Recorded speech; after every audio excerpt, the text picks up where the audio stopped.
and hopefully you can impress everyone who's here to support you and who's watching live. I encourage you all to speak with boldness, clarity, and confidence. I also assure you that this panel is committed to conducting a vetting that's full of fairness, impartiality, and professionalism. We've already briefed you on the house rules, but to everyone here, especially to the audience, there'll be no intimidation tactics here. We would not condone and tolerate any interruptions of any sort. You'd be asked to leave the chamber if you do so, and please be respectful of everyone's opinions here. All the best to you all, and then we can now begin. So I believe you have introduced yourself. Can we know who is with you today?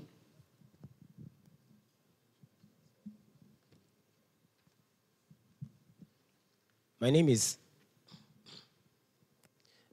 Bernard Busmayeboa. I'm a gentleman from Fiapri who attended Ridge Experimental School for his basic and junior high school. Over there, I served as the head boy and proceeded to Osage to Senior High School, where I had the opportunity to represent my school in the National Science and Math, and graduated as an overall best student. I'm a fifth-year student, and throughout my journey on campus, I've had the opportunity to serve as the College of Health Sciences president, a member of the 15th Parliamentary Council, and being part of the Welfare and Residence Committee, and in those capacities, I delivered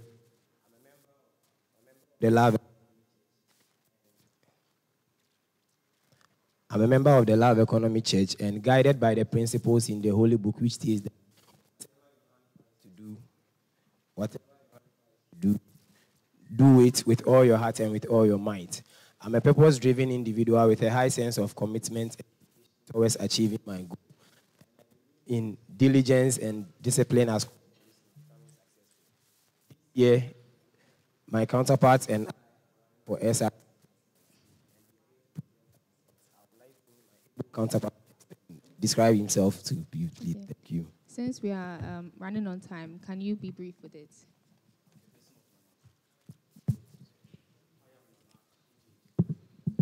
Born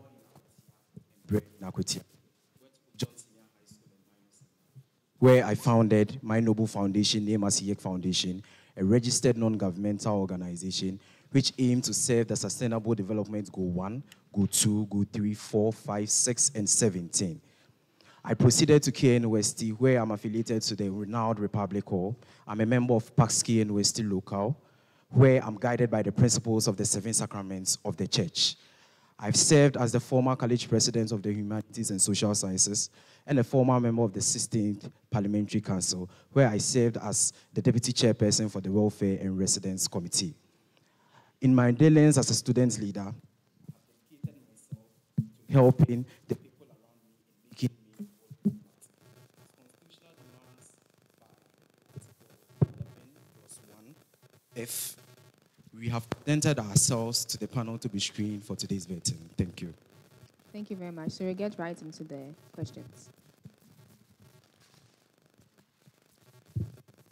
Good morning. Good morning. How are you doing? I am very fine. I went through your CV and your leadership experience, your order of writing is was wrong. Is there a reason for that? Your order for your leadership experience wasn't right. Did you have a reason for that? No, please. I do accept it. Accept your mistakes. And you didn't have a referee. Why?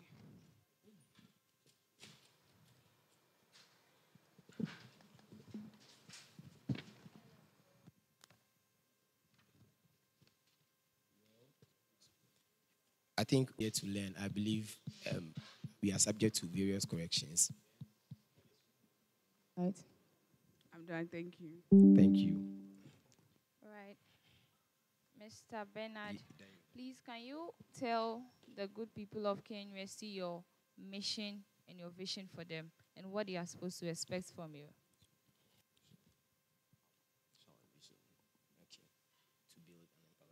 Gentlemen, and please, there are times that will allow you to talk. There are some times that he has to act independently. right? This is not the right time. Allow him to talk, right? Thank you.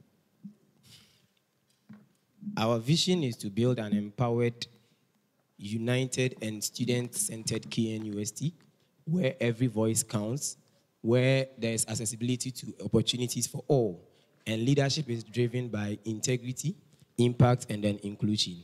Our mission is to restore the dignity of the SRC by making sure we champion welfare initiatives as well as making sure there's better academic systems for students, whilst also advocating for better structures for students. All right, so please, can you explain further what you mean by restore dignity? Are you trying to tell the students of K University that our dignity has been lost, or can you explain further? So over the years, we have witnessed an SRC that has struggled to rise to its potentials in terms of various matters, and there's a wide gap between the SRC and then the student front, which has affected us at various levels. So there is that clarion call, that need for us to restore the SRC, bring it back on a path of restoration, and make sure that we rebuild the standards and make the SRC great again. Okay, so you want to restore something. Tell us some of the gaps, 2 gaps you've seen or noticed in this current administration that you would like to restore.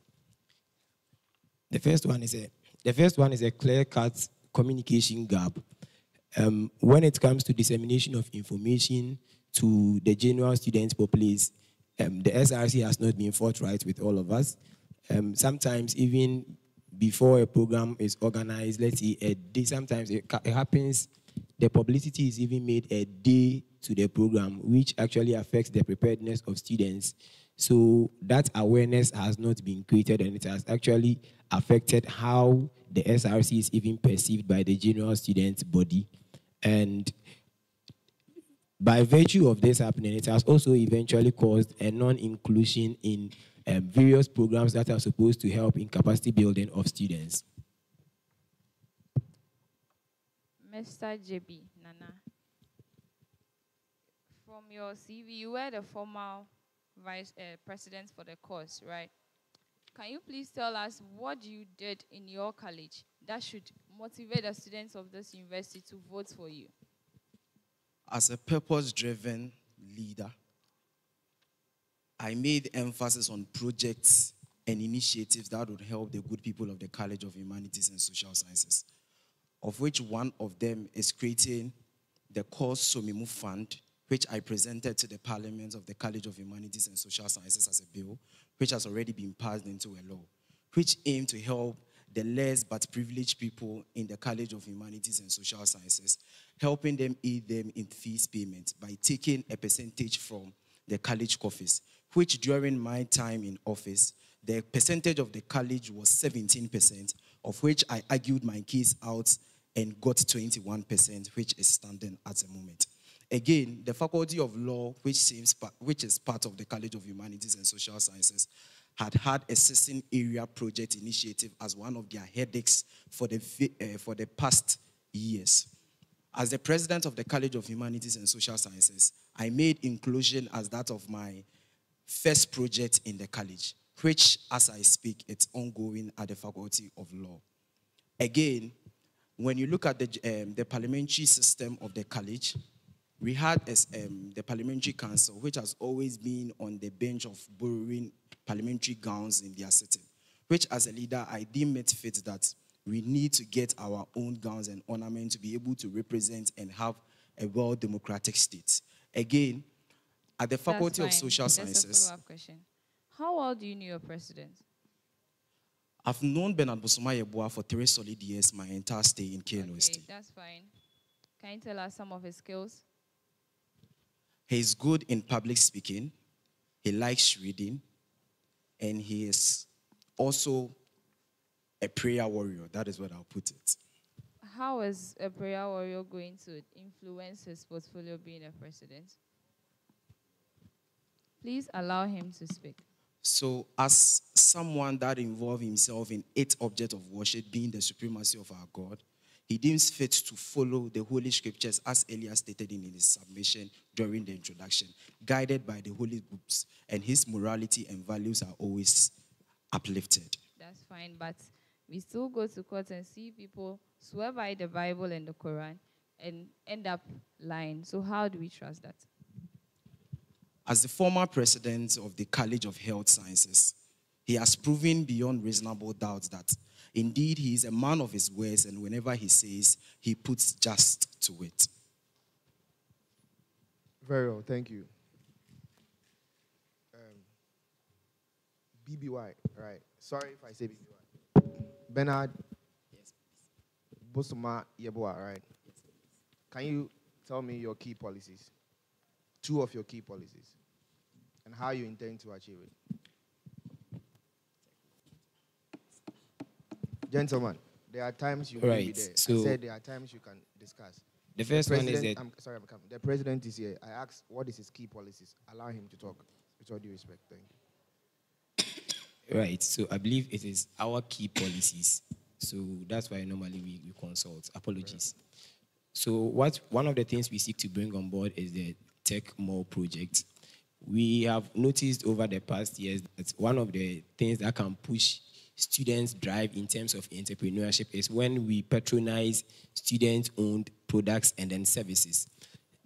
The SRC we want to make great again, we seek to make sure that we provide an e-commerce platform that will have the details of student entrepreneurs and how and whatever services that they offer, and we make it accessible to various students, because we've realized that in the bid to make the general public aware, yes, they do make publicities via the sharing of flyers, they go to rooms to notify students.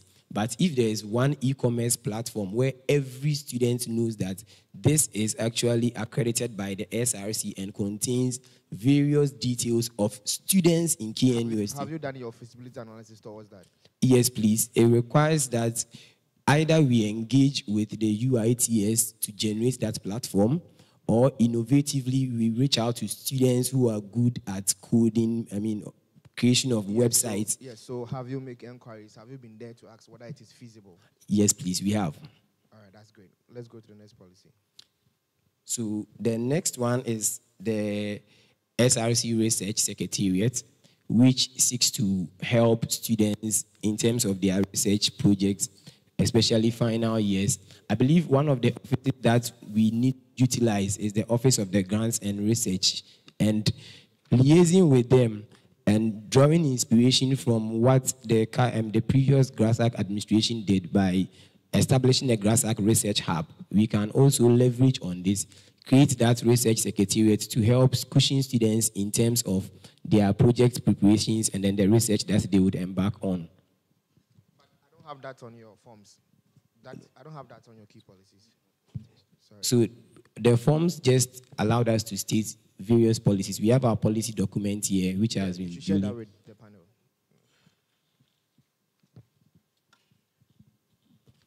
Yes, and so as part of your forms, when you were filling it, a question was asked that if you are Chancellor of KNUST, what policies will you initiate? And then you said you will engage rent regulation for off-campus hostels. Yes. No, let me even hint on that. You said you would decentralize the room allocation system. Is it different from what the school is already doing? Did you hear the question? Hello? I said when you were filling the forms, right, you said you are going, a question was asked that if we are to be the VC, the Chancellor, what policies will you implement? And then you said you are going to decentralize the room allocation system. Is it different from what the school is already doing? Yes, please. How does it make it different? Slightly different. I believe that with the introduction of even the KNUST-owned hostels website, one of the challenges that we are facing now is when students are even in need of accommodation, sometimes there should be that general notification for every student. There is that already. I don't know if you know. This is actually with prerogatives to especially freshers when they are coming. There is that. That reminds me. Give it your advice. Let me ask you a question. What is the most recommended website advice? Those are for students to book accommodation. KNUST own hostels. That in simple terms is what? Cohas. No Cohas. Well, that's why.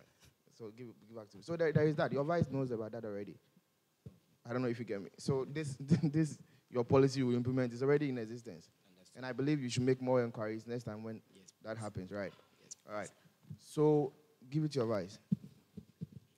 Mr. Nana JB, when you go to course where you were the former president's website, it says that, I don't know if they can project that for me because I shared that with them.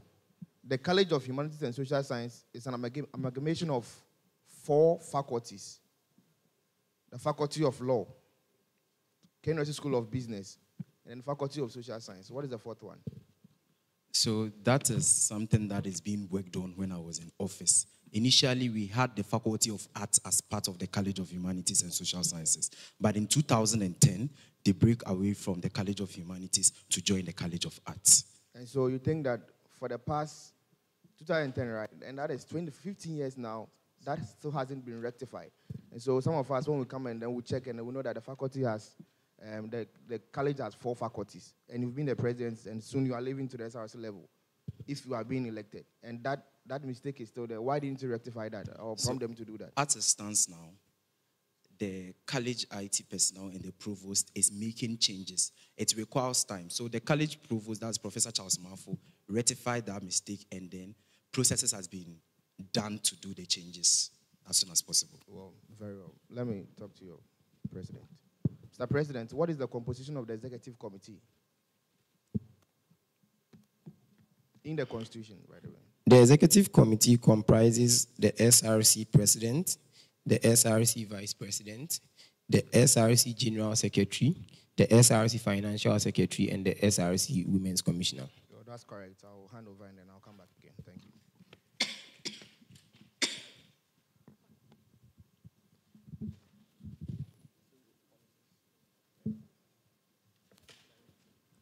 Okay. So, let me go by BBY, right? Yes, please. And JB.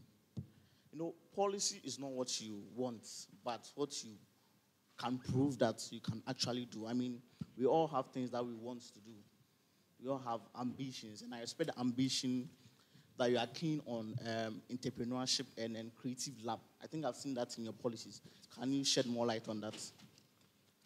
So when it comes to entrepreneurship and then the creative labs, we want to make sure that currently there is the Student Entrepreneurship Fund, but one of the things we need to also make sure we work on is giving that entrepreneurial training over a stipulated time or duration for students.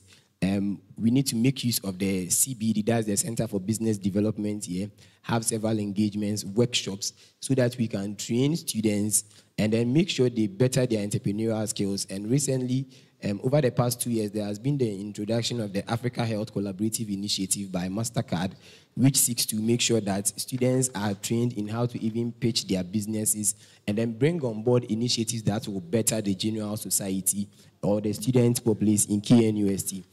And then the creative labs, one of the key areas or one of the areas that we need to look at is that we have people with a lot of talents on campus, but then how it's like we do not utilize them enough.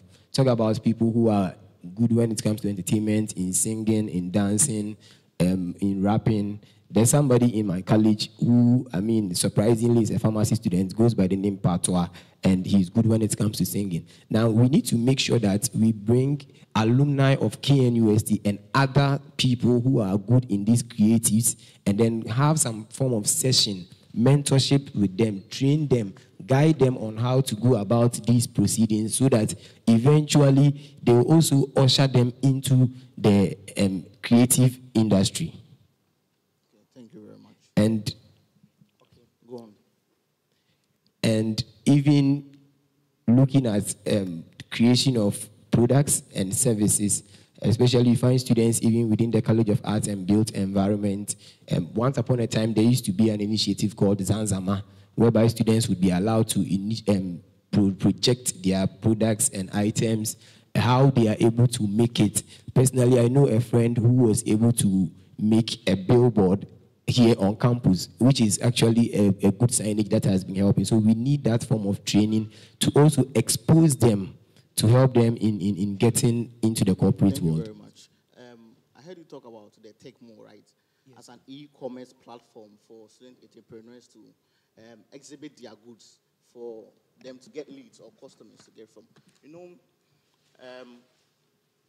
for some time now, these platforms have been out there in general, in the public. I mean, nationwide and internationally. We have Jumia, we have Ada, Alibaba, but there's one problem there. People are being ripped, or people are not being so legit goods. How are you going to make sure that the services that we'll be paying for on these apps, or the, what do we call it, the sellers we are bringing on board are going to be selling legit products for us? So, KNUST is an institution that is recognized globally. Now, the SRC, being a student front, seeks to make sure that there is credibility. When I was explaining it, what I stated was that it's either we utilize the UITS, that's the University Information Technology Services, and incorporate students who are good at even creation of these websites. So with supervision from the UITS, which has, a good or protective system to prevent any form of fraud or any form of deception that will be given. This app or this website would be created to make sure that we actually allow only student entrepreneurs, only those in KNUST. So what we are seeking to do is like we are contracting what is being done at Jumia, all those websites, strictly for KNUST students, so that we can promote our student entrepreneurs. And then the accreditation too should be given to make sure that it has been duly authorized or certified by the university. I get you. I mean, I understand that you are creating this platform for students here, but my problem is, how are you going to make sure these products that these same students are selling to us will be legit?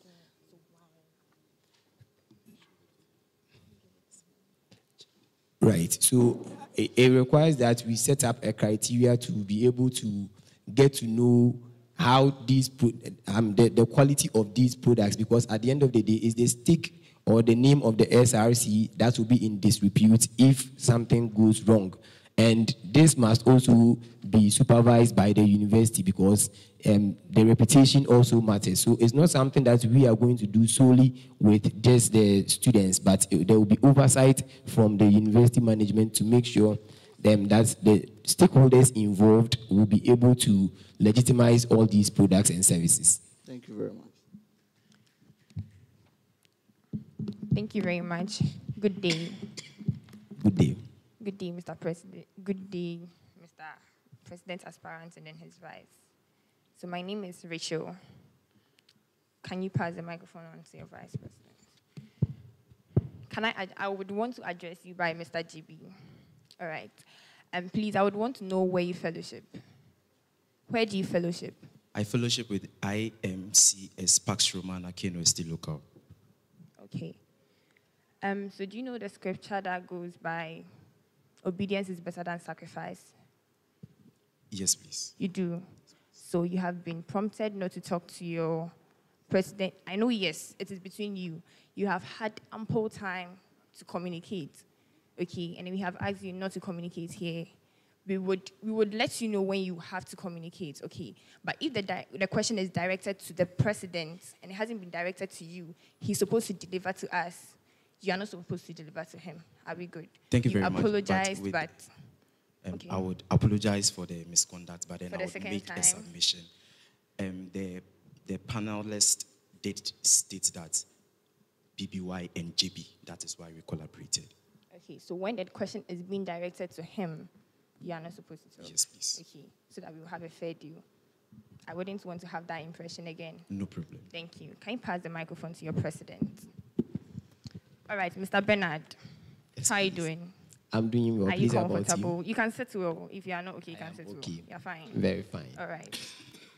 Okay, so I think taking a glance look at what you presented as your vision, we always hear every voice counts. You want every voice to count. But then when people are elected into office, okay, where they want every student's voice to count. I am a student, and then you want my voice to be counted. But then you don't even let me have the access to you, to even speak to you. Some people don't allow people to have access to them to speak to them. Oh, I want to see the president. What for? So, Mr. President, when you are voted for and you end up being elected into office, how are you going to solve that? One of the cardinal qualities that I believe a leader must have all the time is to have a listening ear and to be accessible. Now, for me, I also believe that power is transient. Whenever you are in a position of authority, your behavior towards people will determine their behavior towards you when you are no more in that position. So it is a grace period that has been given to you. It is an opportunity that has been given to you. That is the time where you are supposed to let people see you. That is the time where you are supposed to let people have access to you, because when you are no more in power, they will also have the opportunity to behave towards you in any way that they like. Now, I have been a college president before, and day in, day out, I made sure that my members had access to me. Sometimes students, what they want is just to have an interaction with you and then get you listen to their concerns. You need to be an SRC president or a leader that will be at the grassroots level, making sure your people see you and address their concerns to you, and you respond as well. Thank you. You delivered, right? Yes, but please, my question is how? How are you going to solve that if you are voted for and being elected into office?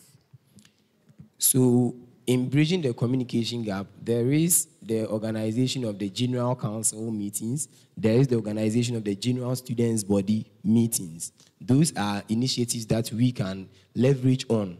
Other than that, we can also let students know that if there are concerns, you can reach out to the SRC executives. Our contacts would be available. Places where you can easily meet us would also be available, like the SRC Secretariat, so that you can have direct access to us. And then the other point would also lie on us, the SRC executives, to make sure that we are also seen. We are also seen on campus.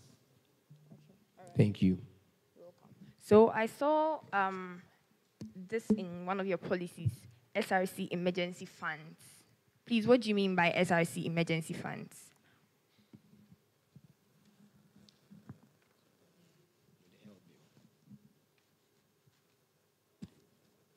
I think it has to do with the revamp of the health fund. I think it has to do with the revamp of the health fund. I saw SRC emergency funds. And I also saw revamp something here. It's part. So, yeah, so I'm talking about SRC emergency funds. What do you mean by SRC emergency funds? So it was basically taking inspiration from the health fund to assist students whenever there is any form of emergency, that the SRC can rise to the occasion of supporting these students in various aspects, so that at the end of the day, their interests will be well catered for. Okay, so I have a scenario for you. Yes, please. Okay, so what can you do to help a student who hasn't, let's say, a student who has paid fees, okay, and has also applied for, let's say, Get Fund scholarship, okay? No, let me use this scenario. Let's say a student who hasn't paid his fees yet, okay, and then the student needs to write an exam. What are you going to do? The student hasn't paid the fees, so the student hasn't been able to register his or her courses, okay? And then the student needs to write the examination. What are you going to do as an SRC president? Upon getting notification of this news, one of the things we will first check is the genuineness of the issue. Then we would take it up to Students' Affairs and engage the Deputy Registrar, that is Mrs. Theodora Odru, who is in charge of Students' Affairs and then Financial Services, and plead or advocate on behalf of the students. And there has even been instances where students' school fees not being paid, making them liable to being not allowed to write exams. The SRC came in, released some amount of funds to support these individuals to be able to register their courses and then write their exams. So one of the things that the SRC has to do is to make sure that they use the monies paid by students to actually, in effect, help pay their fees. All right, thank you very much. Can you pass on the microphone to your vice? Hi. Hello. So I have a question for you. Do you know your president? Yes, please. You do? Yes, please. What is one of his weaknesses? So one of my president's weakness, I can't hear you. one, is the ability to try something and fail. Ability to try and fail. Yes, That's his please. weakness. Yes, please. So how are you going to help him on that So if both of you are voted and elected into office? my ability or my capabilities to help him succeed in everything he's do is to be the backbone of everything that he tries to accomplish. Okay. When did this apply to you for you to aspire for the office of the SRC president? When did this appear to you? So aspiring for office of the SRC vice president. Yes. So over the years, I've had the ambition to lead. Just make it brief. And make impact.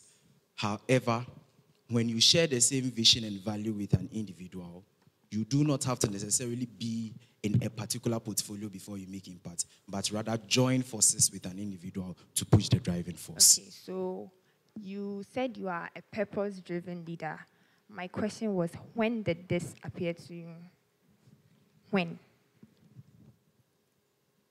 So I've always been ready for anything that comes up. So I do not have a specific time and date to be able to make up my time for a leadership position. Okay, thank you.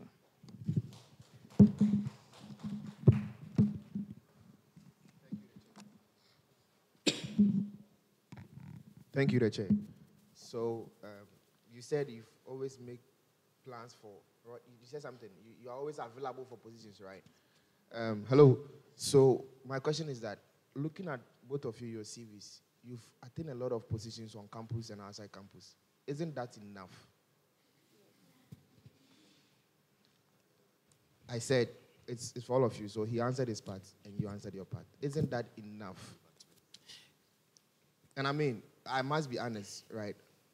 Most of you, the achievements you have on your CV are so great, and they are good things to do for your constituencies.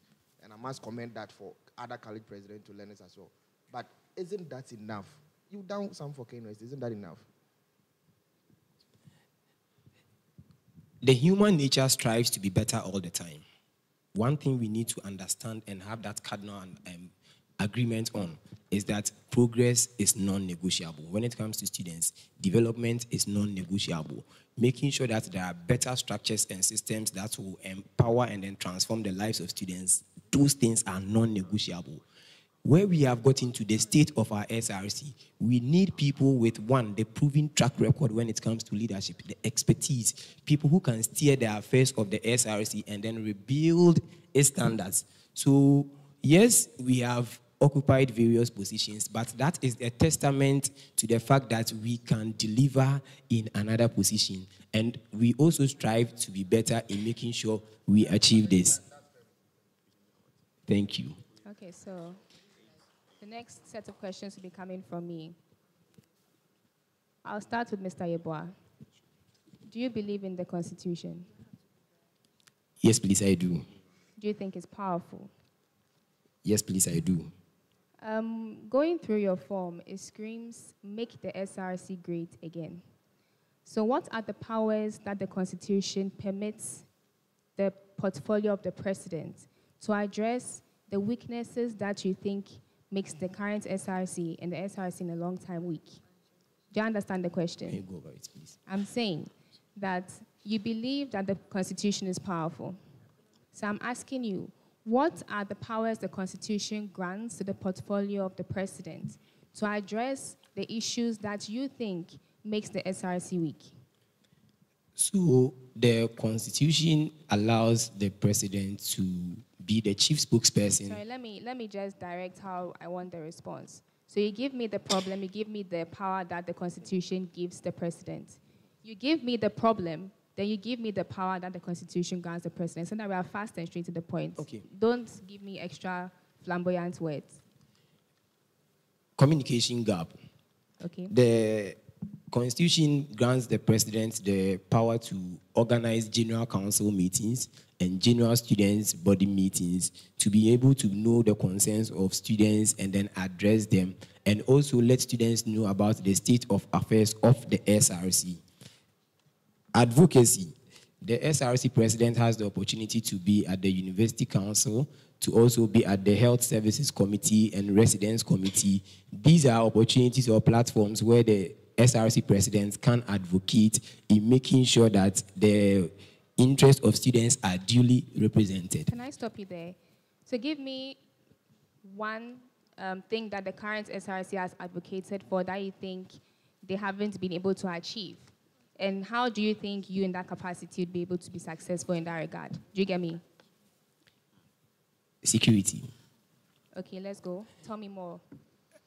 The current SRC administration made mention of procurement of motorbikes, which has not yet reflected, but having had the opportunity to be in a leadership position, I understand that when it comes to procurement, the bureaucratic processes you go through is quite overwhelming and it takes some time.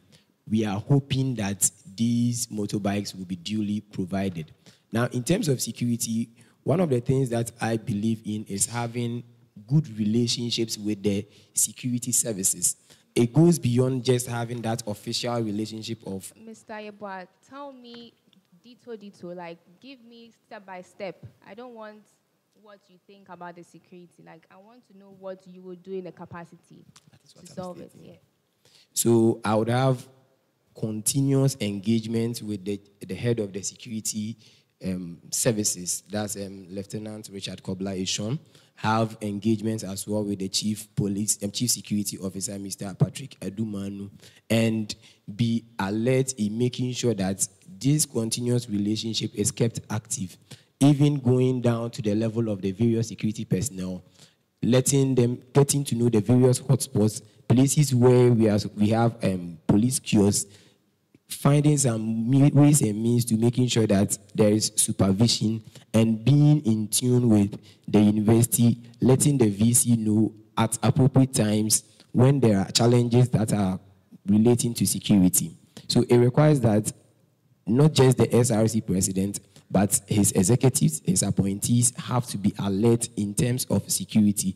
We need to make sure that there are better lighting systems and improved and efficient security systems as well. Thank you. Is this in your policy document? Yes, please. Security. You know that we're all students, right? Yes, please. You're medical students. I can imagine that the workload on you is going to be very immense. So how are you going to achieve all of these things that you said, just taking security alone? Now, as a student leader, I cannot do everything by myself. One role of a leader is that he should be able to delegate.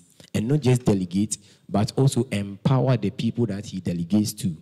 Now, in my capacity as college president, I'm relating it to this one. You and I know how our clinical training is.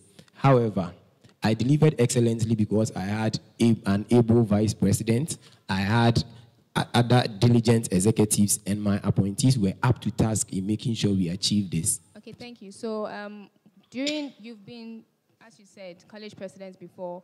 How were you able to bring that collaboration between the people you were working with to delegate and make them solve the issue that you are posing right now? It was done purely by inclusion and then involvement in... What does that mean? It means that you let your people be aware of the ins and outs of the administration, what is going on. You give them the opportunity to also express themselves by empowering them. Thank you. You mentioned the University Council. Let's delve more into that. How do you think in the capacity of president, using the backing of the Constitution, you can advocate for one issue that you haven't spoken of? You spoke of security and then one other thing I'm trying to remember. But then give me one you think that in the capacity of president on the University Council you can advocate for and put it. Right. So in terms of security, I believe... I don't want security. I want a different... You are saying that the SRC is weak. So that means that it's weak in a lot of areas, not just security. I'm sure you have a lot of dissatisfaction with the current SRC administration and even previous administrations. looking at the rating you gave them, so tell me, there are more than just security issues that are involved. The health bill. Perfect. Let's deal with that. So I believe that with this particular year, we've seen instances where students struggle in terms of health conditions. We've seen 3 cases where students needed huge amounts of money to be able to undergo surgeries or chemotherapies to help them. One of the things we need to leverage on is drawing the attention of the University Council and working effectively with the Director of the University Health Services, Dr. Nana Ayisi Boateng, to make sure that we implement policies that will help students. For example, I was part of a committee for students with chronic diseases. This was something that had not been introduced. What was the outcome? The committee has been formed to make sure we identify students who have chronic diseases, and this is done when they come to the university as freshmen through their medical examinations, and then they are duly notified to let us know of any chronic condition that they have, so that an association will be formed for them.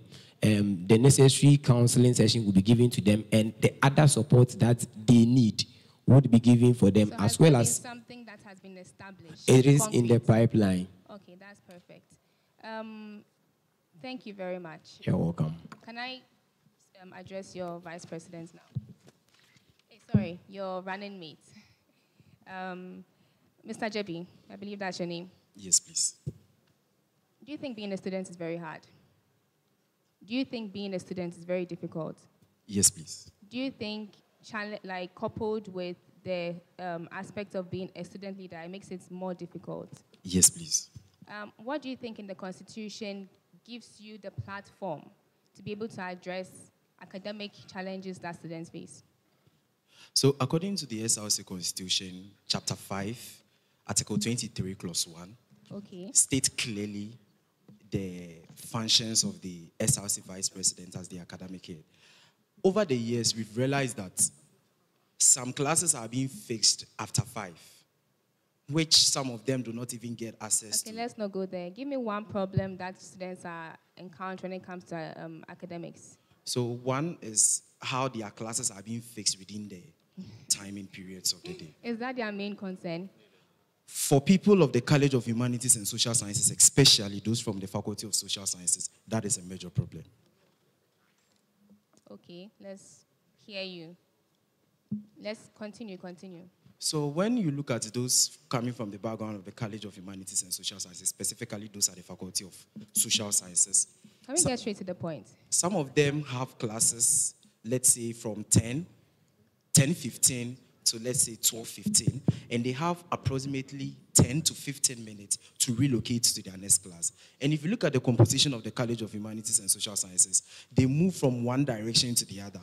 And just imagine an average student running... What do you think accounts for that? Please come again. What do you think accounts for this problem? So it's one due to the compiling classes or the overwhelming duties of those from that particular environment. What do you mean? Who are those? I mean those from the Faculty of Social Sciences. Who are those? Staff, lecturers, Students. So they are the ones contributing to the problem? They are not the one contributing to the problem, but they are the people being affected by the problem being created. Okay. And that boils down to the academic board, and of course the vice presidents would be on it to make sure that everything is being served right and every student is given the right opportunity to study in KNUST. I believe you were the president of that college, right? Yes, please. Could you not address that issue when you were the president?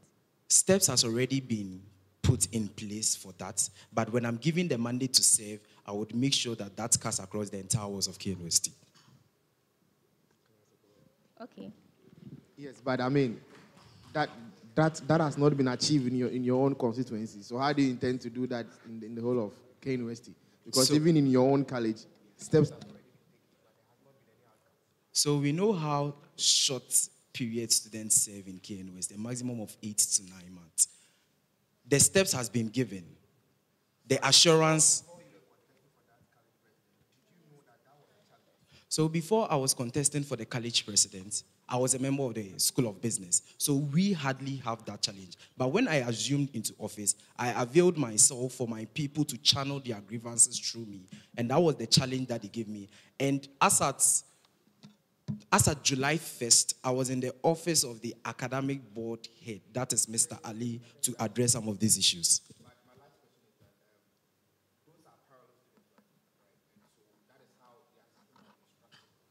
It doesn't only affect the parallel students.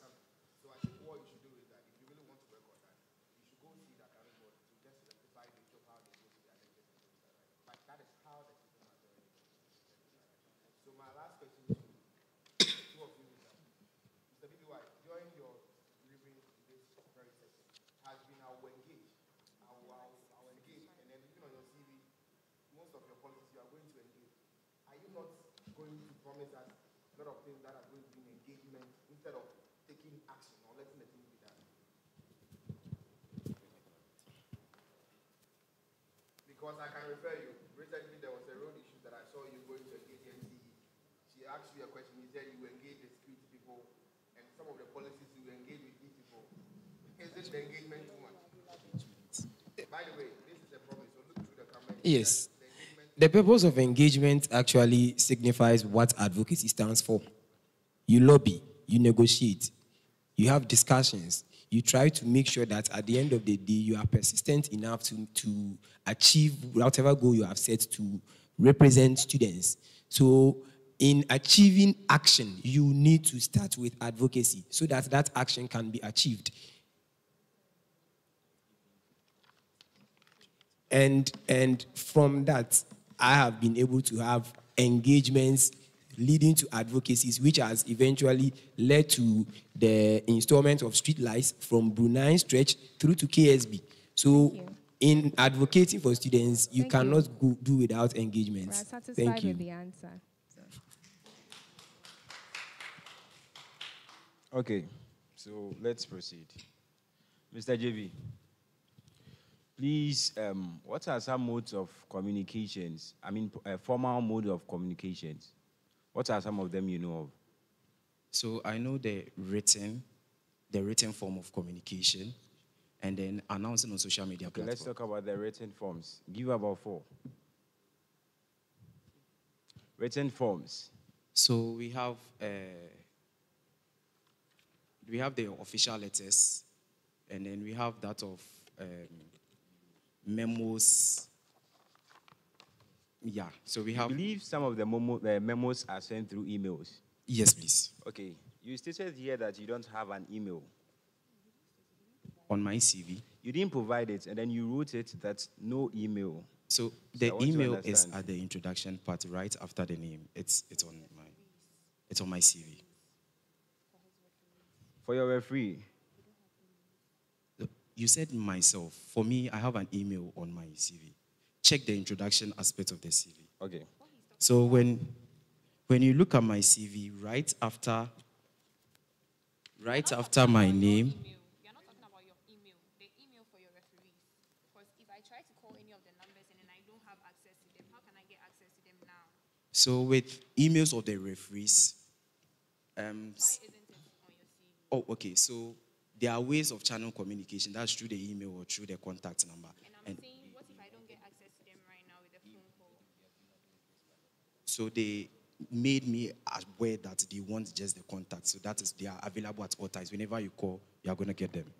But what if I want to call them right now and I don't get access to them? I think a test would be better. You'll get them. Okay, that's okay. So, what's current policy?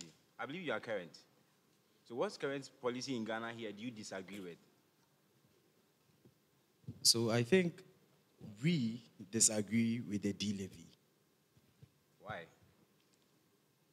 Why? Because looking at the percentage that is being deducted from a liter when you are going to purchase a fuel, it's not, to my perspective or to our perspective, it's not good in the eyes of the people. So imagine a boat driver that struggled to get at least 10 rides a day, and that person is paying huge sums of amounts just on a liter. So let's say in a day you are buying 10 liters for your entire drive.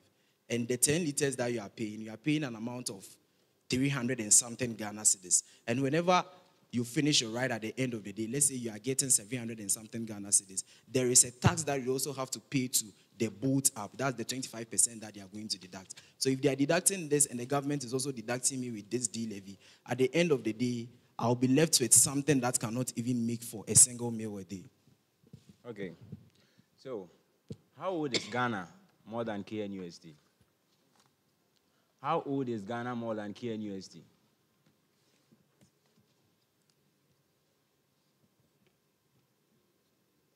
So Ghana is not older than KNUST, but KNUST is older than Ghana. That's right. So what country borders Ghana to the east?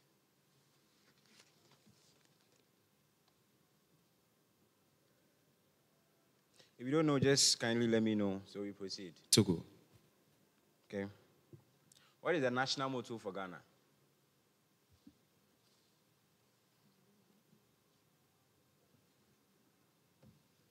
No. You don't know the national motto for Ghana? That's okay. We are actually here to learn and all relearn. All right. So, I believe you all know about the UITS. I mean, they contributed to everything going on here. So, what is the full meaning of UITS? And what's their function?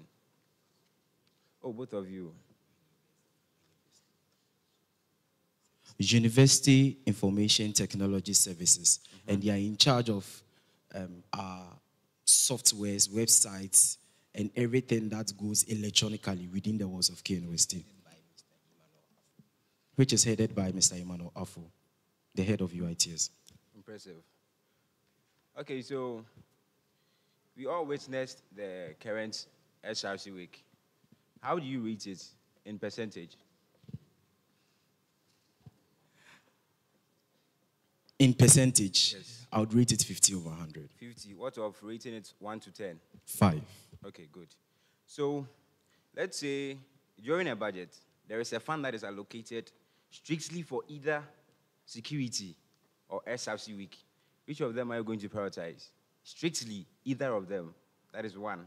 Which of them are you going to prioritize? The Please come security. again. Okay, so there is a fund during the budget. Then strictly, you have to allocate it. You have to allocate it for either security or SRC week celebration. What are you going to prioritize on? So, first of all, we look at the priorities of the two. Which one is needed first? So I'm asking you, which of them? And if at that particular point in time, our security services are fed with everything that they need, we would channel that to the SRC week. But if at that point, our security services is most important for us to fix it, then we channel it through that side. So depending on the situation and where we channel it to. Let me cut you in. Current affairs. We are current. So take this scenario as a now. So answer my question based on now. So now, both are important. Why? Because we've had instances where people have issues with security, and then we'd also want to refresh that of our activities in KNUST. As a matter of fact, the Student Week was so much important that students use that to refresh their minds. You're actually still not answering my question. Which of them are you going to prioritize? Strictly, it has to be geared to one, either the security or the SRC. Now, please, all these things, it borders on how far we have come so far as an SRC. This year, we have realized, we have seen issues of students being attacked, issues of violence, which needs to be addressed. In that same regard, it's been over 3 or 4 years since we had our Students' Week celebration. Now, this can be likened to the burnout syndrome, where students will be limited to just academic activities, and eventually it even affects their mental drive. So yes, we do need to address security. So as at that time, we need to look at the percentages allocation. Yes, both of them are important, but looking at the situation, if we have to agree that, okay, let's give security 60% and then Student Week 40%, understandable. But then we cannot outrightly say we are doing with one and then, outdoing with the other. They are equally important in their disciplines. Okay, so what are the three working bodies that makes up the SRC? So we have the executive arm, the judiciary, and that of the legislature. Okay, so your last question before you leave. Tell us what, obviously, the experienced pair, like what makes the experienced pair the right pair for the portfolios that you're aspiring for? This is your last question, so do justice and you can leave. Please, are we allowed to stand and address them? Do everything, but please keep it short, okay? Both of you can even speak, but keep it very short.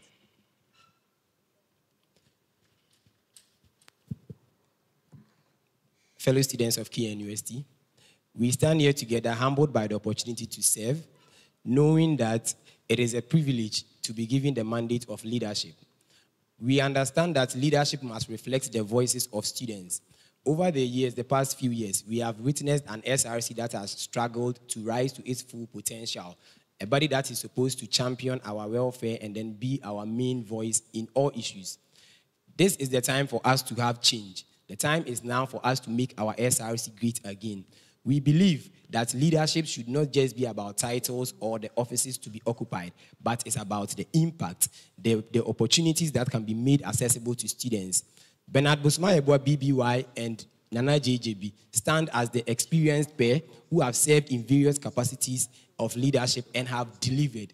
This is the time for us to rise to the occasion because the fate of our SRC lies in our hands. So join us in our bid to make the SRC great again, and we will deliver and make sure that every student is well catered for. Tale, your mind for day. Thank you very much. Thank you too. Thank you too. You are excused.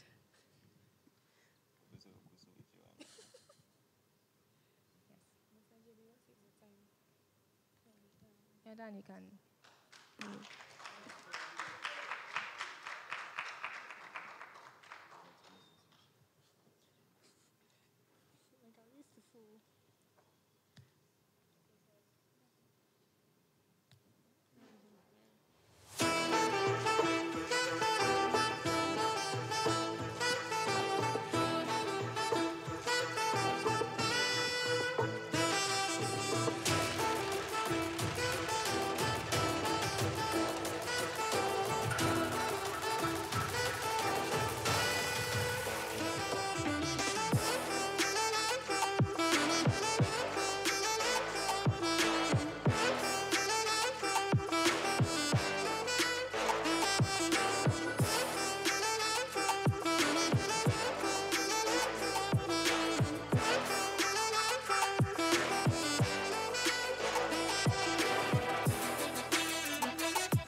Good morning, gentlemen. I'd like to excuse me. Can we have access to your policy documents, please? If you have it. You can give it to us.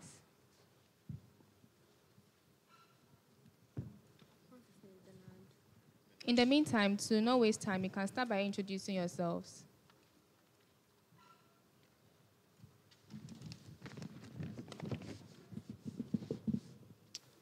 Thank you very much, panel.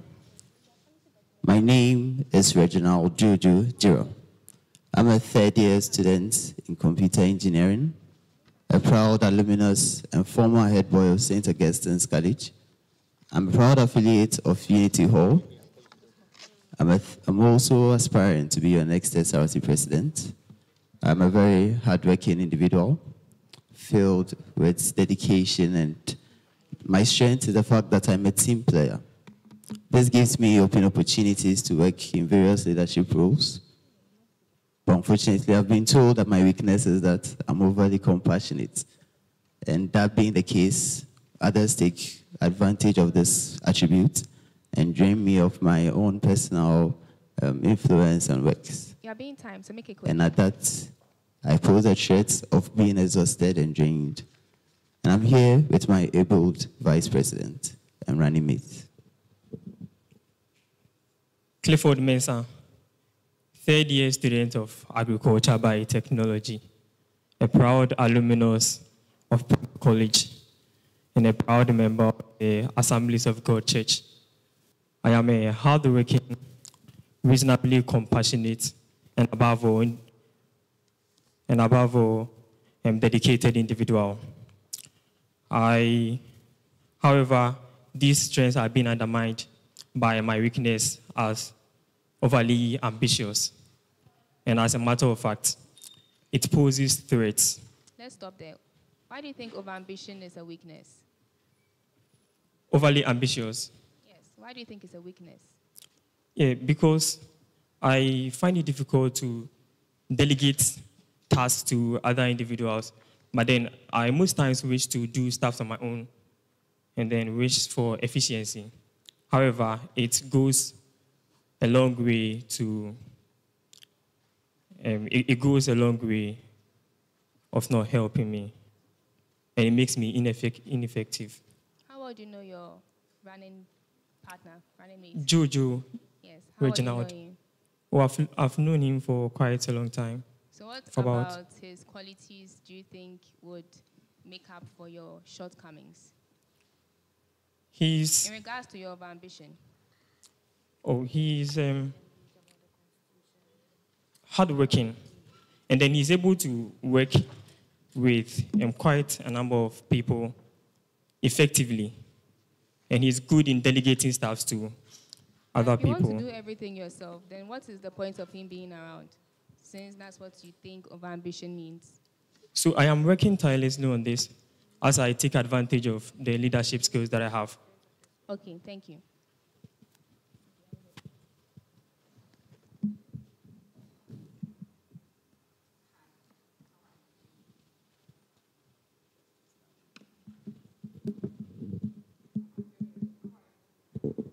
Oh, I'm doing very well. How are you?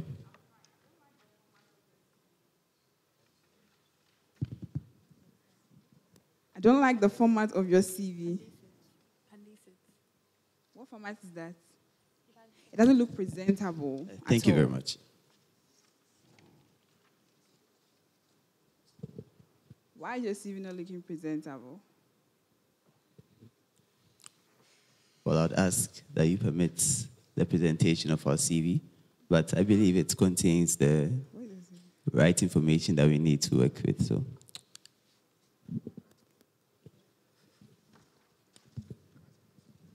yes, gentlemen. So what format is this actually? Once you are saying that, yes, of course, your CV is not a required CV that Ken West has been preaching of, but of course, it contains every information we needed to know. What format is this? I'll say we use the standard format of presenting a CV. You use the standard format of writing a CV. So who did you consult before you did this? In fact, who did this for you? Yourself? Did you give to somebody to check it for you? I ran it through my vice before I brought it. Yeah, so I mean, I know because the two of you have the same, CV formats, and you have some of the qualities and some of the things. I mean, I can't even boldly tell you that he copied from you or you copied from him, right? But the honest truth is that, have you ever been to the Kenya University Career Service before? Have you been there before? Yes, please. Have you attended any of their programs before? Yes, please. Of course. And you know this is not the exact way of writing CV they have been preaching of. And as a matter of fact, they even share a format, a sample to students to look through and draft their own CV. And you are contesting for SRC president. And this, your CV, which will award you marks on, I must say I'm so, disappointed. I must be real to you. Because I'm not sure you as an SRC president, right, will even accept this CV. And I do not want to show it out there, but it is poorly organized. And that do not follow, in fact, the right format Ken Resume has been preaching of. With all due respect, we are all here to learn, right? Yeah, I agree. So do not feel offended. But I think that after here, you can go there for them to teach you. I myself have visited it twice for them to review my CV for me. Several times I go there to help me on that. So please, you should also do that, okay? All right, I'll let them. How come you share the same skills? Please come again. How come you possess the same skills? I'm Your not vibes sharing and you. yourself, you have the same skills on your CV. How come? I mean, To be honest, compared we- to CVs. Please, can I go ahead? Yes. We presented the skills that we are both equipped with. So if they are familiar and similar, it doesn't in Mention any the way. skills you are equipped with. So I wrote and presented that I am a very hardworking individual, committed to being a very good team leader and an effective listener as well. There's nothing like hard work in your CV. I'm sorry. The skills you possess, your vice president, your running mate. Your skills. Same hardworking individual.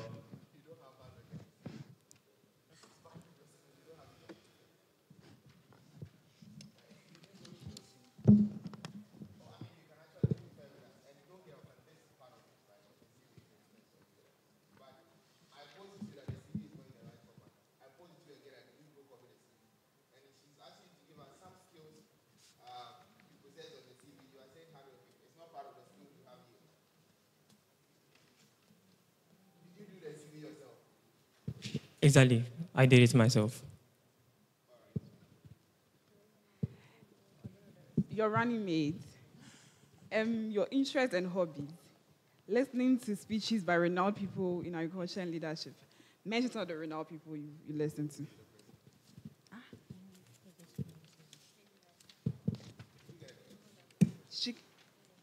Renowned people in our agriculture. Professor, okay, she's an Indian, but then I can't get the name of it. But I mostly listen to her. Yes, but you said on your CV that your hobby is to listen speeches by without agriculture personnel. More than one. More than one. And your president who said the same thing. She's asking you, give one of them. Gentlemen, don't guess. That is what you have on your CV. Or else we should move on and just tell us your CV is AI generated. And as a matter of fact, you don't know what is on it. Because obviously, the people out there watching and the question you are giving us, we are confirmed that the CV is AI generated. Or you didn't even do it yourself. Or your manager did it for you just to present it. No, we did it ourselves. Very well. So you don't know the name, right? Give it to your president to tell us one of the renowned agriculture personnel you listen to his speech. And what speech exactly do you listen to? So that's the same hobby you also have here.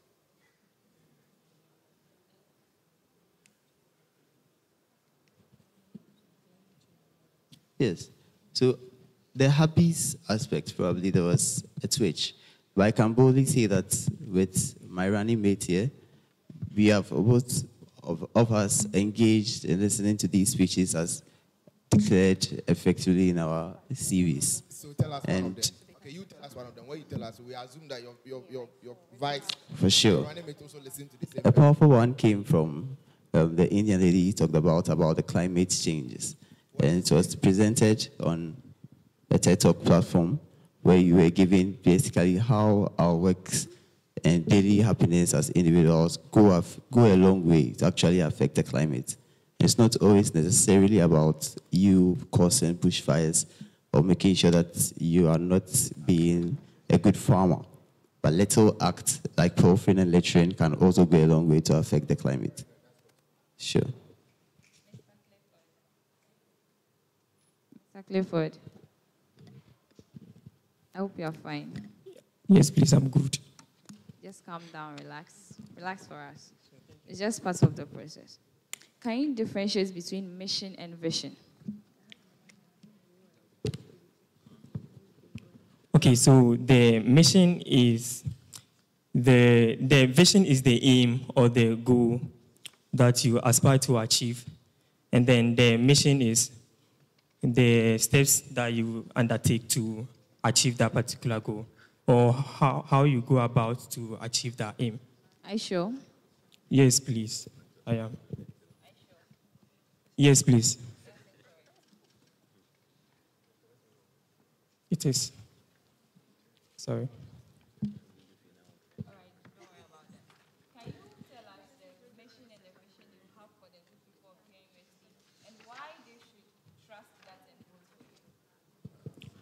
Okay, so my vision is to design and then implement student-tailored, thus student. Okay, let me mention my vision before I link it to the mission. Okay, so the vision is to cultivate a vibrant community, to foster or anchor a holistic development and growth in students, and also put students first and create an atmosphere for students to reach their full potential. And this is how we go about it. We design and then implement student-led interventions and then policies. That's to create or enhance welfare activities and also enhance academic performance and also encourage innovation and then problem solving. So what portfolio have you held that makes you think you possess the right skills to handle this portfolio? I've served as the faculty president, Faculty of Agriculture Students Association, and I've served as the public relations officer, College of Agriculture and Natural Resources, and a member of the media visibility website design, the faculty board. Okay, so media, publicity. How do you think PRO and media relate with this portfolio you are vying for now? Okay, so the PRO being the spokesperson of this particular administration defends in matters where there is misinformation, because they are in charge of the information that actually goes out of the administration. And the publicity group acts in a way to disseminate the information outside. So how does it link? What's the link? So as one work to disseminate the information, one also works to bring out. No, do you get the question right? How the publicity links to. No. So you've been a PRO, you've been a media and publicity head. Now I'm asking, how does these two portfolios you've held links with you vying for the SRC vice president? Yeah. Okay. So it has actually helped improve my communication skills. That's fine, Mr. Reginald. I think you were a member of the local Knust I was. academic. What did you do there that makes you think we should trust you with our SRC presidency? Thank you very much. I would first start by saying that a primary goal of this university is to portray academic excellence and innovation. The renowned local National Union of Ghanaian Students was also gave me the mandate to serve as a deputy academic head, serving in the committee that is responsible for the academic welfare of the student. And as a very passionate member, we will use our strategic skills to make sure that for all the first-year students that came fresh, we made available their course materials. So in our stay, we were able to gather all course materials of every program use feasible methods to reach out to students, first-year students at their doorsteps, and present to them the course materials that they need so that they are... That's fine. Were you able to reach out to all first-year students? Is that what you're telling us? Majority of the first-year students What about the situated on students on the campus. satellite campuses? Come again? What about students on satellite campuses? So we use various platforms, not just in person. We made links available. We went to those that were in proximity with hard copies, actually, and to make sure that they are devoid of any software problems as well. So with the task and role that I played as the Deputy Academic Head in National Union of Ghanaian Students, we went our way to make sure that academic problems of mostly first-year students, which is their difficulty to access all their course materials, would be something that they wouldn't struggle with. No, the question is, did the students in the satellite campuses also get access to this initiative? Yes, please. How sure are you? Very sure, because we ourselves presented it to them. That is, say, Obuasi and Kath. You came to Obuasi campus? Oh, yes, I did. Wow. And when we went there, we were not only just present physically, as I said, we had access to their groups as well. And from there, we gave them links for them to access it themselves. This is a true fact. Okay, so you said you want to cultivate a vibrant community that anchors holistic. What do you mean by a vibrant community? KNUST has a branding already that everyone out there in the world knows of. So what are you coming to add up to this brand? What makes yours different? What are you bringing on board? So it's the SRC administration that myself and my able running mate will run. To promote a vibrant community involves engaging fully what it means to have holistic development. That is, when you are developing as a student socially, academically, and even psychologically, there are certain advocacies that needs to be made known. There are certain conditions that you have to basically be met with. Yes, true. KNUST is a very good community, a very vibrant one. Ours is to maintain that vibrance and even make it better by applying our key policies. So how are you going to advocate for the rights of some students of the KNUST environment? How are you going to advocate for the rights of the students of the KNUST being a member of the council? That's even when you are elected. So how are you going to do that? Because I know when you go there, you stand for the students, and management also has their stand. So what are you going to do, and which stand are you going to be on? I'm a very proud advocate. That is a strong characteristic that I boldly tell all those that follow me, all those that buy my ideas.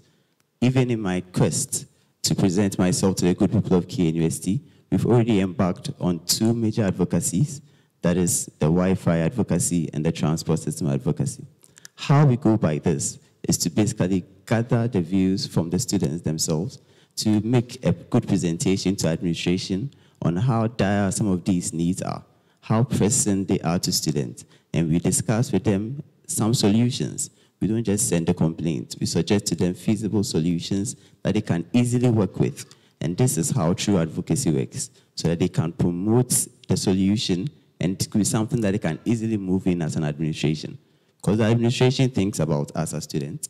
And if you have a leader that presents the students' needs to them in a feasible way that they can most likely come out to help with, it makes advocacy very smooth. Give us one student pressing need you are aware of.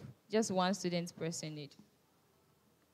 I should give you? Just one student's pressing need.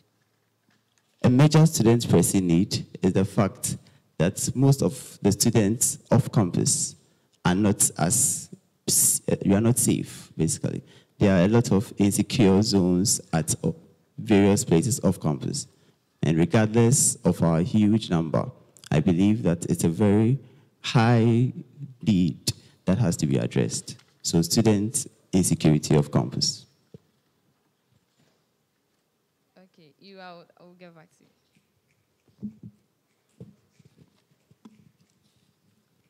Mr. Jojo, you are welcome.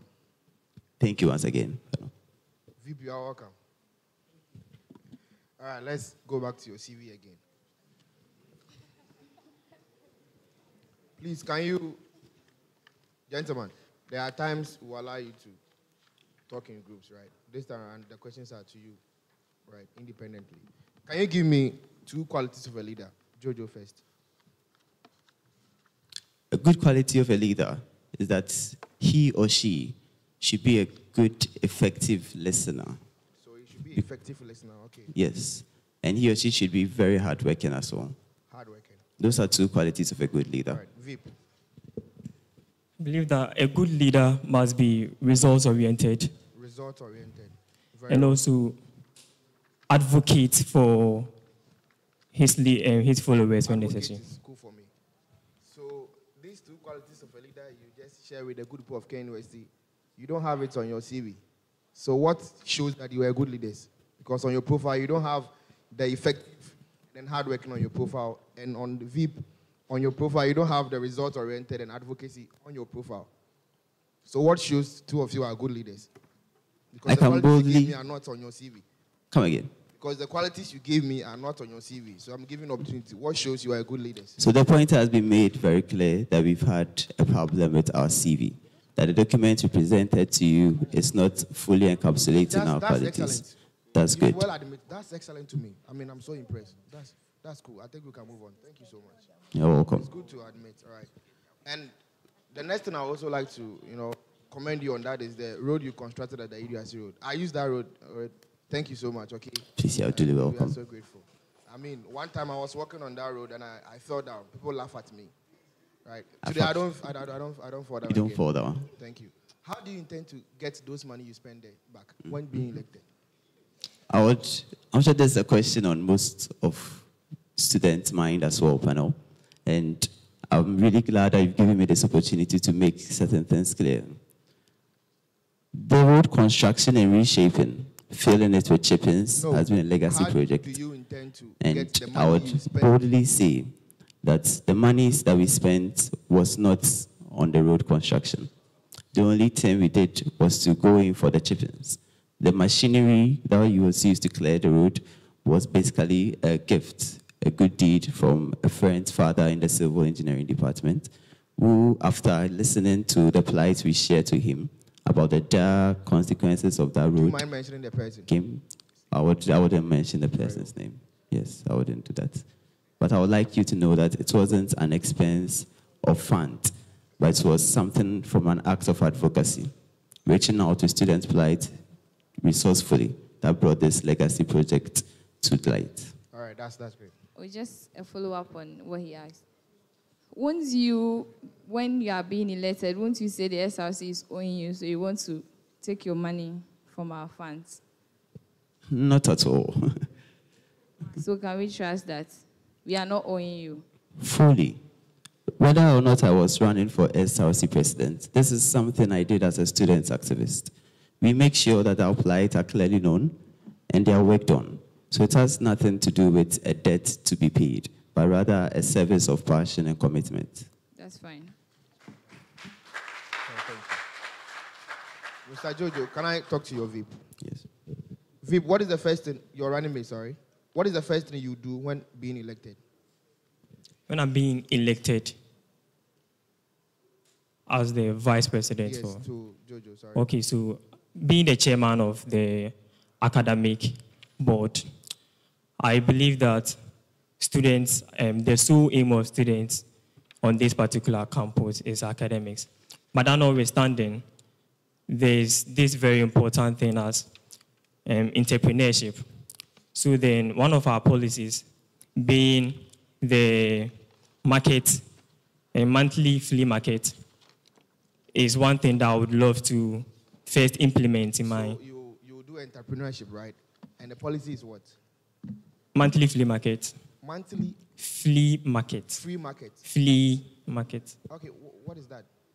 Okay, so for once in every month, we intend to set stands at parade grounds, just as it was done during the SRC Week celebration for students, entrepreneurs to... That's a good thing. Can I talk to the president? Please, how many appointees will you work with? We are looking forward to working with a maximum of about 35 appointees. Is it in line with the Constitution? Oh, yes, it is. Very well. All right, my last question. And this is a critical thinking question, right? Please come again. It's a critical thinking question, and it's in the Constitution. So I am a committee. I fall within one of the composition of the SRC. Please, the microphone is not working. I'm struggling. I am a committee. I fall within one of the composition of the SRC. Composition of the SRC. And this committee is pregnant with 4 solid members. What committee is that? So it's a critical thinking question. I'll go with... What committee is that? What committee is that? The Electoral Commission. Sorry, that's wrong.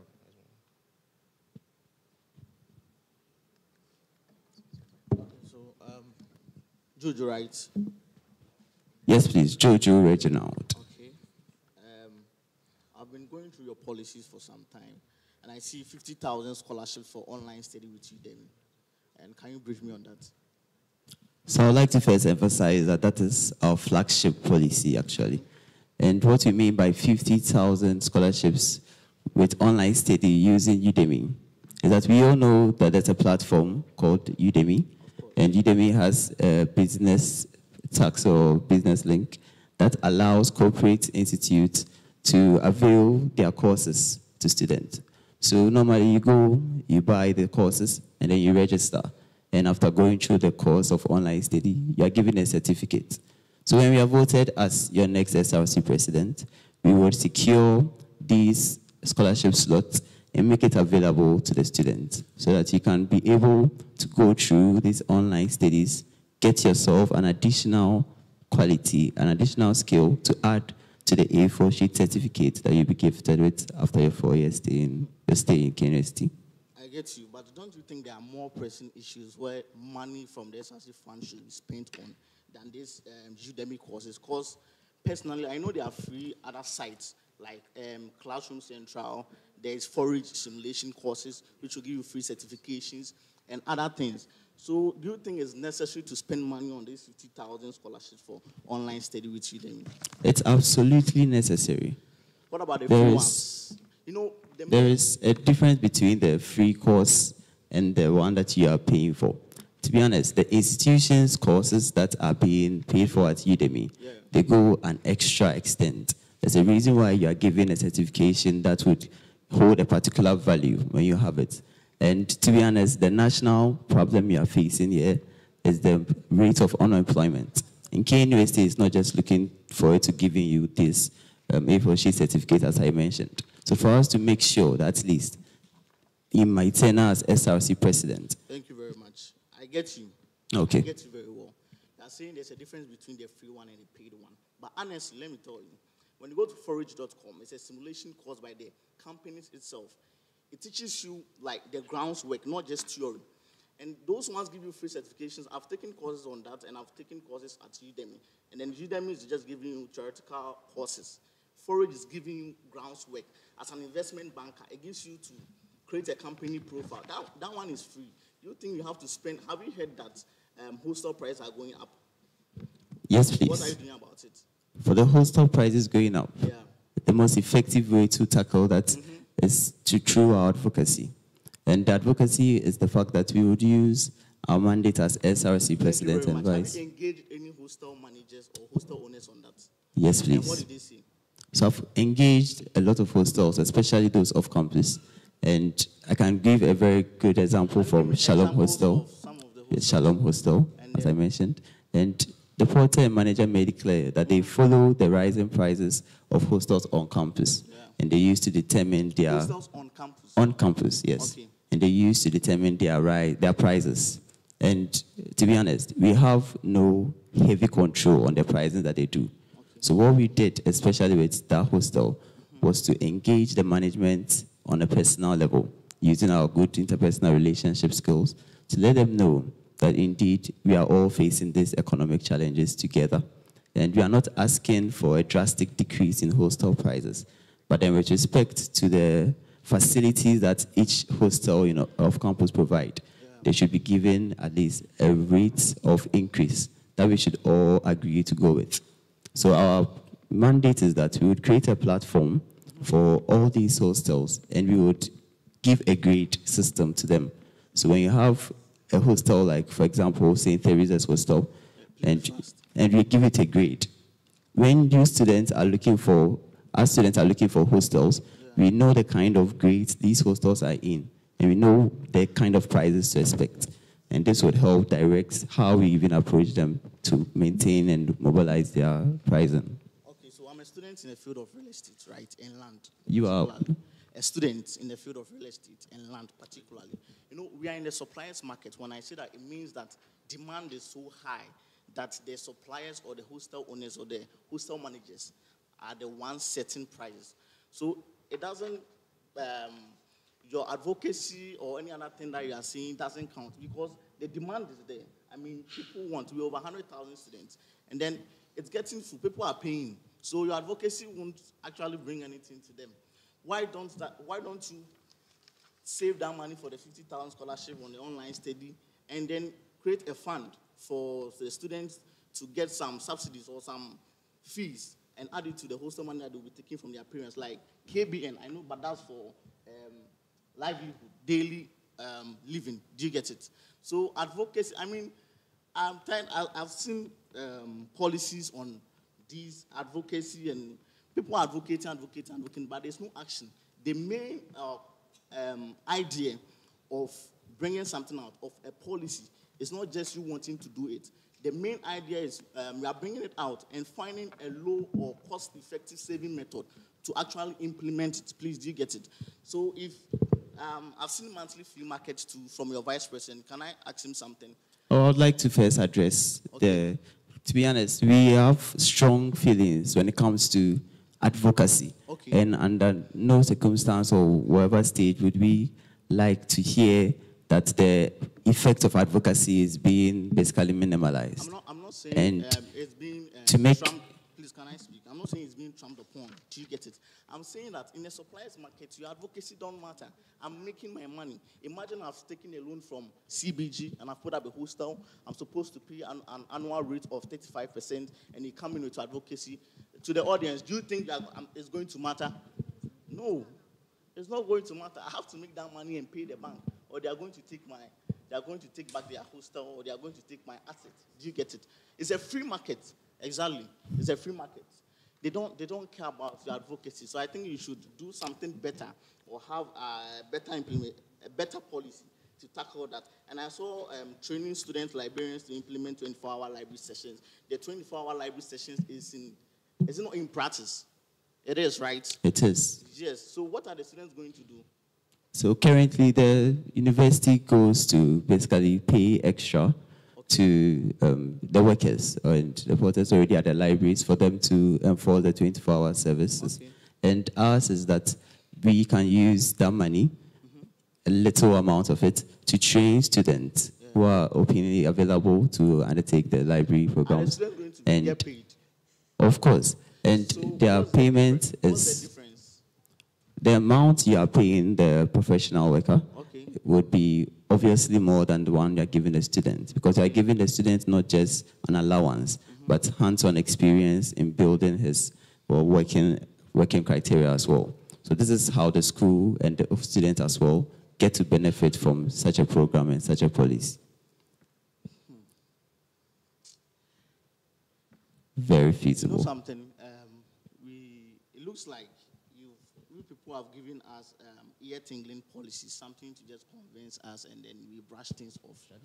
I said it looks like you people have just written ear-tingling policies, something you've just written for us to hear, make the head go sideways, and then we just brush things off. But honestly, the policies here are not tackling problems that students are actually facing on campus. Do you get it? You've heard some of them. Security, for instance, security, they said there's not enough security on campus. Myself, I'm a victim to that. Do you get it? And then other things. Entrepreneurship. I'm an entrepreneur myself. Very good idea. Monthly flea market. You are going to set it up, right? You said every month or once in a while. You said canopies. Okay. You said canopies, and then one thing I realized after the SRC week was that when the canopies were set around the parade grounds where the grasses were, people had stepped on them, and then the place was looking like a desert around the sheds. Now you can see dust there instead of the grass. How are you going to tackle that? Is your policy, please, is it your policy or is your vice's policy? It's our policy. Can you give it to me? Sure. So, okay, as an agricultural student, right, sustainability and more. How are you going to tackle that? Are you just, because of entrepreneurship, going to destroy the environment and then whatsoever? Okay, so as an agricultural student, as I said, we still have landscape students amidst us. And in situations like this, we can actually create paved ways within these particular grasses, just so students don't trample upon the grass and leave it bare. All right. Mr. Reginald's running mate, can you tell me the difference between rights and responsibilities? Tell me the difference between rights and responsibilities. And afterwards, tell me what are your rights if you are voted into office and what are your responsibilities? The question is directed to you.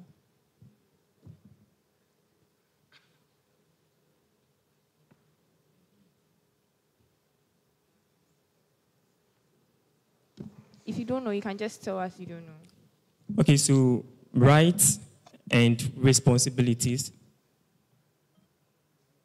they are, the one way or the other go hand in hand. I didn't say the similarity. Differentiates between right and responsibility.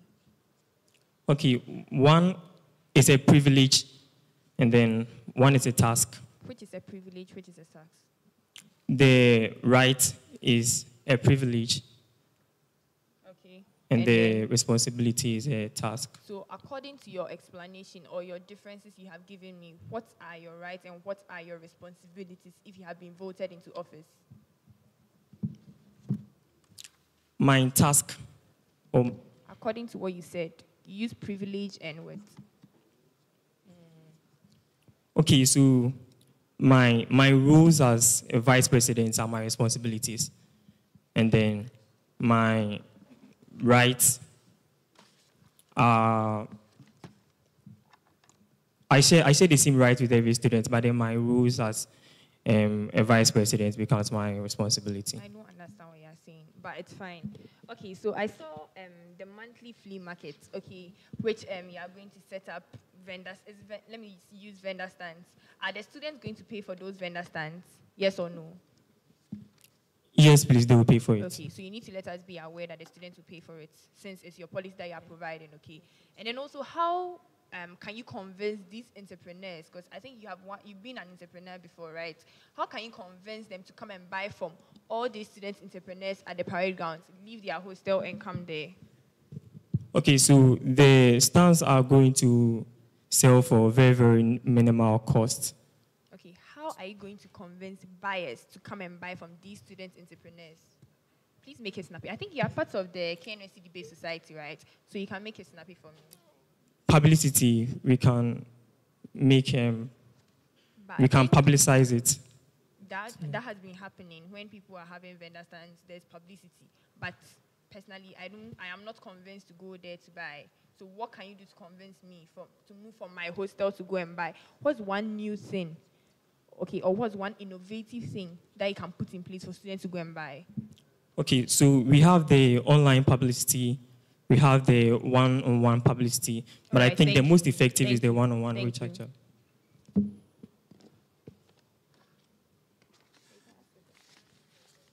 All right. Please, let's be snappy with this. We have a limited time. So, Mr. Clifford, you don't look cheerful. Have you eaten? You don't look cheerful. Have you eaten? I have. Pardon? You have, okay. So, who is Dr. Ruth Bediako? The Registrar Faculty of Agriculture. Is she aware she's a refugee on your CV? Yes, please. She is. So we can call her to... Yes, please. You can call her right now. All right. Mr. Jojo, you said you are from APSU. Yes, I'm a proud alumnus of the St. Augustine's College. What do you know about St. Augustine's College? St. Augustine's College is a premier Catholic school centered in the Central Region. We are mostly a fully great college. We have courses in science, art, and business.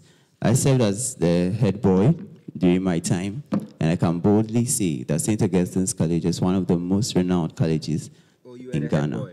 I was. Insightful. So, just a yes, a true or false question, okay? Ghana is 68 years old, true or false? Ghana is indeed 68 years old, true. KNUST is 70 years old, true or false? KNUST isn't 70 years old, that's a false statement. Let's proceed. What is the national motto of Ghana? Freedom and justice. All right. And in your opinion, what is the biggest challenge facing Ghana's youth today? As I aforementioned, the biggest challenge facing Ghana's youth is unemployment. This is very prevalent, and to be honest, that is the headache on every student's mind as I speak. The rate and the fear that after schooling, after gaining your skills, you would have nowhere to be in the job market is something that is a very scary one, and is the most prevalent problem in Ghanaians' youth. Okay, give it to your vice. Prior to his answer, what advice do you have for the youth? So just as we stated in our policies are actually centered in entrepreneurship. So I would advise that if you are a student of KNUST, you don't just take up although academics is our main mandate on campus, but then you also consider other factors as entrepreneurship before you even leave campus. Okay, so to you, Mr. Vice, please, I would like you to name one issue that KNUST students have protested about in the past 2 years. The reinstitution of the JCRC.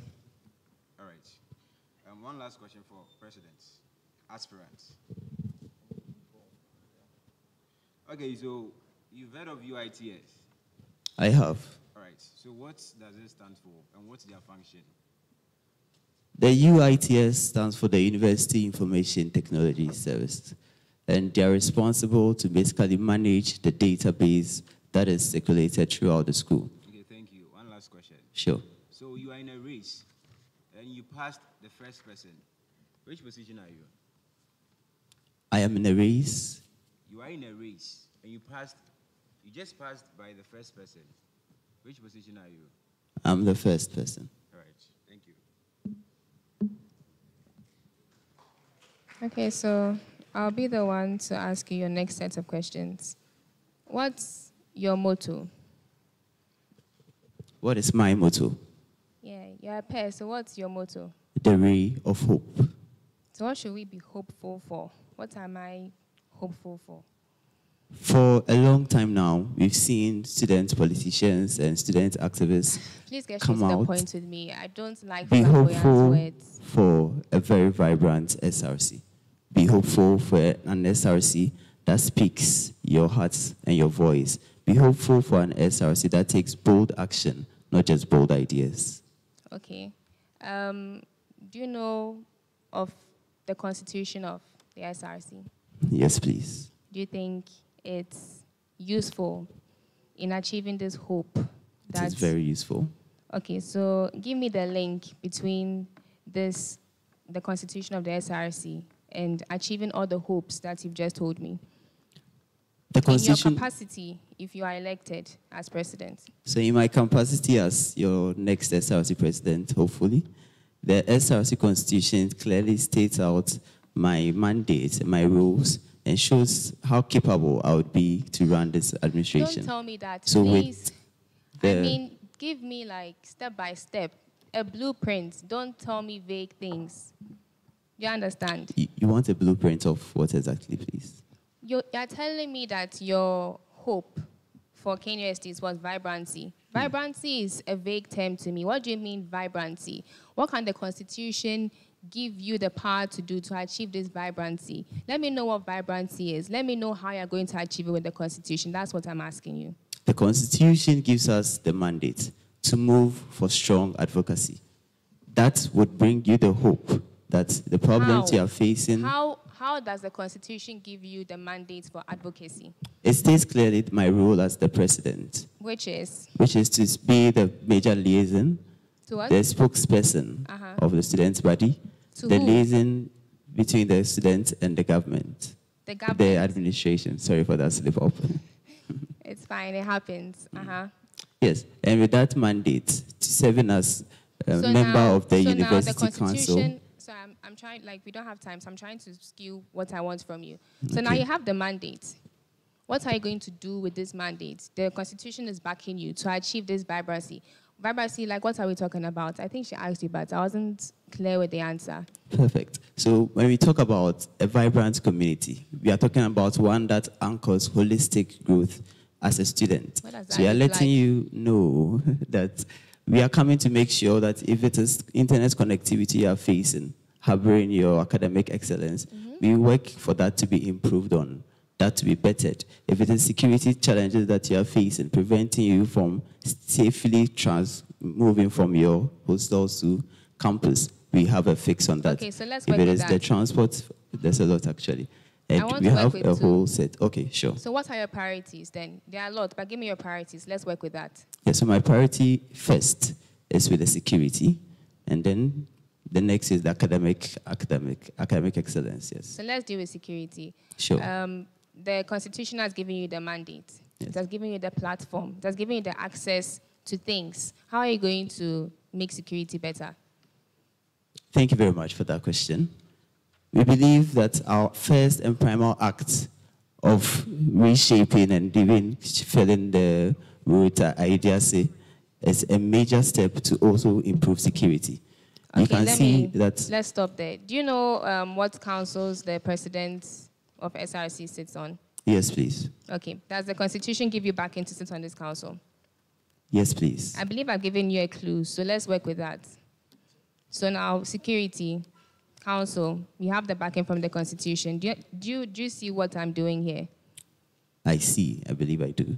Okay, so let's hear your answer. Now, I want a vibrant KNUST. You are saying a vibrant KNUST means that better security. Tell me about that. So the Constitution gives us the mandate to be on a committee for security and welfare and academics. And with that mandate, we would move to procure resources to ensure that you are feeling and benefiting wholesomely when it comes to security and health and academic excellence as well. Okay, do you think the Constitution shields the president from all kinds of legal action? It doesn't. Why do you think so? Because it's stated clearly in the Constitution that when the president goes outside its powers, or when the president does things that are not in alignment with the Constitution, he is open to impeachment by the parliament to even vote on them to remove me from my position. So I'm also being held by the mandates of the Constitution. For that, I'm not a free zone player. Okay, thank you. Let's go on to Mr. Mensah. I believe that's your name.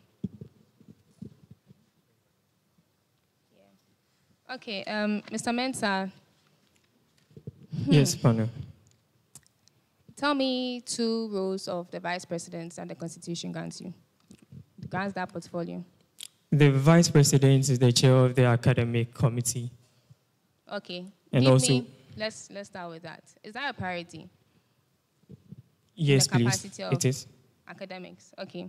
So, in what capacity, like what platform does the Constitution give you as vice president if you are elected to champion or solve a particular issue in academics for KNUST students?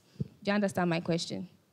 Okay. You are saying no. Do you understand the question? No. Okay, give me one problem that KNUST students face academically. You've done your research. I'm sure you've campaigned, so you should know. For my college. What college is that? College of Agriculture and Natural Resources. Okay. One major thing that students are facing is the infrastructure. I mean, the inadequate lecture halls. Such as? I mean, inadequate lecture halls. What do you mean inadequate lecture halls? Do you not have boards? Do you not have dusters? Tell me, what do you mean? We do have all these, but then looking at our number and then the number of lecture halls that we... So you want to expand the classrooms? Exactly. And that notwithstanding, the speakers, the projectors.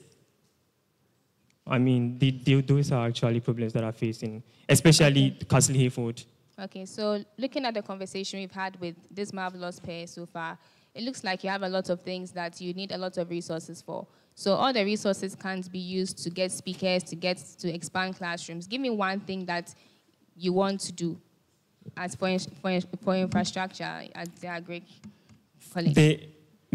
For infrastructure or the increment in the... What do you want to do? Do you want to increase classrooms? Do you want to fix speakers? For that, we can only advocate. We can't use money from the coffers of the SRC to expand the classrooms. So we can go all out to advocate for that to be done. But for matters of the speakers and stuff like the boards, we as an SRC can actually take charge. So that's the inadequate infrastructure that KNUST, which is ranked, what rank in West Africa? One of the best, actually, the best university in I was West actually being Africa. specific to my college. Yes, and you guys, and it can't afford speakers. Or the speakers are not working. I was talking about the lecture halls. That is what I was being specific. But for that, those speakers and other staff is a general problem. And a typical example is what I gave, the Castle Hayford. It's a classroom block for many students from different other colleges, and that is what students have been complaining of. Okay. So, in your capacity as vice president, you are going to advocate for speakers to be put in Castle Hayford. Pardon? You're going to advocate in your capacity as vice president for speakers to be put at Castle Hayford. Yeah, amongst the many, we will do well to advocate. Okay.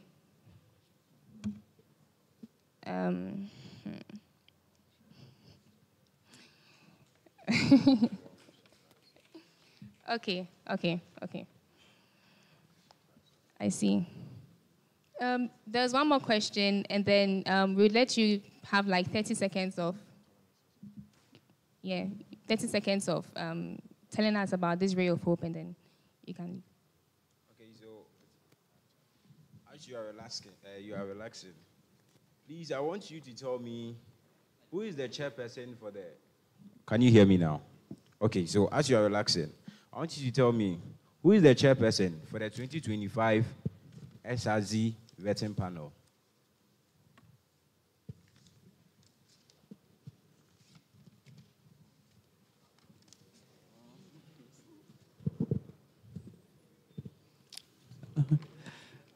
I'm very familiar with the personality, but the name has eluded me. You don't know the name? Yes, the name has eluded me. Yeah, But who is she? What do you know about her? Oh, she's a very reasonable individual, a pragmatic one, actually, and very known in the space of student activism as well. All right. At least I made you refresh. You smiled, so I'm happy. Yeah, I mean, and that's the same thing I was going to. As you guys are not smiling, right? And you should collaborate with him. It's part of what we are going to award you. And you guys are talking independently, okay? So please kindly work on it. But then on your CV, you said you are fluent in Fante, and you also say you are fluent in Fante, right? What is the favorite word that you say in Fante that makes you happy? That makes me happy. A favorite word. I see. I see. I see. Very well. Oh, yes. Fancy. Abazi. Obazi. Obazi. Abazi. What tribe do you belong to? Akan. Yes, specifically. Asante. And you are saying Obazi? No, Abati. Abati. Well, that's good. All right, thank you. You can address that, people.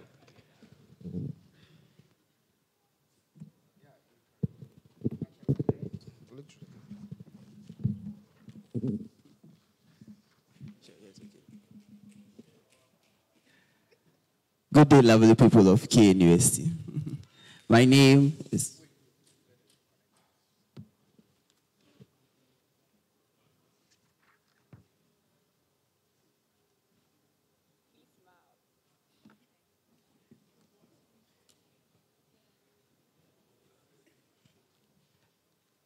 lovely friends, fellow advocates, my family there watching me as students of K University.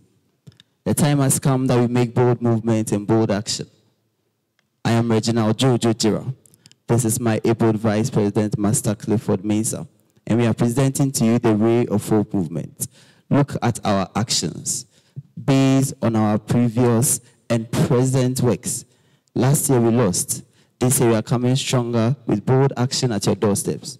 So choose Reginald Jojo Jira as your next SRC president. And trust me, we would all enjoy from the SRC that serves you. Thank you very much for following us, and I hope to see you there in the great future. Thank you. I say, what's up, buddy? Thank you. Yeah, you may go. I say, what do I cry?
Are the two of you related?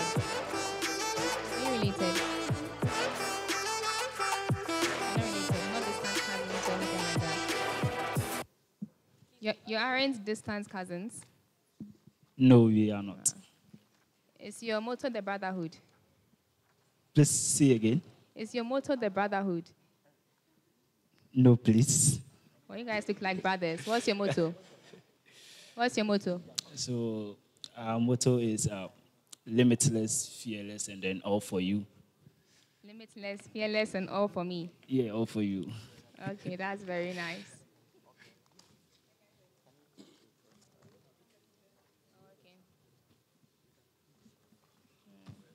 So what's your name? Richmond Acheyo Jangma. Richmond Acheyo Jangma. Richmond. Acheyo Jangma. Acho. Acheyo. Acheyo. Yes, please. ATSEYO. And then you. Good morning. Hello, how are you? I'm good. How about you? I'm good too. Great. My name is Yakubu Wumpini Abdullahi. Yakubu. Wumpini Abdullahi. My name too, Sagata. It's nice to meet you guys. That's great. Okay then. Give us a few moments.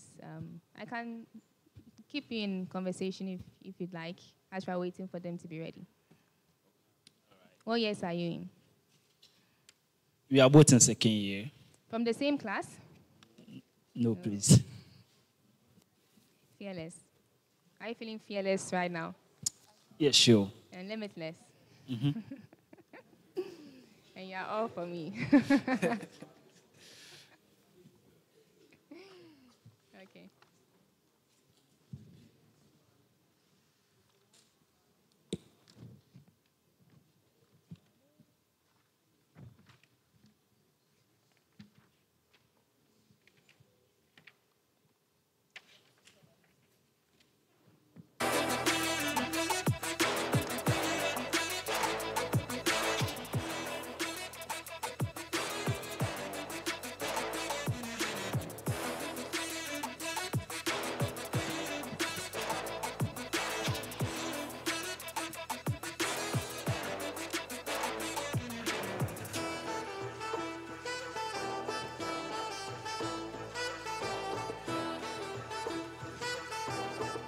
Sorry, how do I pronounce Acheyu?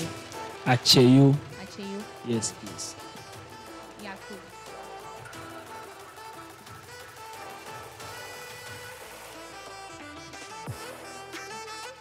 Do you have your policy documents here? Yes, we do. Can we have a look at it? And Mr. Yakubu, can we have a look at your CV?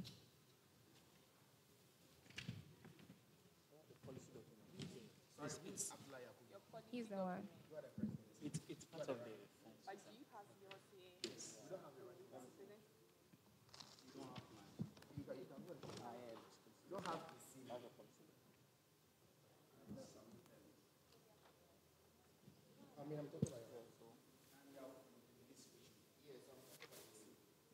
my CV. Yeah, it's submitted.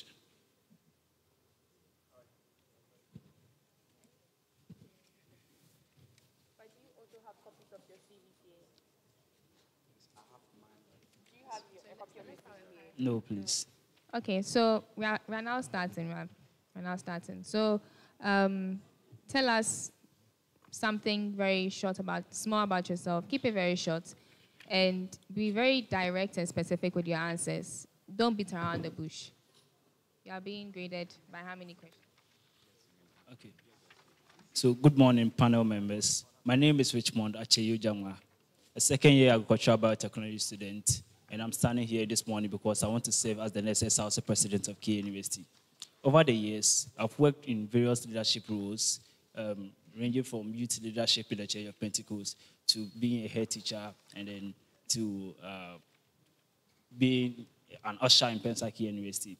All these leadership roles have equipped me in building my administrative skills, relations, people skills, and then managerial skills. So I'm standing here this morning because I want to serve as the next SRC president of K University. Thank you.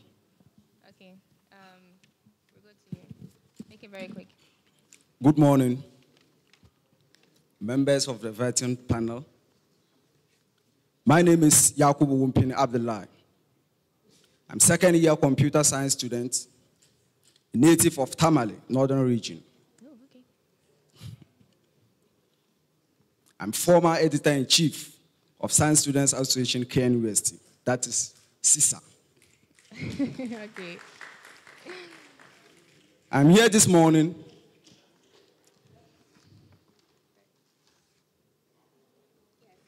to present myself for the vetting, as I'm on the journey of becoming the next vice president of our SRC.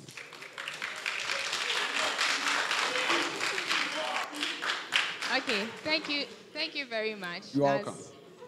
Feeling quite fearless, I see. Okay, Mr. Acheyo, you mentioned that you were a teacher. Yes, please. Can you spend about 2 minutes to teach us about leadership, what you've learned? Please see again, your question wasn't clear to me. Spend about 2 minutes to teach us, this panel, about leadership. Okay, so you are a class now. All right, so good morning, class. Yes, so we are going to learn about leadership today. Because my time is very limited, I'm going to give you the key points you should know about leadership, all right? So when we say leadership, leadership is not about you being at the top. Leadership is all about you helping people, you inspiring people, and then you sacrificing. Being a leader means that you should know what you are about, and then you should know your staff. Because you can't be a leader with an empty head.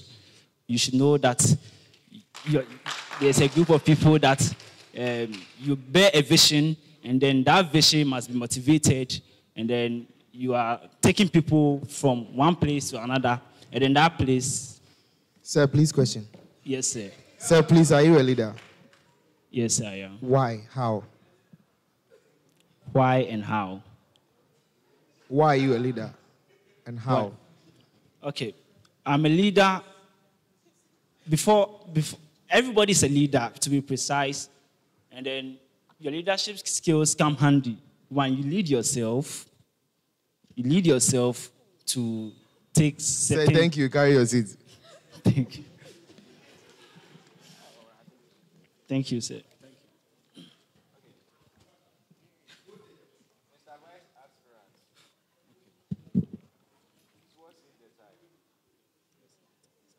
Well, I don't have watch here specifically for time. My watch is to make me appear casual and decent. That's why I'm wearing it.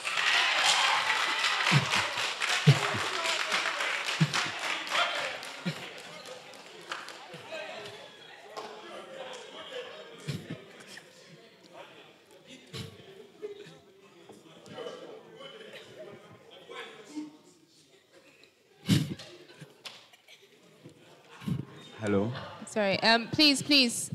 Let's laugh for 5 seconds and then let's continue, okay? The laughing should be ha ha ha ha ha.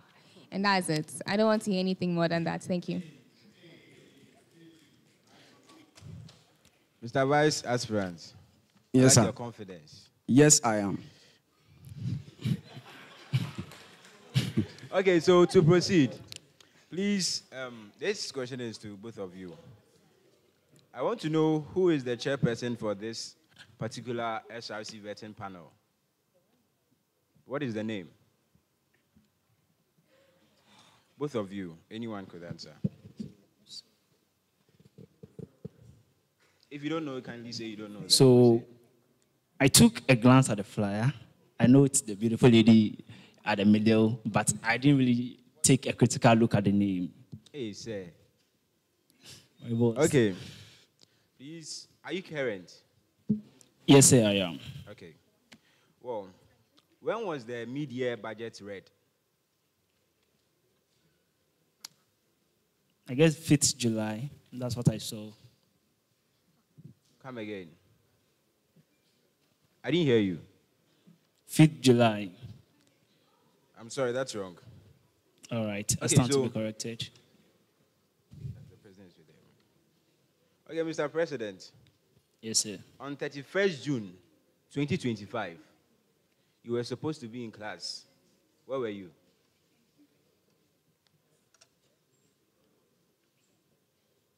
June. On 31st June 2025, you were supposed to be in class. Where were you? Okay, so there are 30 days in the month of June. So we don't have 31st June. Thank you.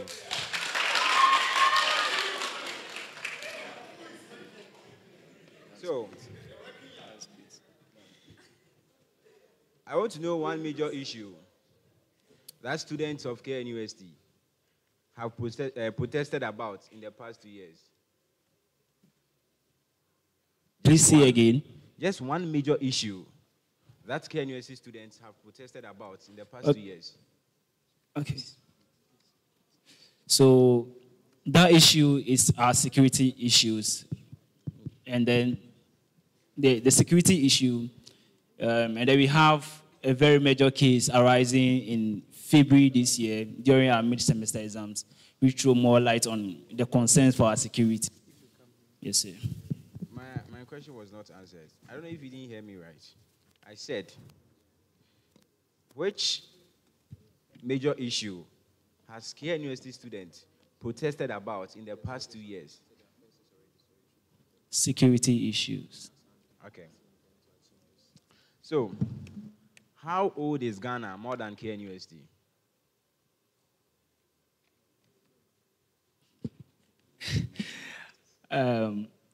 Ghana is younger than KNUST. Thank you. Yes, So, KNUST came into existence in 1951, and then it gained its full-fledged university status in 1961. Ghana gained independence in 1957, and then it gained its republic state in 1960. So Ghana is younger than KNUST. All right. So, what is the national motto of Ghana? Freedom and justice. I believe you observed the current SRC week. Say again. Yes. The SRC week celebration. Yes, sir. Rate it on percentage, 1 to 100.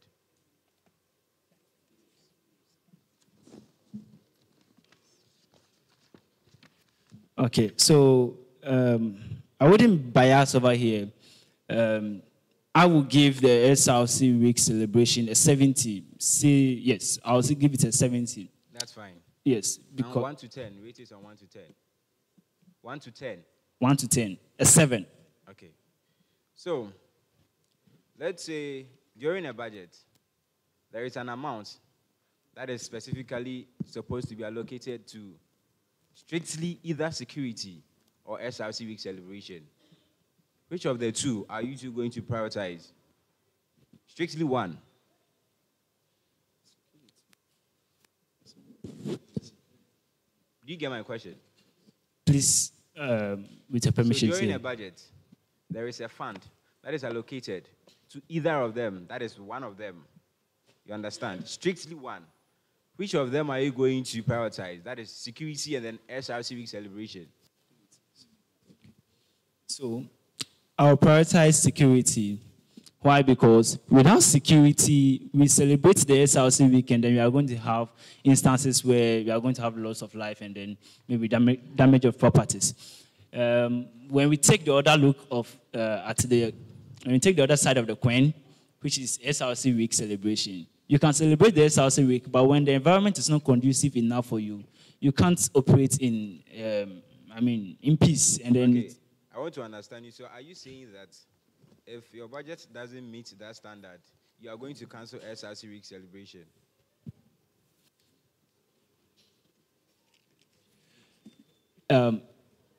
Honorable member, in no way are we going to cancel the SRC week celebration. Now, we are all humans, and then I believe that as humans as we are, we can understand each other. Even as we are interacting right now, we understand each other. If I make you understand that this and this and this is why this and this and this is not going to happen, you should understand me, and then you would understand me. That is why I will interact first of all with the student leaders, faculty leaders, college leaders, department leaders, and then we have a day-to-day communication to ensure that the welfare, number one, of the students are taken into consideration. Number two, the needs and the necessities that the students need, is prioritized. Thank you. One more. Please, okay. So, Professor Rita Dixon, she is the Chancellor of KNUST, true or false? False. All right, thank you. You're welcome.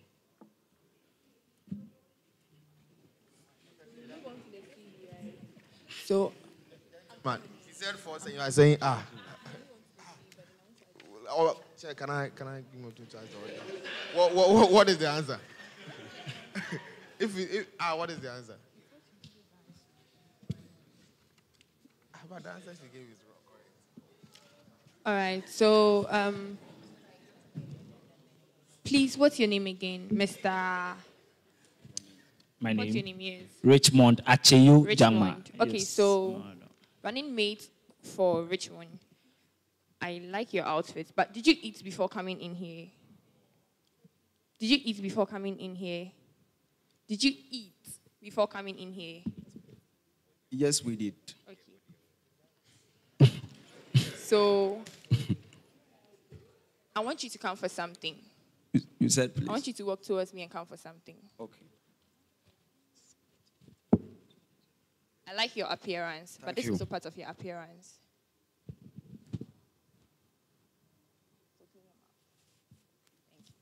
Resume your seat. Thank you. Welcome. So I think we move on to the CV. Are you okay? Yes, I'm okay. I'm okay.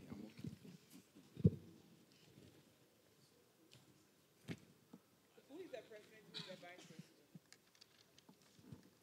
Richmond Jangma is the president, and then Abdullahi Yakubu Umpini is the vice president. We don't have your CV, the president. I submitted it. Do you have a copy here? No, I didn't bring a copy.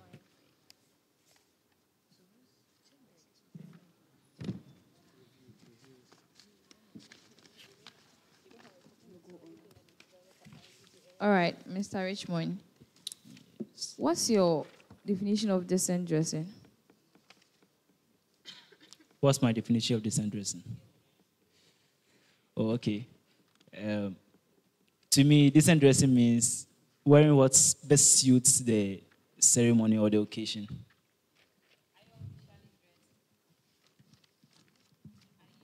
Officially dressed.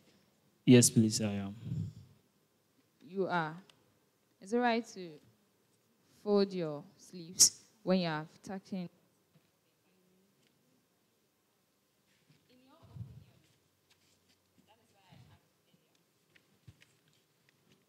Okay, so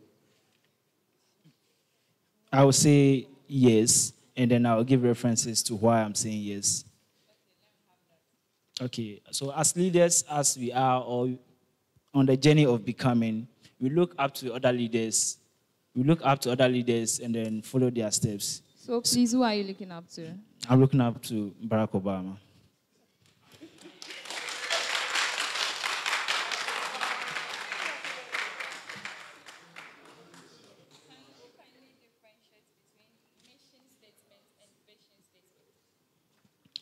Okay, so a mission statement and a vision statement. A vision statement is what you are willing to do or what you are eager to do, and then a mission statement is how you get to that vision. Should I say again? Come again. All right. So a vision statement is the plan or your target as to what you are willing to do, and then a mission statement is how you get to what you are willing to do. So tell the students of KMST your vision for them. Okay, so my mission as becoming the SRC president Your vision. My vision. Yes, please. My vision is to lead an SRC where we will have a vibrant, inclusive, and progressive student community, where we will build systems that will solve real student problems, and then make students of Kia University a better people. Yeah. Build systems. If I'm right, I heard you said build systems. Yes, please. What systems are you intending to build?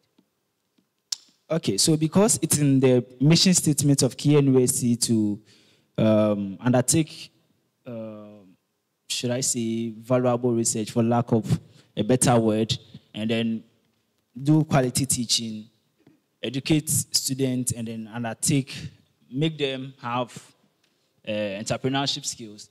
One of my systems that I'll build is the Ignite Hub and then Career Launchpad. We have very bright students of Kia University. One of them is Benjamin Etonam, who created an AI website called Prep AI. Now, this very fine gentleman created this Prep AI as a business initiative. Now, we don't have, if there is not any system to incubate that idea so that you will get labs to work in. Now, he's alone. So if you have a system that will work in a lab, have hands-on practices on his projects, that project that he has done will graduate into a business, then it means that we are going to have people that are in school but developing businesses for themselves. Okay, and then, so you know him, the person you are speaking of? yeah, coincidentally, I met him. Yes. So you've met him before, looking Yes, at how you are speaking. So what steps have you taken to help him out with what you are sharing here, telling us about how he wants to put practical things and have hands-on sessions? What steps have you taken as a student leader, right? Yeah. Okay, so nothing is further from the truth. I visited apparently he's working with a gentleman I know. So I went there, and then the gentleman showed me what he has done. So he sent me the link. I followed, and I did a bit of research, and then I spoke with the man that we can have a collaborative, should I say, idea or something that will make his project come out as one great business idea that can help him even after the university. That's fine. So with your mission, you want to tackle real student challenge. Can you give us 2 student challenges that you would like to tackle when given the opportunity? Oh, yes. Okay.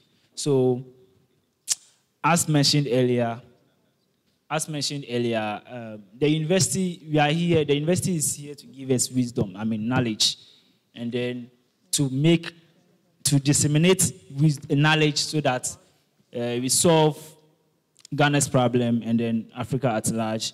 So I'm going to tackle the entrepreneurship. I'm going to tackle entrepreneurship problems. That is number 1. That is in the Ignite Hub that I'm going to form for students, where we're having their projects being... Aside that, what else? Aside that, I'm going to tackle security issues, and then I'm going to create an SRC app where we are going to have everything infused inside. If you want an explanation of that, I can give you. Okay, before that, I think my last question before I put the microphone down. You said you would prepare every University student to thrive. How do you intend doing that? Okay, so because the university comprises of about 90,000 students, I alone can't do it. So I'm going to work hand in hand with other leaders. We have the college presidents, we have other executives. How? What are you going to put in place to ensure that? Yes, so I'm going to meet with them, and then we are going to listen to students' concerns through the town hall meetings, and then we are going to take it to the administration, and then we are going to work on it. Are you a visionary leader?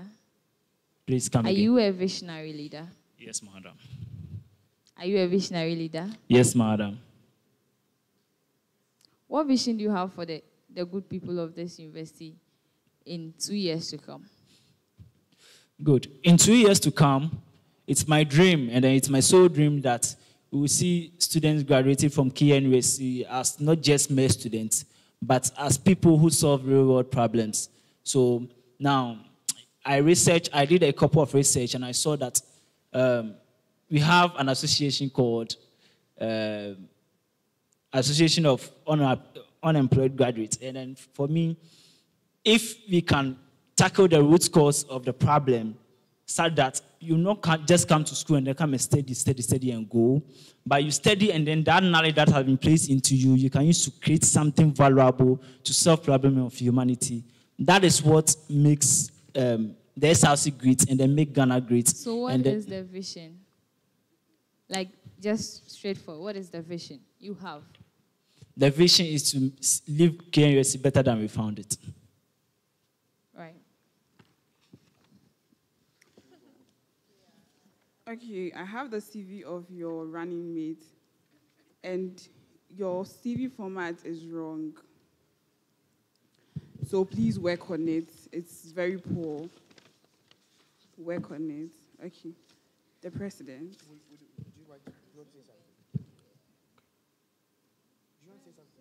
I should stand up. No, you want to say something? Oh, no.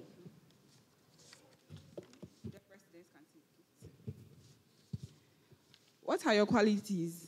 How do you think it can help our SRC?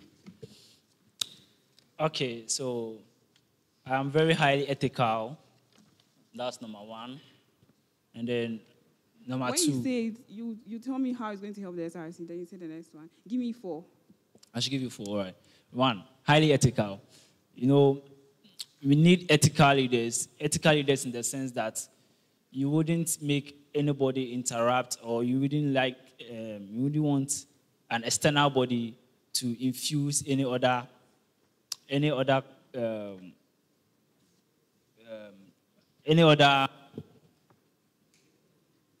please let me take it again. Ethical in the sense that you know your values. And since you know your values, I'm going to use the Christian values per se to modify the SRC. Then number 2, I'm a problem solver. Wherever I am, I make sure that I leave that place better than I found it. That is something that stands with me. So my mission here is that I should leave KN University not just as any ordinary student or not just as an SRC president, but as an SRC president that has led the legacy and then left an impact and then a footprint on KN University. What problems have you solved? What problems have I solved? So when I came to first year, this is a miniature problem, but when I came to in the early days of our study, I formed a study group where I helped my colleague classmates, and then taught them, and then some of them excelled. I mean, not all can excel, but some of them excel magnificently in their academics. Yes, please. You can continue. Okay, so I'm a team player, and then I'm very passionate about everything I do. You gave me 4. Yes, I gave you 4. Okay. You are in second year. Yes, please. You've been in the school for less than 2 years. Yes, please. What achievements and contributions have you made that makes you think you can lead a whole SRC? Okay, thank you so much. I understand that before you give something to somebody, you must know the things that the person have done previously. And then throughout my life, I've had these opportunities to help people and then to work in various leadership roles. But being on KN University campus, I've not led anything yet to be given the opportunity. But here's what I believe. I believe that when you are in an environment that needs a solution, or when there's a problem for you to stand up to the challenge, you stand up to the challenge, and then you just don't wait for people to, just leave the problem ajar, just like that. But you stand up to the challenge, and then you do what you're supposed to do, and then the problem being solved. Thank you. All right, thank you. I'm not too satisfied with your answer, but let's go on. Thank you. Richmond, right? Yes, please. Please, can you differentiate between executive council and executive committee? I said Richmond. There are sometimes you can, collaborate and talk. This is a specific question for him, please. Yes, please. So the executive committee comprises of the... I think Yes, the executive committee comprises of the president, the vice president, the general secretary, and then the financial secretary. And then the council comprises of all the executives.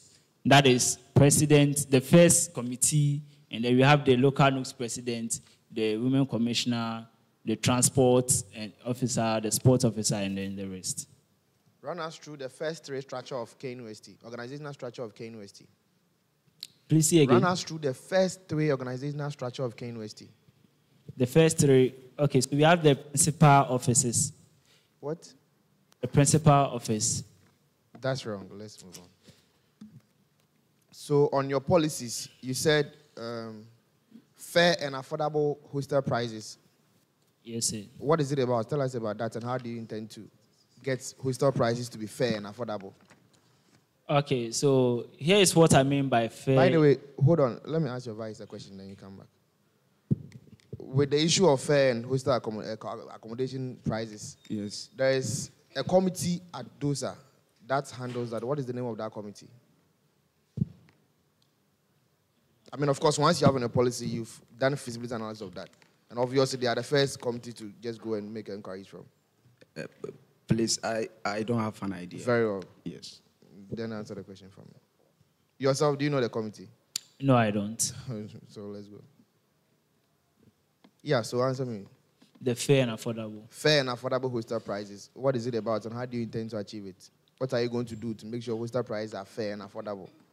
Okay, so because each year hostel prices go up, and then these don't just place a lot of burden on students. It's heartbreaking to see that your hostel fee is going to be higher than your school fees, actually. And then here's what I plan to do. Gentlemen, please, when a question is asked, be specific, okay? Because if we don't have the other questions, it's going to go against you, right? Yes, sir. How are you going to achieve it? Just tell me. Okay, so I'm going to write a petition to the Vice Chancellor, Association of Vice Chancellors committee, and then they will pass it. I mean, you said you are going to do what? I'm going to write a petition. To who? The Vice Chancellor. Regarding what? Regarding the hostel prices. And you think because, yes, I'm taking it from somewhere. Very well, now you can go. You know, because every year you do some painting and the renovation of the hostel before the prices, that shoots the prices up. And then when the hostels on campus raise the prices, and then that ignites those outside. Have you found out why hostels on campus prices are always raised? Yes. I think the water bills, the light bills that they pay, and then renovation, buying paint, and then all those things contribute to the prices, and then that raises the... So if you know these things, why do you think that your petition will be relevant? To make sure that the price is being reduced? Because I believe the university has the students at heart, and then everything that they do for the benefit of the students. I'm sure that when we write the petition, everything that you say, how you say it matters, and then what you say also matters. So there's a way you are going to say it that will, touch their heart, and then... Gentlemen, I'm not satisfied with your answer, but yeah, let's move on. So let me ask you this question. I am a committee. I fall within one of the composition of the SRC. And this committee, I am pregnant with 4 solid committees representing the entire good people of Kenya University. Which committee is that? Please say again. I didn't get it right. I am a committee. Okay. I fall within one of the composition of the SRC. And this same committee is pregnant with 5 solid people representing the good people of Kenya University. Which committee is that? Time is on our side. Thank you. Please, I have no idea. Okay, thank you very much. Jangma, right? Yes, sir. Okay, so in your policies, you have here the key NUST SRC app. Yes. And you said you are going to get all info in one, shuttle times, hostel news, agent alerts, all in one app. But from what I know we have agent alerts from the SIM cards that they give to us, and then the contacts that we use to fill our forms. So now they receive alerts from it. So why do you want to change it? Hostel news, we have this website for hostels that KNSC has out. You can find news there. And then you said even to vote online. Have you asked why we are doing the biometric voting? Okay, so that kind of voting in the script over there is not voting to elect presidency or elect leaders. So what kind of online voting? Yes. There's something called the ideas marketplace. Mm-hmm. Before you lead somebody or before you take somebody to the next step, I can't just sit in my room and then craft policies for students. I need students to come on board and then so they are going to vote on your policies? No, they are going to suggest the challenges, and then we are going to vote on it. And then we pick the most pressing one. Thank you very much. You said we are going to get a mid-sem reset break. Have you asked why there's no break after mid-sem? SRC is not just, how do you call it, a campaigning platform. It's a governing body. Do you get it? So have you asked why we don't have no break after mid-sem? Have you engaged any of the stakeholders or any of the higher officers? Yes, I've communicated to some of the students, senior students. The students don't set the academic timetable. Do you get it? So have you asked any of the higher officers why there's no break after mid-sem? The one that you are trying to bring in the reset break? No, sir. Thank you very much. And fair and affordable hostel prices, right? And as my fellow panel member said, if the prices are going up because of inflation, maintenance costs and other things, how will your petition or your advocacy relate to that or respond to that?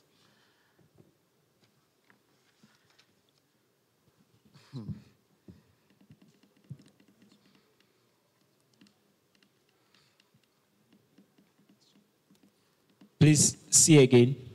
You said you are going to get us fair and affordable hostel prices. And I'm saying that if the price of the hostels are going up because of inflation and maintenance costs, how will your advocacy respond to that?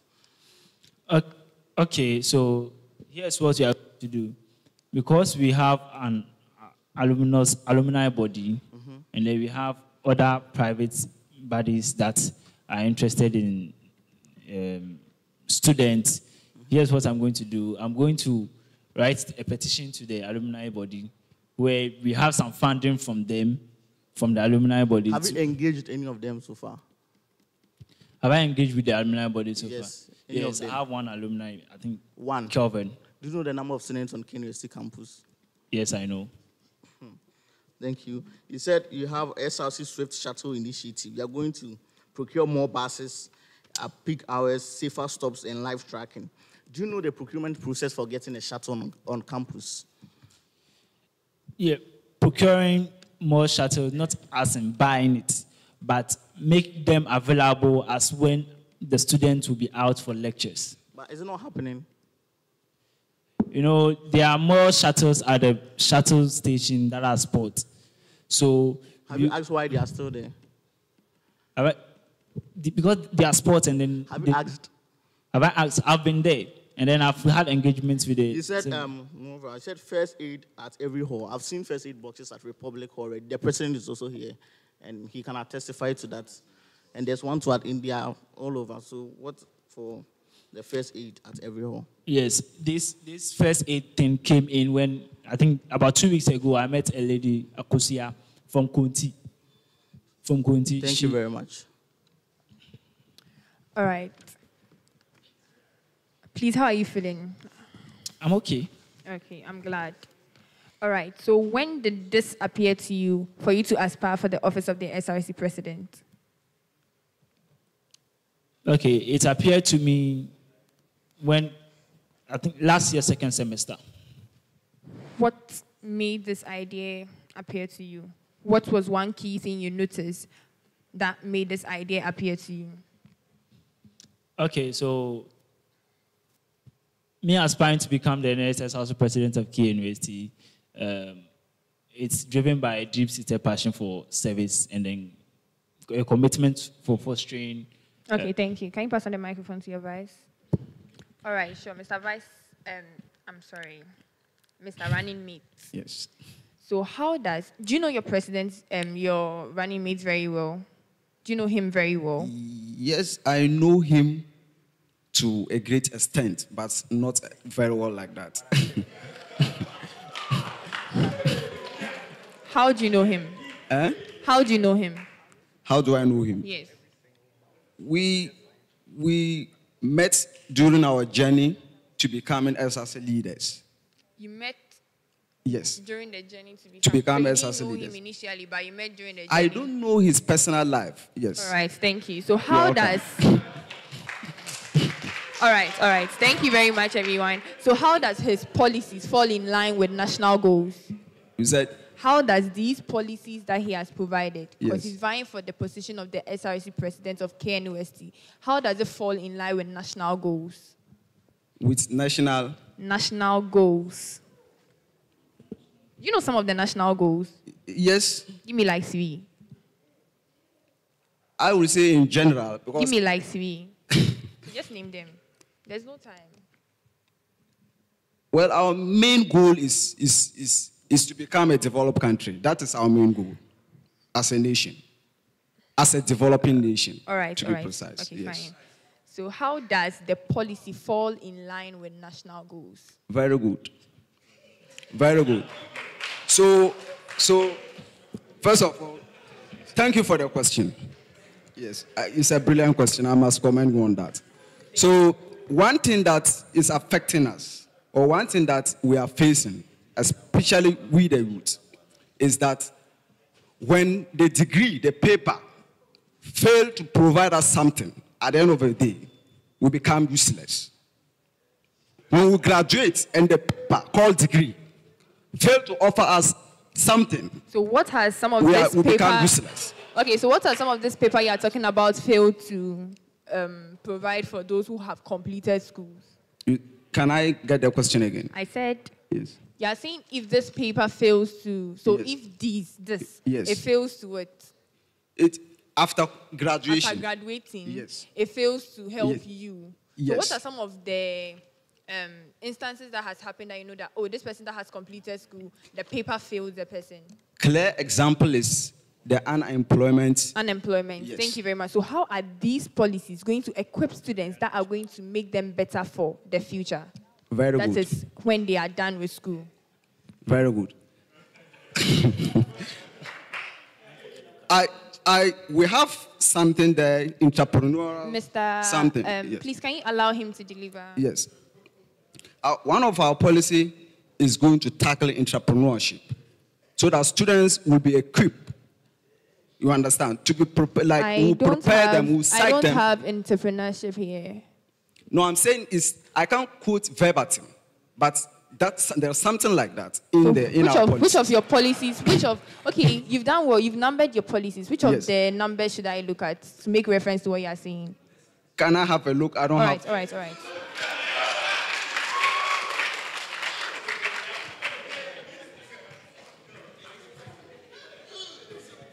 Have you seen it? Okay, thank you. It's fine. Okay, we have the 6 and the 7. 6 and 7? Yes. Okay.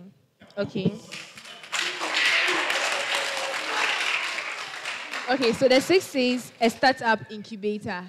You said? The 6 says a startup incubator. Yes. Explain that.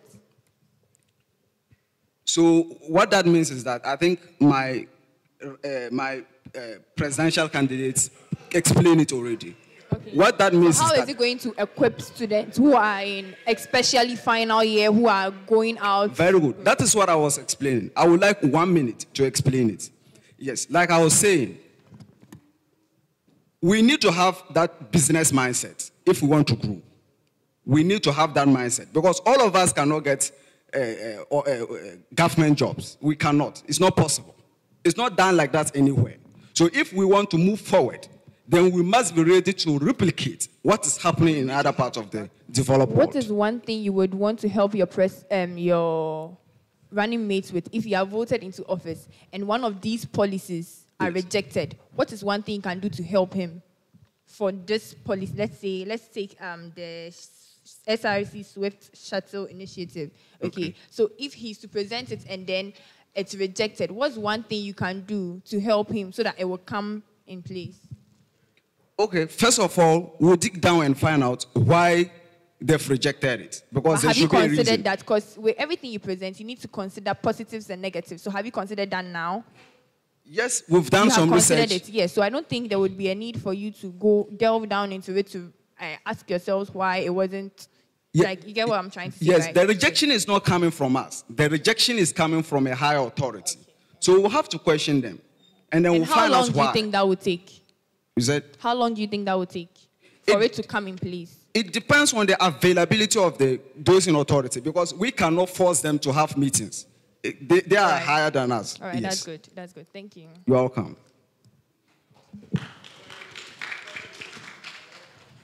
Okay, so let's do it this way. With my questions, I ask you a question, you give me one line, like bullet points answer to what I'm asking. The first goes to Mr. Acheyu.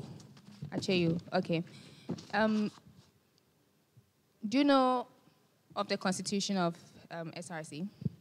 Yes, please, I do. Have you read it? Yes, I have. Do you know how many deputies per portfolio, per appointee portfolio, it allows you in the capacity of president to appoint? Say again.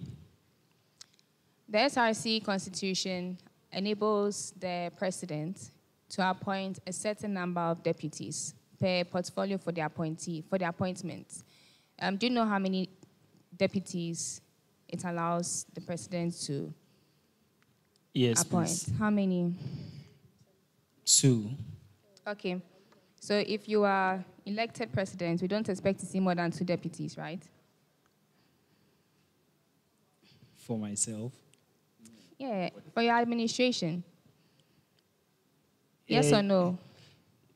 Yes, but there will be appointments. I mean, people that I'll be working with, about maybe 35 of them. Okay, so those will be the heads, and then you're allowed to have deputies, so that should amount to 35. That's what you're saying? Yes, something. Okay, so let me just not beat around the bush. The point of me asking this question is that, do you believe the Constitution holds value? Yes, I believe the Constitution holds value. Do you think the Constitution gives power to the portfolios that you're aspiring for? Yes, it does. In your campaign, I'm pretty sure that you have identified problems that are plaguing the students of KNUST. Yes. Give me the one that is of most priority to you right now. Just need one. Security concerns. Okay. So how is the Constitution, which you believe has value and which you believe gives power to the portfolio that you're aspiring for, enable you to address the security issue? So the Constitution gives me the power to advocate for student needs and then be the chief spokesperson for them. So as the chief spokesperson for the student body, I'm going to advocate for their needs on high offices and then at the council meeting. Just advocation that you're going to do? Just advocation? Not just advocation, plan okay, and execute. Let's do the advocation. What platforms would the Constitution give the power to the president to, like, what platforms would it put you in a capacity of president? So number 1 is the university. Yes, continue. The University Council. Okay, so let's start from there. So now you've identified your problem, which is security. What exactly about security do we need to address here? So I think there should be we should have security personnel, employment of more security personnel, and then motorbikes. There should be motorbikes for rapid responses. Okay, so now you say that we have to get more motorbikes, more security personnel. Yes, okay, please. so a hypothetical situation, you've been elected president, you're on the university council. What is your blueprint to bring a solution to this? So the outcome is you want to get more bicycles, you want to get more security. Give me a blueprint, a step-by-step on how you achieve that. Okay, so I'll make the council members understand that now this is KNUST and then we have the student body. The student body are of sole priority to the university. So we have about 90,000 of them. So if we have security issues where we are losing life, then it means that we are depreciating in number and then the value or the name of the university may be dragged in the mud or something like that. And then I'm going to tell them that we need to get more security men on board and a rapid response team and then a motorbike for them to respond quickly in case of emergency, more surveillance cameras around and then street light to light dark path. That is what I'm going to tell them. And then why it matters most is that this one is not just going to ensure safety to the student, but it's going to also make sure that students are safe and then they're able to study in a conducive environment to promote the name of the university. Okay, thank you very much. So now you have advocated. They haven't listened to you. What's your next step? What committees does the Constitution allow you to set up to be able to give you more support in terms of more voices behind you? Do you understand what I'm saying? No. Okay. So you are the president. You've identified that security issues are a problem. You've gone to the council. They haven't listened to you. But you don't want to give up. But you still have power, according to the Constitution, to work with people to be able to still address that issue. Because the more power you have, the more leverage you have in negotiations. So what committees does the Constitution allow you to set up? And how are you going to use those committees to address the security issue? Okay, so when I'm neglected, or I wouldn't say neglected, but I'm not listened to in the first place, I'm not going to give up. Here's what I'm going to do. I'm going to set up the committees, What security committees? What committee. committees? What committees? Security committees. Do you have security committee as one of the committees that the Constitution allows you to set up?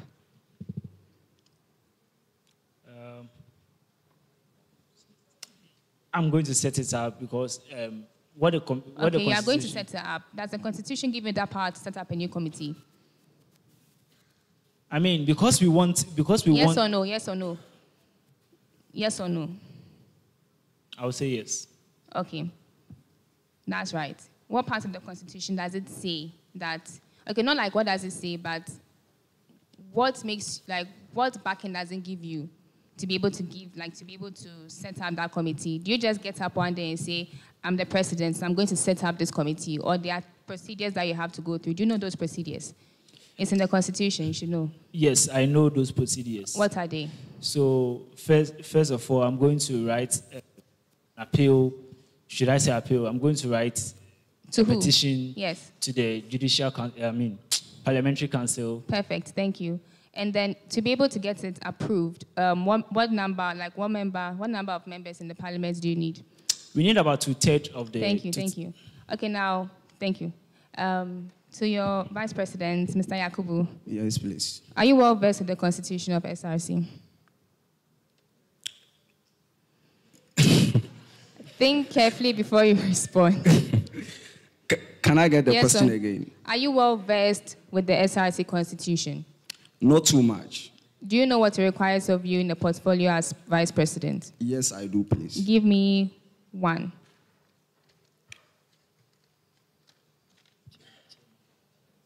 Article 23. I know it's in Article 23. I'm reading Yes, it. Give me yes. one. Give me one.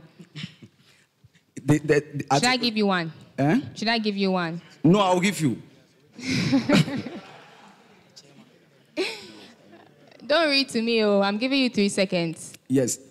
Yes. Article 23, clause 1. Clause. Mr. Yakubu, you know what? I want to give you what Article it says. 23, clause 4. Okay. Yes.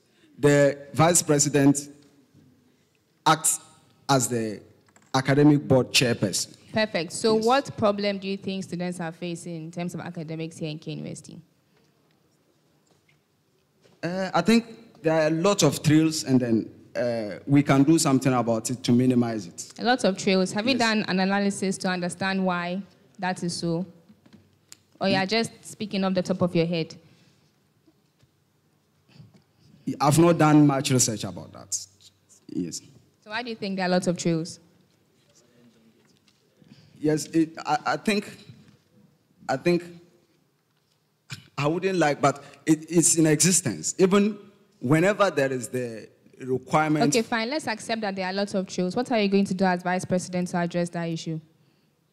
One is to create peer mentorship as part of our academics. So Any that, other thing? Because you understand it better. No, don't tell me so that. Okay. Any other thing? Peer mentorship. Any other Yes. thing? Tutorials for the students, like. Okay. Yes. So now you have the peer mentorship, you have the tutorials. Give me the blueprint to be able to address and bring down trails that exist in. The blueprint to be able to do it. Yes. Using peer mentorship and then. Please be quick. Yes, I'm listening.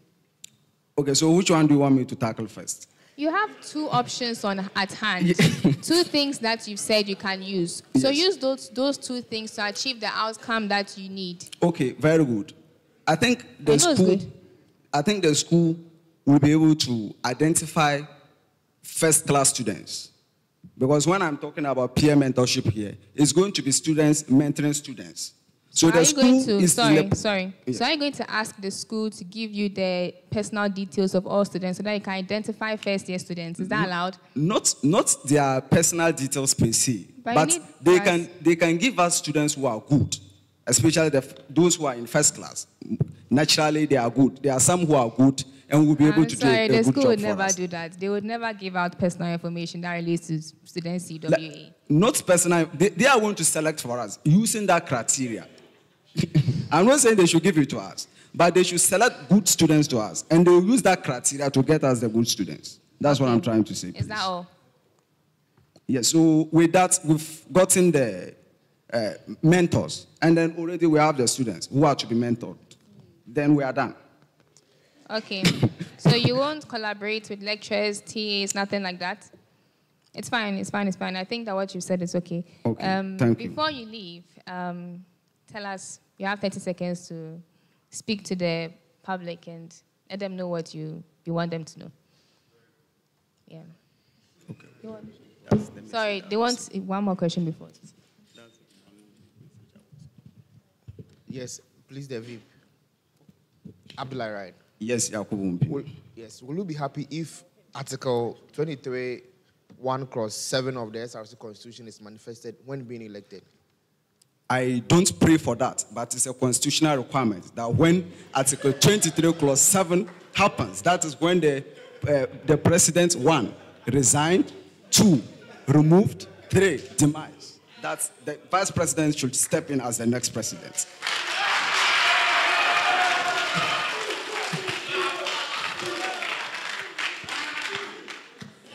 Okay, so you have... All right, quiet. So you have 30 seconds to sign off, and then we're done with you.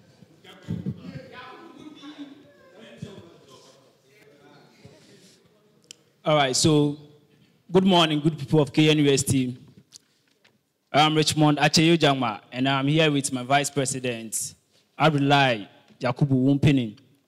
We are here aspiring to be your next SRC President and then SRC Vice President, respectively. We are here because we believe that KNUST can be left better than we came and then found it. So we are asking for your support and your help as we journey through this space. So vote for us, number 3 on the ballot screen, to serve the SRC better. Thank you. Thank you. It looks like the crowd is calling for Yakubu. So Yakubu, do you have something to tell us too?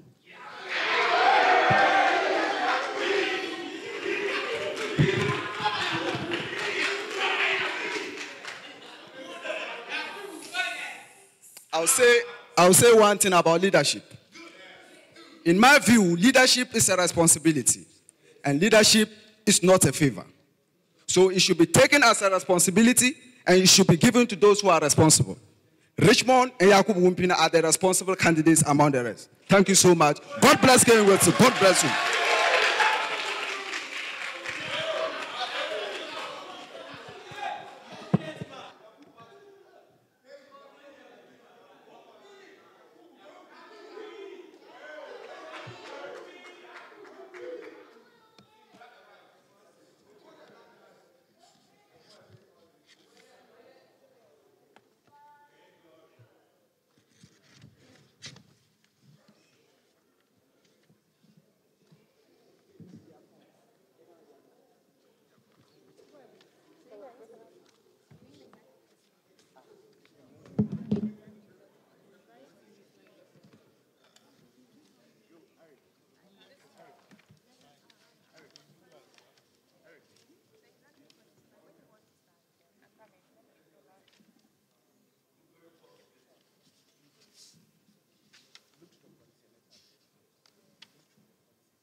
Gentlemen, you are welcome.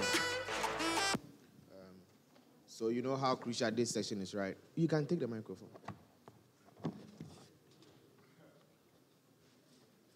Please, can you tell us how crucial this session is all about? All right. Thank you very much for... So I think that this section is to vet student leaders who are aspiring for leadership roles to see whether they are capable to handle what they are aspiring for. Yes, you were here last year, right? Yes, please. Tell us some of the questions you were asked. Okay, so last year, one of the questions that I remember is they asked me of my policies. Yes, please. Of which, yes, that's the question I remember. Yeah. That's the only question you remember. That's part of the questions that I remember, please. Very well. Introduce yourself to us and then. Okay, so my name is Gregory, a 3-year in engineering, and I'm a 3rd-year student in natural resource management. And as part of me aspiring to be the SRC president, I was a student leader way back in SHS, an SRC president, boys prefect, as well as the student discipline committee president. And all these things also shaped me to have a very nice mentality to contest for the SRC in K University. Thank you. Your vice, please. Your running mate, sorry. I'm Joshua Jakwe, a student of K University and Yes, communication confidence design. because we award you marks on your confidence level. Sure. Okay. I'm a communication design student, 2nd year, and I'm aspiring to be his assistant in this running race. How well do you know him?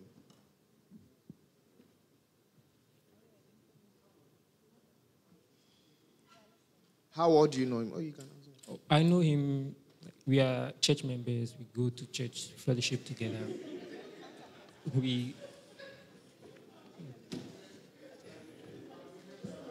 Sorry? We fellowship together. And we also... You know him on the basis of you are church members? Yes. And all right. What kind of qualities does he have? For me, I know he's a very good leader. Gentlemen, be confident. He's a very good leader. During church services, he has these fellowship meetings. And if that's the case, the gentleman here has much power, much dignity in serving the church than serving the SRC. No. Because whatever you have been saying is related to church. So why is he here? To serve the student body of the school. Did you get a question? Did you get a question? Whatever you have been saying that you know him from church, I said, give me some qualities. You said that the qualities he has is that he has been doing well in the church. And I'm saying that then, of course, this gentleman is very good in the church activities than serving SRC. So why is he here? He's also here to serve the SRC. And for the vetting, we are here to vet him. Very well. What is one thing that he can do? He can't do, but you can do.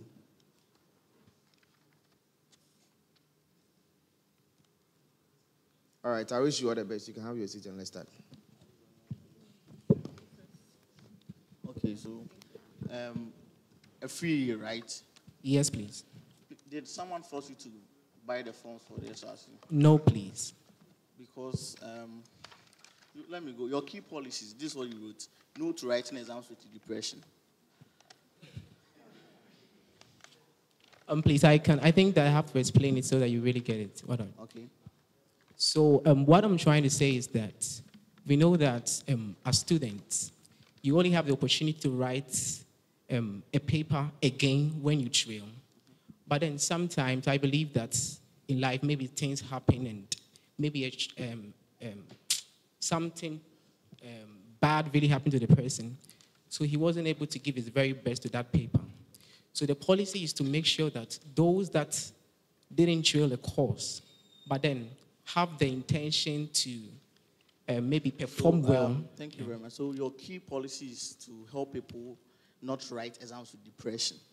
Not really. But that's what you wrote. I think that... Do you have any other policy documents there? Yes, please. Where is it? Not with me now. Okay. All the policy. What's your vision for office? Thank you very much. So my vision for office is, first of all, it's three things that I want to achieve when we come into power. The first thing is with the exam, the key policy that we wrote. The second thing is... Your vision for office is to bridge the gap between the SRC and the student body. What gap is there between the SRC and the student body? Okay, thank you. So I think that the SRC will represent the students, but then most of the time, the communication between the SRC and the students is very, very low. Have you held any leadership position before? Yes, please. You know, the fact that you've been able to kill a fowl doesn't mean you can kill a cow. Do you know that? And from what you have here, your main policy for the student, but we have a lot of problems here, is not to writing exams without with depression, and then you didn't even finish filling the form.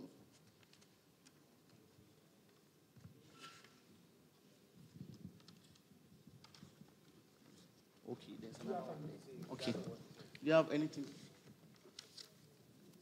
Okay. No. Oh, okay.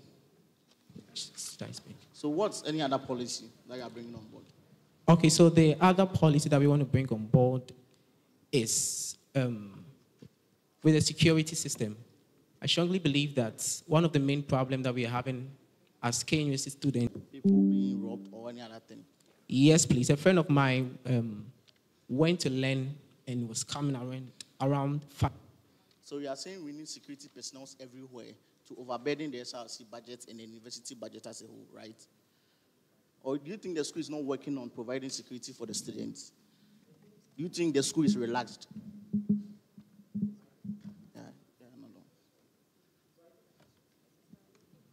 Hello? Okay, so I think that the school is doing the best, but then we need more hands. So what I was trying to say is that we are not going to take security people from outside, but then we are going to use our own cadets, if it's possible, to merge the cadet student with the security people. You merge the cadets with the security Yes, personnel. please. Wow. For example, let me say, for example, whilst we are here,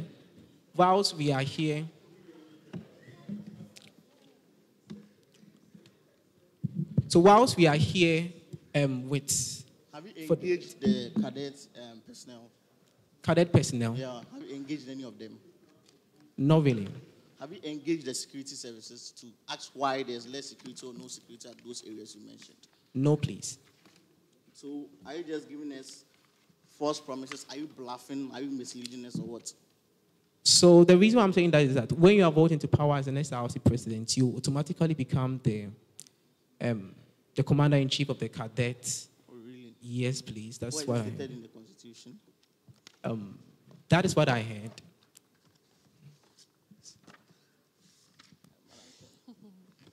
All right. Please, what's your name again? Gregory, a free energy. Who is Joshua? My vice president. Your running mate? Yes, please. Okay.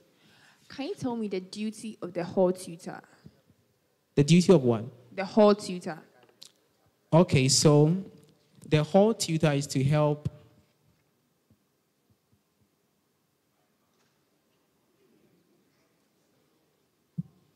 Hello?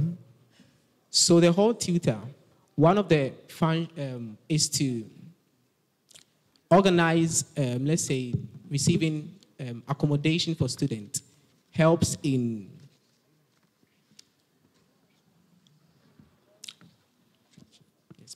so they help the hall tutor helps in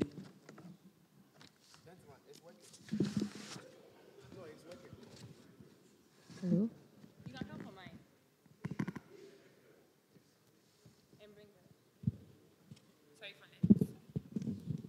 So go ahead.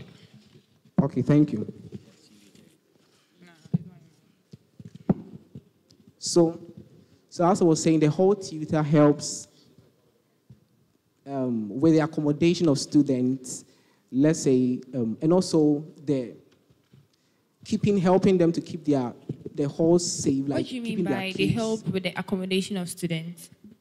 So when, for example, a first-year student comes in, the whole tutor is to help that student to give maybe the room, sharing of the room, keeping their keys as well for safety and all those stuff. But we have those who are also on the portal. When you go to the halls, what are their duties too as well? Please, I didn't really get that question. What are the duties of those who are at the portal of the hall? Okay, so I don't really know for them their duties because I was not in a hall. Yes. Why? The reason is that. What is the duty of the SRC president? Okay, so the SRC president, for the duty of the SRC, that is to be the president.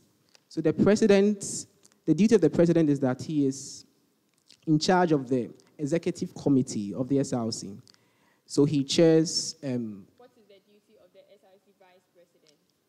So the SRC vice president, known as the running mate, also helps the president in decision makings and other stuff. Okay, can you pass on the microphone to your vice president? All right, Mr. Running Mate.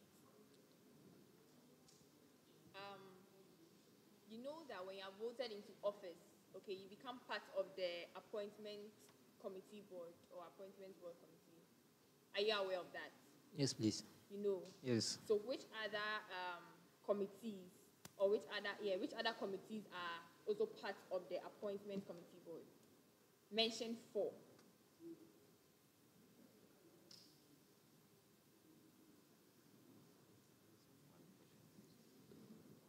You don't know? You have no idea?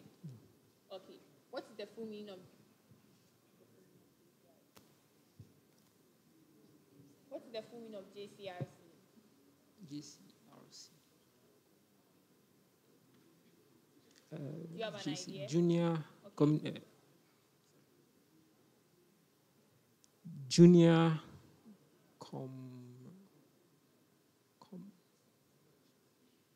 Should I go ahead? Okay. What is the key contribution of the speaker to the SRC?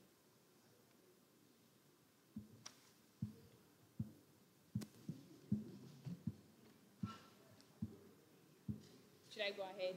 All right. So your last question. How do you plan to convey the message of policy, of your policies, okay, to get accepted and adopted by the students? Please, the question again. My question is, how do you plan to convey the message of the policy to get accepted and adopted by the students? And I think your policy, I can help you with the policy. Should I help you with that one? Yeah, fine. Okay, so deliver. Okay, so to convey the policy to the students, we should campaign through various halls and classrooms. Have you done that? Yes, please. You have? Yes. How effective? It's effective. Okay. What is the strengths? What are the strengths and weaknesses of your president? Just give me one each. And then how you would be able to solve or contribute to it. So if it's his strength, how you would contribute to it, and if it's his weakness, how you would help him solve it.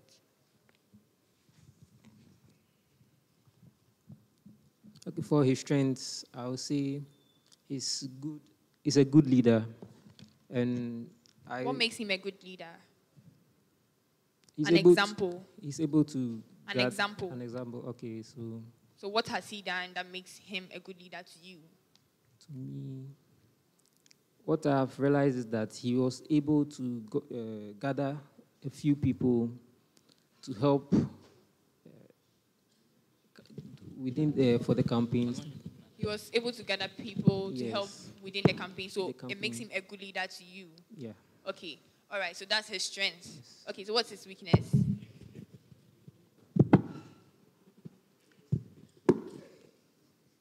He doesn't have any weakness.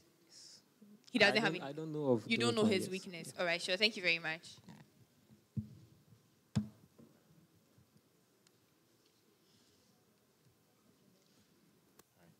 Okay, so let's make it very quick. So, Mr. President aspirant. Now let me go to the vice aspirant. Do you have the qualities of a president?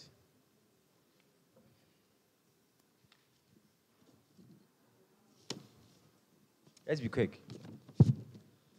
Yes. You have the qualities of the president. Yes. So why don't you go for the position of the president, but rather decided to vice him? Okay, so to me, I realized he has been here before, so he should take the initial step. Can you be audible, please? I know he has been here before, so like I would like him to take the initial step before. So you want to be used? Not be used, but to follow in his step. All right. Mr. President Aspirant, please, I would like to know who is the chairperson for this particular vetting.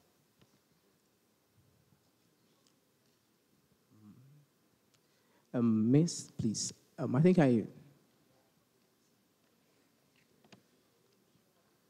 please, I've forgotten the Let's name. proceed. Please. Okay. Who is Mr. Aseidu Augustus?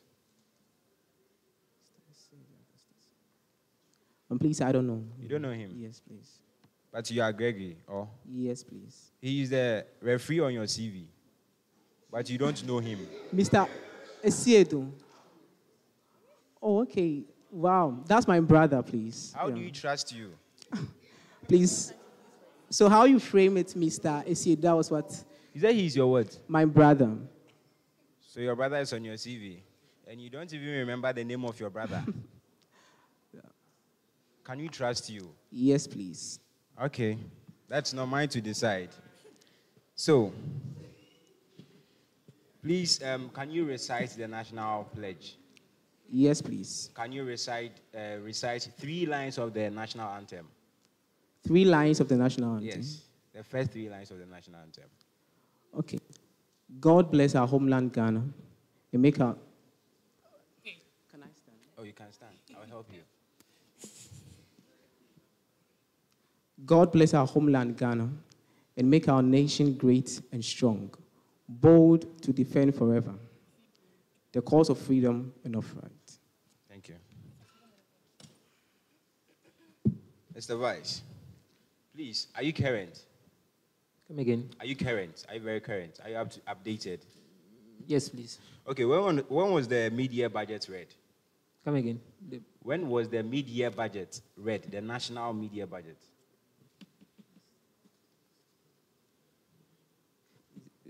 You don't know? Are you punctual? Are you punctual? Yeah. Okay, so on 31st June 2025, you were supposed to be in class. Where were you?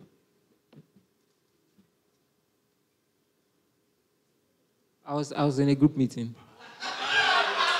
Yeah.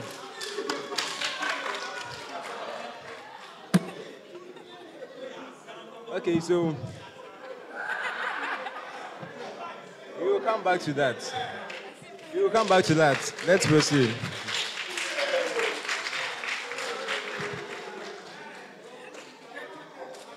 Okay. Okay. Professor Rita Akosua Dixon is the chancellor for KNUST. True or false? False. Okay. So back to the question. So we wrap it up. You said you were in a group meeting. You also say you don't know your referee. Can you prove to us that you are not here to squander our money? Because 31st June is not on the calendar. Obviously, you lied to us. So convince us. Okay, so what I will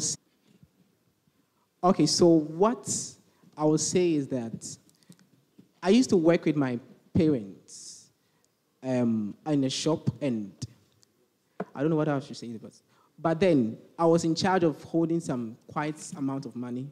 But then let me say, I didn't steal them. Although so if I was supposed to, if I'm not trustworthy, I would have maybe take some of their money and all the stuff. And aside that too, when I was the SRC president and boys preferred way back in ACHS, I was handling some of the money in the school and other things. But then even my own patron, the SRC patron. Let me help you here. Yes, so can I stand in to tell them that it was out of pressure you give the answers? Pardon, please? Can I stand in to say that it was out of pressure you give wrong answers, false answers, or? Okay, so I would say that the question was not well heard. No, please. No, really. It wasn't out of pressure. Not really pressure. So you are standing by the lie. Thank you.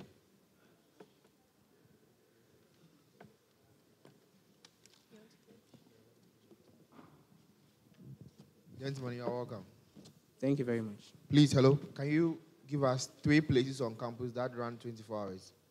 3 places on campus that run 24 hours. Or that operate 24 hours. The hospital, student clinic.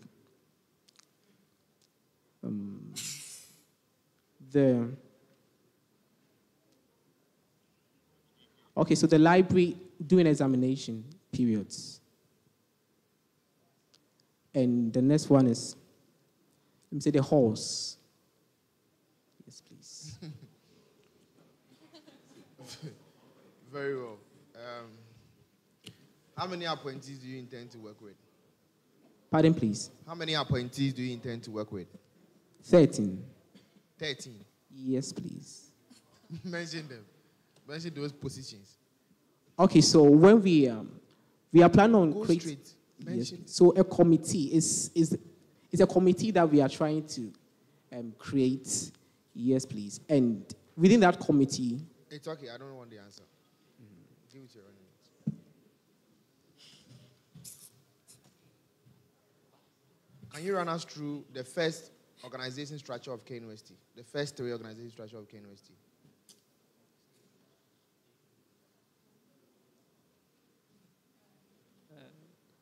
Please, the Vice Chancellor, the Chancellor, the Vice Chancellor, and the Pro Vice. That's wrong. Sorry. The Chancellor is correct, but then there is a position before the Vice Chancellor. You've tried. So, if you were given a mandate to amend parts of the Constitution, which parts are you interested to amend? The SRC Constitution specifically. Come again.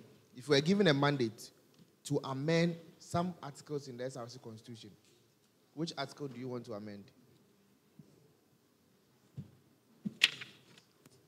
I don't know. You don't know. You don't want to amend any article in the Constitution. Very well. What is the composition of the Executive Committee in the SRC Constitution? They help the SRC president in. I said, what is the composition of the Executive Committee?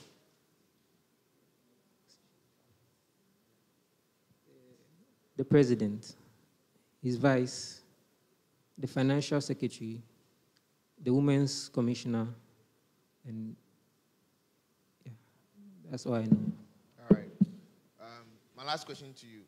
Do you pray and wish that Article 23, 1 clause 7 of the SRC Constitution should happen if being elected?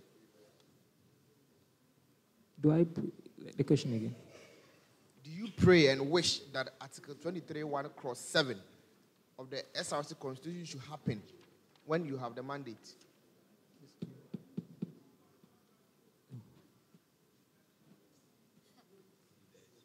I don't get the question, sir. Do you know Article 23, 1 clause 7 of the SRC Constitution? Give it to your president. Please, did you get a question I asked? No, please. I said, do you pray and wish that Article 23, 1 clause 7 of the SRC Constitution should manifest when given the mandate? Please, I have not read up to that article yet. Yeah, but that is within your duties as the Vice President. So I don't even, well, thank you. Welcome.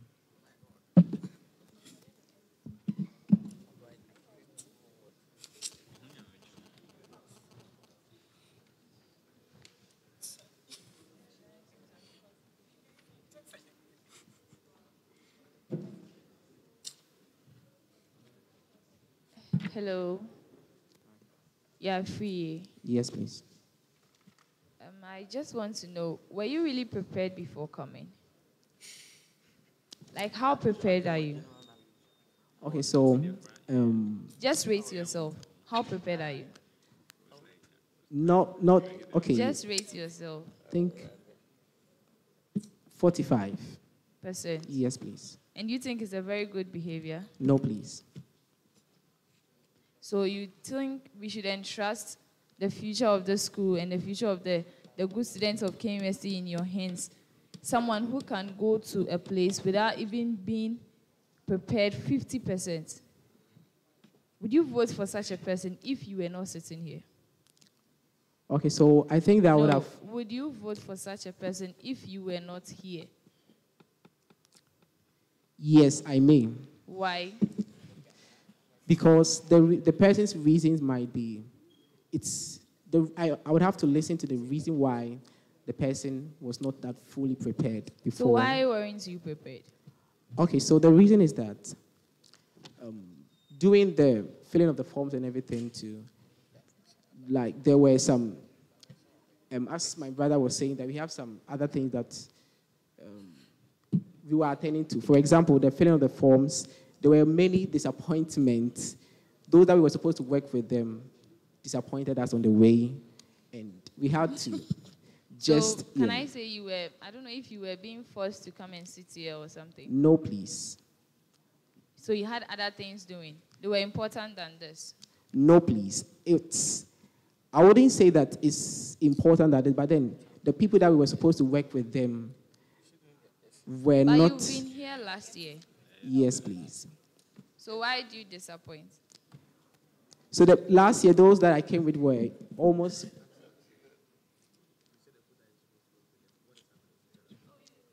So last year, those that I was working with, they are currently in final year. And some of them too are no more in the school. Which people, like, can you tell us? So let's say the team that we were working together, yes, please. Most of them are now in final year. And some of them too have completed and gone. But then, so I almost wanted not to, but then because of the passion that and the discovery that we discovered to solve, that is why. Passion for what and discovery about what? Okay, so last year, No, just go straight. Okay, so the passion is that we discovered that the world has evolved and the current problem that we are all facing is the unemployment problem. And as a student, we believe that the university exists to solve the nation's problem, if not all, to attack that problem and maybe create, at least solve a percentage of it. So that what percentage did you want to solve? I strongly believe that if you are able to solve maybe even 20%, is still a good job. Let's say if this year we've solved 20%, next year the people will come also solve 20%. I think that gradually we'll be solving that problem. Yes, please. So what's your key policy?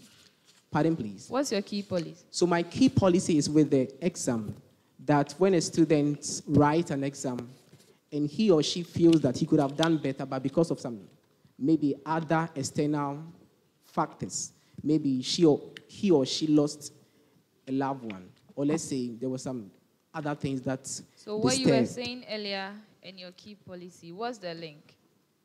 Pardon, please. So the link is that, the link between what, please? What you were saying earlier, or you've forgotten what you were saying? About the unemployment, is it about Yeah. So the link is that, whilst to solve the unemployment problem, we strongly believe that it takes a whole lot of time. So what we wanted to do is that the university always is having an entrepreneurial, the university is having an entrepreneurial, let's say, mindset. That is, I went to a seminar once organized by our president, I think 63rd president, that is Frank Owusu. And we had the honor of receiving... You said 60. 62nd, I think 60. That's yes. fine. Just give the microphone to your vice president. Yes.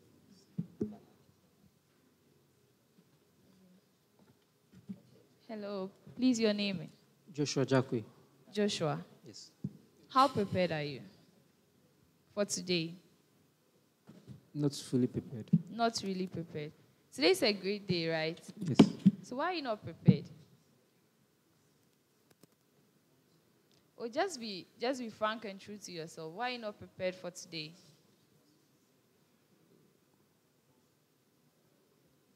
So if you were not sitting here, do you think you would vote for the person sitting there? Not really. Not really. That's fine.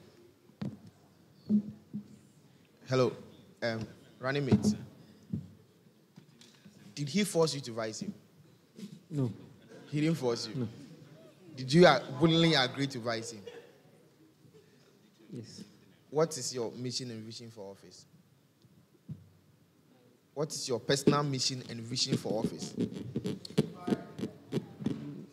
To build an SRC that the school would... No. You started with to build SRC. That is what I said. What is your mission and vision for office? So what you are talking about is what? The vision and mission.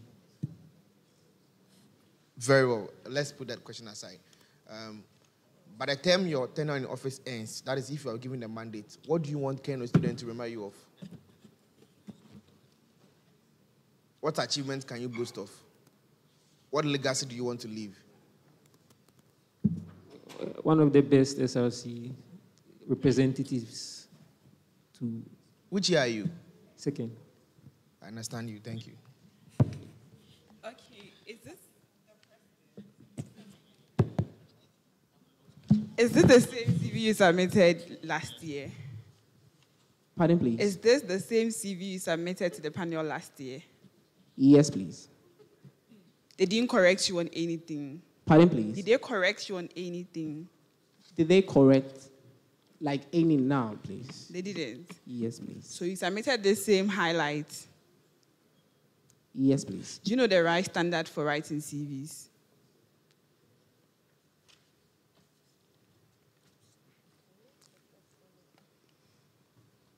Okay, your format is wrong. And when you're writing CVs, don't highlight like this. It should be black. Okay. Thank you. So I think one thing I'll add it to, and I think it's to all of us, okay?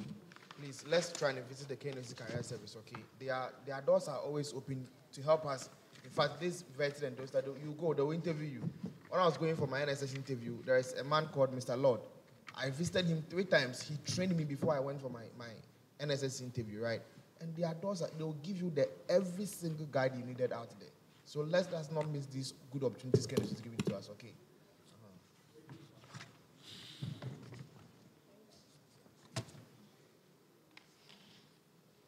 Okay, so you mentioned disappointment. Yes. Do you believe that in the capacity of SRC president, you'd be disappointed sometimes? Yes, please. How do you deal with that? Okay, so I think that people, they change sometimes. People evolve, and it's not always as it is all the time. So I strongly believe that people can change, so disappointment is possible. Would you give someone who has disappointed you multiple chances, a redemption? Yes, please. Do you think in the capacity of SRC president, you have the liberty to do such a thing? To forgive them? No, to give them multiple chance and redemption. So for instance, let me give you an example. You are working with this person, and this person is supposed to do a particular, maybe ABC, so that you achieve an outcome. This person hasn't done it. The person has disappointed you.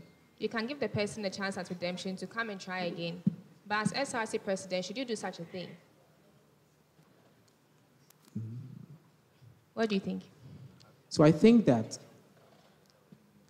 depending on the situation, you can either give them another chance, or if it's something that is very crucial, you can just forgive them but not really give them another chance. Maybe you forgive them, but... Be specific with me. Don't give me vague answers. Give me an example. Okay, for example... So use what I said. The person is supposed to do A, B, C, D. The person hasn't done it, and it has cost you a lot. What will you do? So personally, I would just replace that person. You'd what? Replace that person if they need be. And forgive the person. Sorry. Viv, running mate, please try and help him answer some of the questions, okay? It's like you are quite sitting somewhere and allowing him to suffer alone, okay? You have the right to.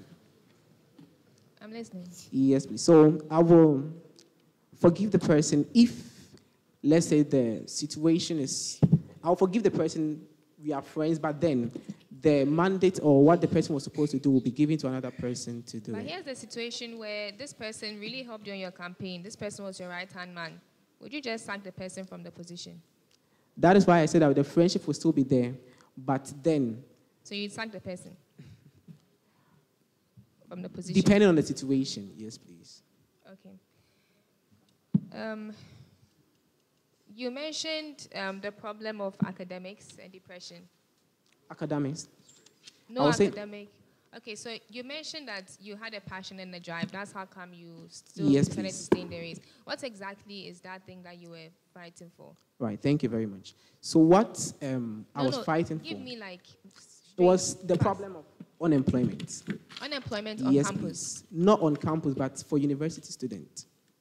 I strongly believe that the university exists to solve problems. I want to take you somewhere. So this unemployment problem. Yes, please. How are you going to solve it? Thank you. So what we intend to do is that as SRC president. As SRC, thank you. So we are going to use the tools that we have already. We have students around who are into business. So we are going to give them some soft skill training. For example, maybe the ladies how to braid your hair, and maybe the gents how to shave. So that will be your what's the word? Flagship policy. That is not the flashy policy, because that was my flashy policy last year, but they didn't buy into it. So that is the passion that is driving me. But then the flashy policy is the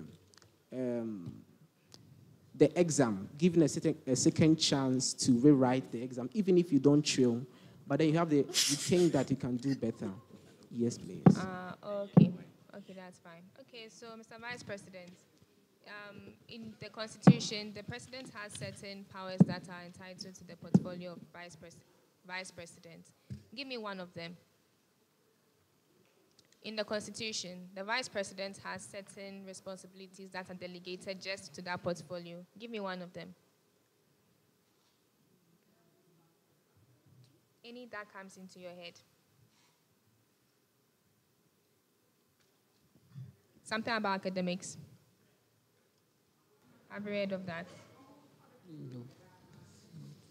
No. Okay. Hey, so the Vice President is in charge of helping coordinate lots of activities that the Office of the President would be implementing when they are elected into power. How would you ensure that there's collaboration, teamwork to achieve that goal?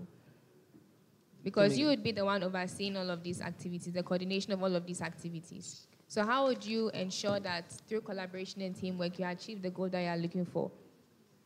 So for instance, the next SRC week, if you were put in charge, how would you make it a success? Okay, for that, as the Executive Council would plan, maybe the first few weeks will be for the students to show their talents. And also, with that, we'll ask for the I tech want a team. blueprint of how you would achieve that, not that they would come and then they are doing this. The stakeholders involved, who are you going to lobby? I need to know that you know how to solve problems. That's why I'm asking you this. If you can't, then it's okay. We can call it a day. And then, but if you have something to say, you can go ahead. I'm listening. Still have time.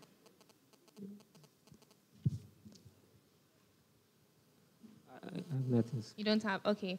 So in light of that, you have about 30 seconds to a minute to speak to the world and let the world know. Okay, there's one more question. Please, running mates, what's your name? Joshua Jacob. What's your hobby? What's your hobby? Designing. Designing, yes. What else? What do you do on your free day? When you want to relax, what do you do? Music. Listen to music. Who's your favorite artist? My favorite artist. I don't have a specific favorite. What's your favorite song? What song do you really listen to? High life, hip life. You said? High life, music. High life. Yes. Can you sing one high life song for us? Just a chorus. Just the chorus. I mean, we are fine. Just the chorus, we are fine. Come on. I'm not good at singing. All right. I mean, any other song you want to just give us a chorus?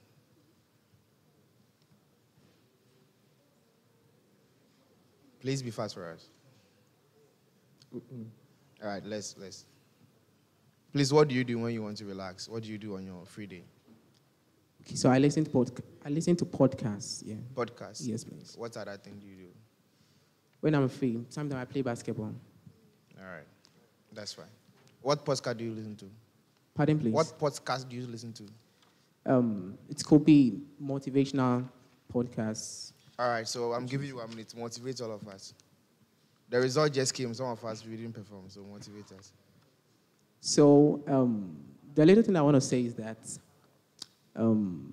things change. People can change, just like, let's say, a molting. So you can't just conclude on today.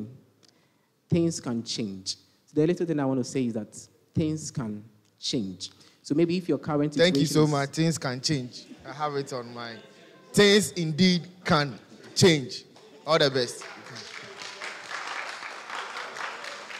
You can address. You can look through the camera and address. Have a minute to address the public and then you can leave. Okay, so. All right, so thank you for. Oh, Vip. No, you can. The two of you can look at the camera and address. All right, so lovely people of KNUST and beyond, we want to say that although vetting was not as we expected, but then the passion that is driving us is a problem that we want to solve, that is the unemployment. And I believe that even as it sounds so big, everything is possible, we believe so. And we strongly believe that even if we are not able to solve all the problem, let us all come together to give a try. At least if we try to solve it, we might be able to solve it. Thank you very much. Thank you too. All the best. Indeed, things can change.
Good afternoon.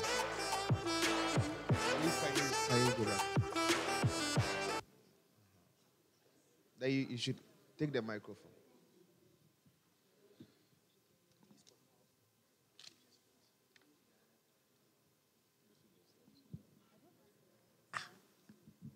Gentlemen, stand up and let me see something. Who gave you the order to tell somebody that this person should go and stand here, this person should go and stand here? Or because you are supporting them, that's why? Indeed, things can change. Please introduce yourself to the panel and the good people of KNUST.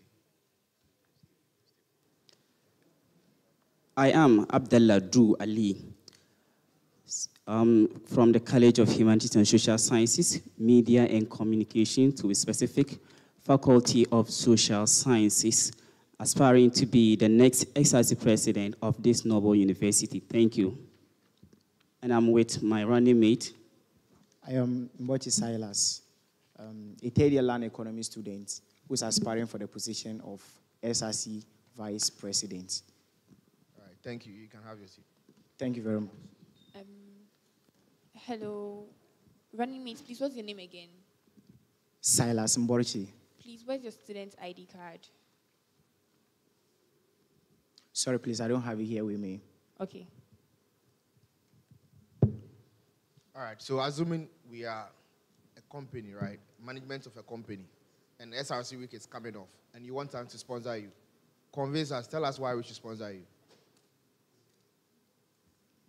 Okay, so as a corporate, and SRC want to convince to be sponsored. I mean, the SRC as a body, we are there to represent students. And students are very crucial in every nation's building. So because we are the future leaders, or the leaders, we are even leaders, but we call ourselves future leaders. Because of that, for the nation to be having a long-term vision, they have to empower we, the youth, or those in the university or still in their studies, so that they can get a better future for the country.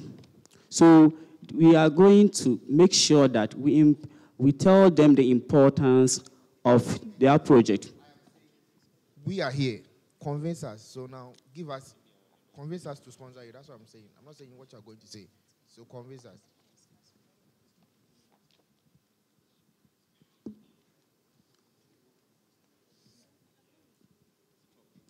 So students are instrumental part of.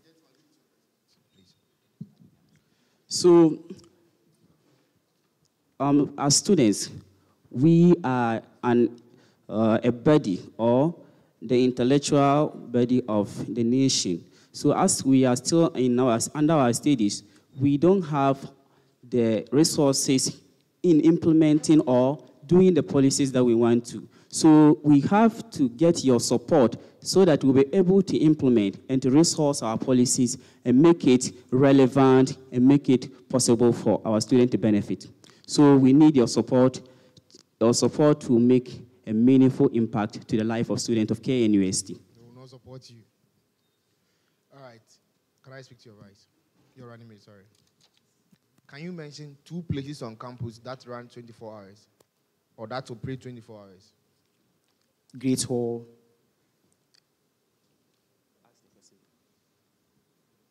So the Great Hall. By the way, there are some questions you can actually talk to him, but there are some questions that are specifically for him, right? So some questions allow him to talk, because in your absence, he should be able to work, right?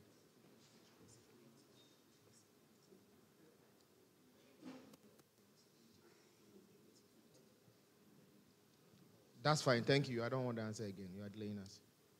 Give it to the president back. What is the composition of the executive committee? Chairman, can you come again? What is the composition of the executive committee?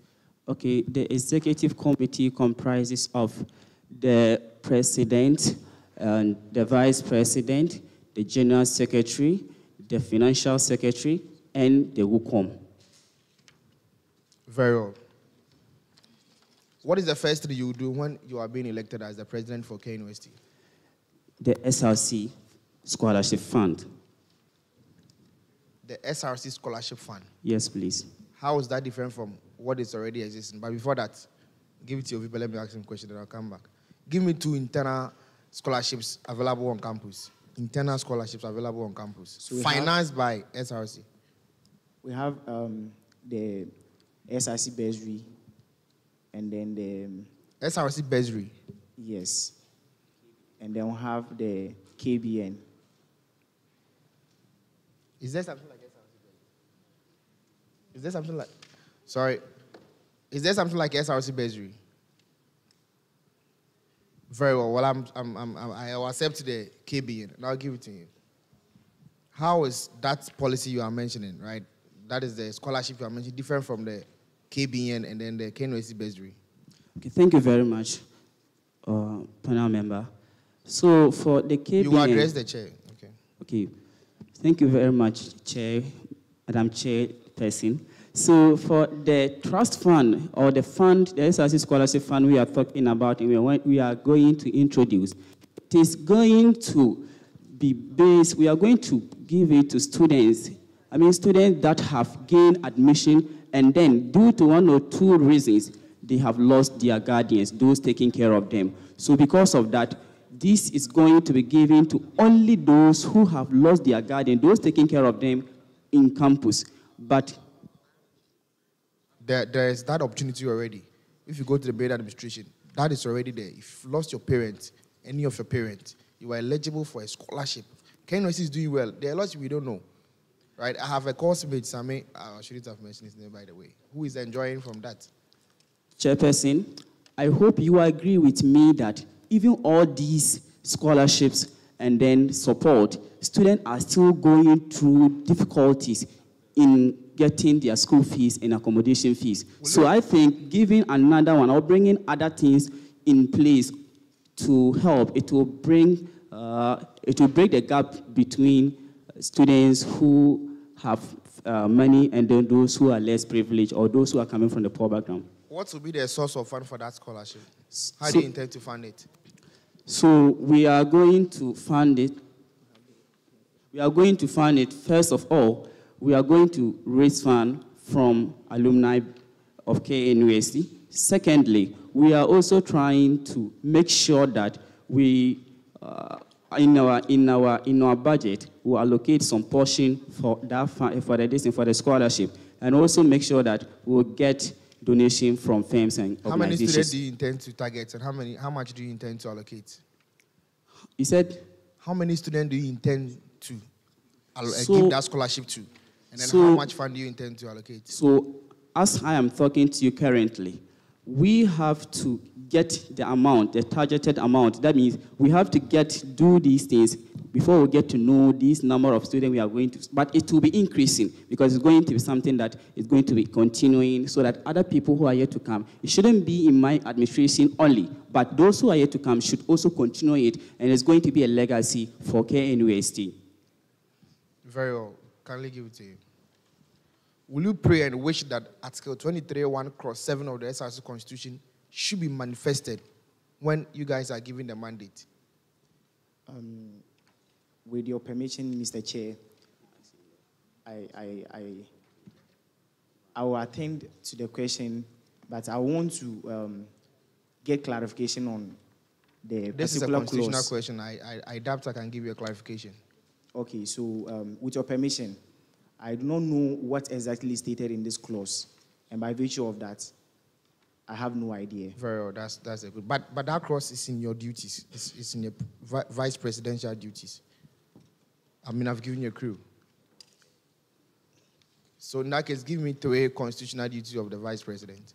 Okay, so per the constitution or per the SRC constitution, the vice president shall serve as chairperson of the academic committee, and he shall serve Mr. as President, I am asking him his duties. Allow him to talk. Sometimes you can come in. This time, allow him to talk. The vice president shall serve as chairperson of the student academic committee and may represent students on the school's academic board. And then the vice president shall serve in the absence of the president. And then the vice president shall coordinate activities and programs between SRC and other organizations or institutions within and outside Ghana. Was he confusing you? He was not confusing you. What problems have you identified in KNUST? Give me one problem you've identified High in KNUST. hostel fees or high accommodation fees for students. I'll come back to you. Yes, let's go to him. What one problem have you identified in KNUST? To me, it's hostel fee, high hostel fees. Now let's come back to you. How do we intend to solve the issue of high hostel prices? Thank you very much, Madam Chair, for this question.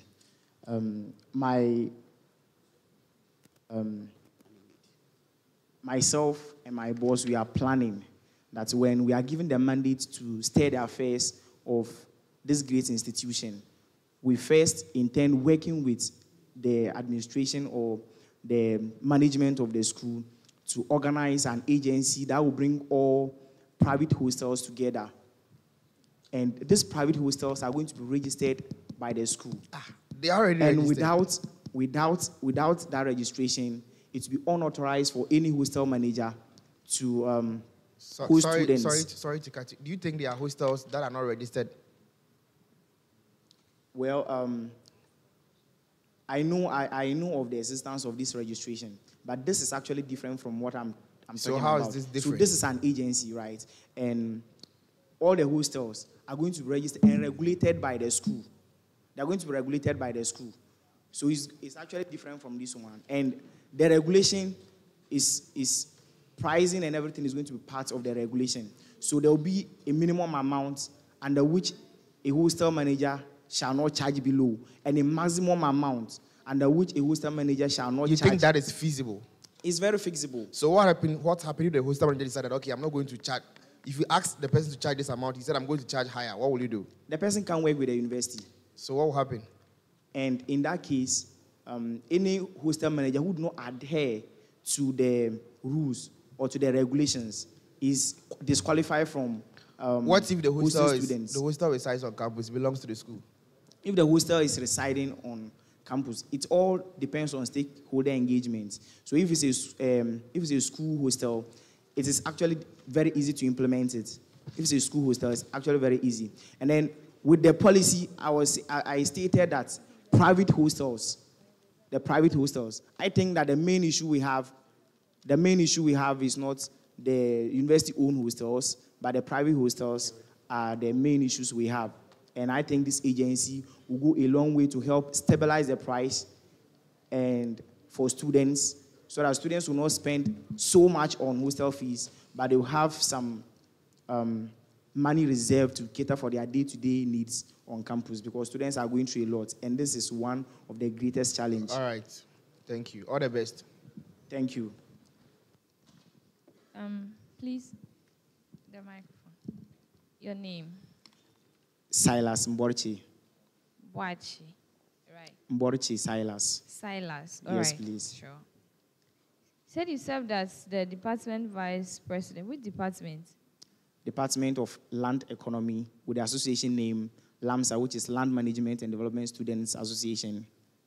So you were the vice president? Yes, please. What legacy did you leave there? In my service to the people of LAMSA, I was able to coordinate and then work with my president. The policies we stated in our prior to assumption of office were able to implement almost all those policies. Just tell us two things. Be the president, and he would be your vice. No, please. Why? The reason is that I have had so many, I've served in so many areas as vice president, and I've had the opportunity to work with so many presidents. So I think that experience there, I'll be very much useful when I'm serving as a vice president and not serving as president. So since you've gained experience working with president, don't you think you can also be a president? I can, but I would prefer to work as vice president under him than to be president. So are you someone who is resistant to change? Am I? Resistant to change. Or I am not resistant to change. Okay, so what will happen if your president is not there?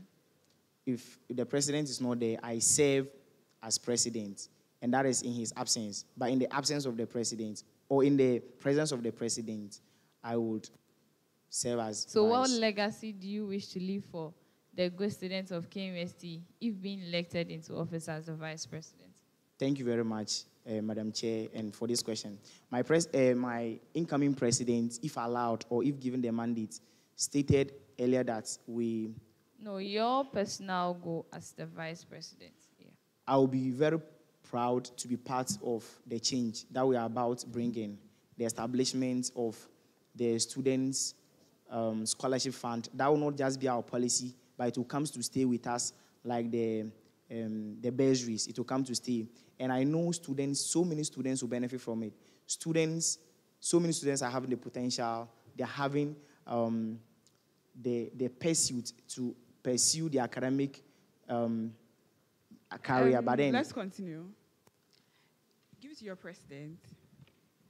In your CV, you said under your skills that you're a policy implementer. You implement policies. What policies have you implemented?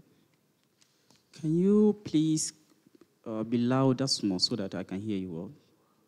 What policies have you implemented? You said under your skills that policy implementation. What policies have you implemented? So that is, if you go through my CV, this is not the first time I'm going for student leadership. I've served in so many areas, so many organizations, and then even in my educational journey. What policies have you implemented? So we have implemented the SRC provision store at Jasu Senior High Technical School when I served as the assistant boys prefect there. So we have implemented that policy. And then from JHS, when I was also serving as an assistant boys prefect, we also implemented the debate club policy. And then also, when I was also the GIMSA president, I was also able to get Ghana a lot of resources and leave a legacy there and some resources too. What resources? Okay, so going through my CV, I wrote it, and then it was clearly stated that when I served as the GIMSA president, I was able to leave a surplus of 1,200 Ghana cedi to support the association of GIMSA in Jasu Senior High Technical School. So if you can go through it, you'll see it there. You are in second year, right? Yes, please. You've been in school for barely less than 2 years. Yes, please. What achievements and contributions have you made that makes you feel you can control the whole SRC? Thank you very much.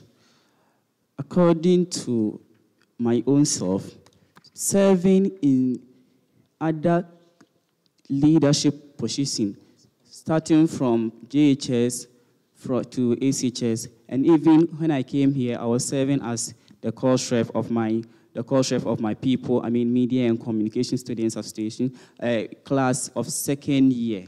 I also had the opportunity to serve as a member of the editorial board committee of the Social Science Students Association, and also I served as the deputy chair of Public Affairs Committee of the KNUC Student Parliament House. I also served... It is okay. If you are voted into power and your executives are not working as they are supposed to, what will you do as a president? First of all, I'll make sure that we work hand in hand. In case they are not working, I'll try to engage them. I'll try to encourage them and motivate them. In case I talk to them and do all these things and are still not showing up, I'll try and then talk to stakeholders to also come in so that we'll see how, because I believe in teamwork and I don't think I alone can do the work. That is the reason why there's...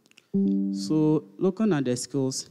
What is the reference of your CV? The reference to my CV is the position I held, and then where... What is the reference of your CV? Okay. All right. So, do you create content?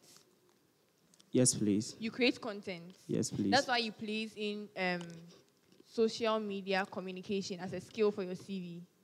Yes, that's why you place it there? Yes, please. Okay. So, I have your policies here. Please, what do you mean by SRC ride? The SRC ride is cheaper than the others. So due to that fact that people will patronate. But then, before that, do you know that you pay for tax for the shuttles?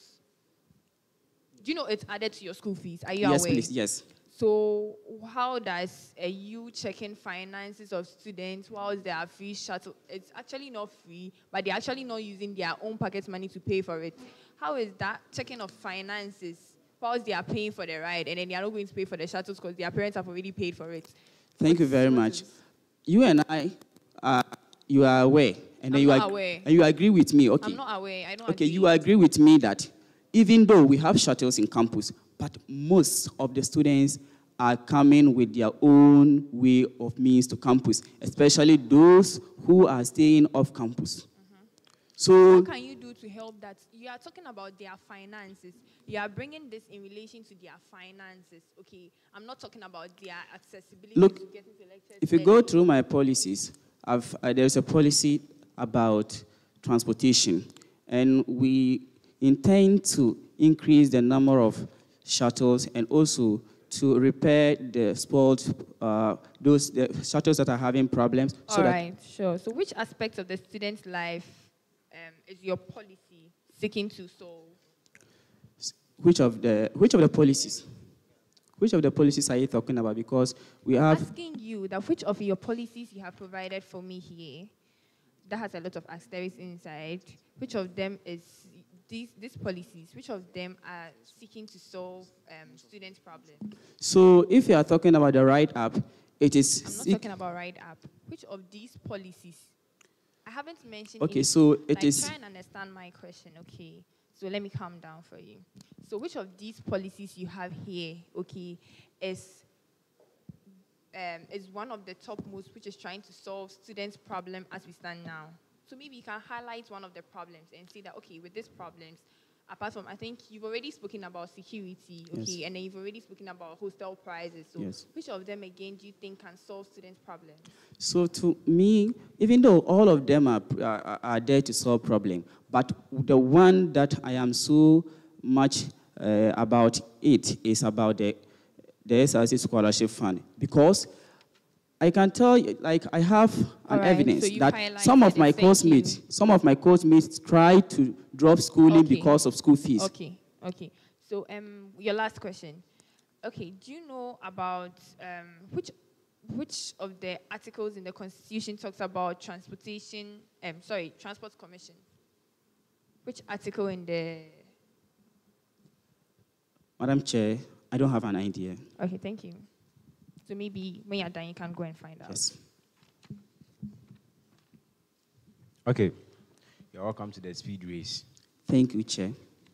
Okay, so I put it to you that your policies were completely AI generated. No, please. I put it to you that your policies were all AI generated. No, please. Fine, let's proceed. So you kept saying, you kept addressing everyone as chairperson. So I want to ask, who is the actual chairperson for this particular veteran? Okay, so the chairperson is Miss Agatha Mensah.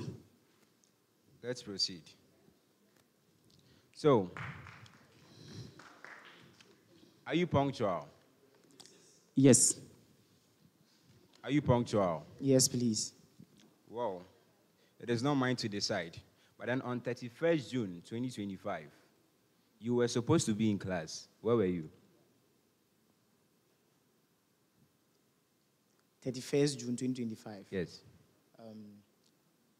I don't know whether that day is a working day, but I've never absented myself in class. So I'm sure if it's a working day, I was in class. Thank you.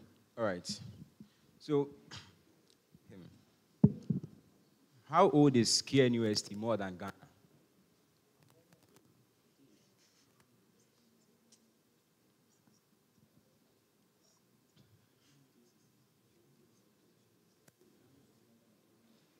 Let's proceed. You are current, right? So, when was the media budget read? The national media budget? When was it read?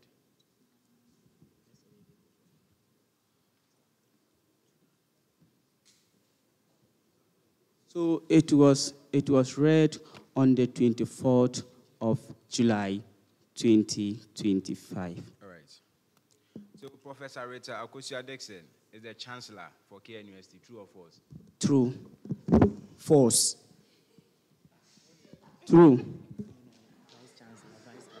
False. She's the vice chancellor of the school. What are you doing to me? No. Okay, so I'm coming. Okay. So the question, okay, you can ask the question again. It's a speed race. Okay, ask again, please. Okay, I'm okay with your answer. So, So what's current policy in Ghana here do you disagree with and why? What current policy? Current policy do you disagree with and why? Actually, I don't disagree with any policy in Ghana. So you support the e-levy? The e-levy is not existing. Good. So, Mr. Vice, you are in a race, and you just passed by the second person. Which position are you now? Pass by The second person. First. You are first. Congratulations. You are wrong.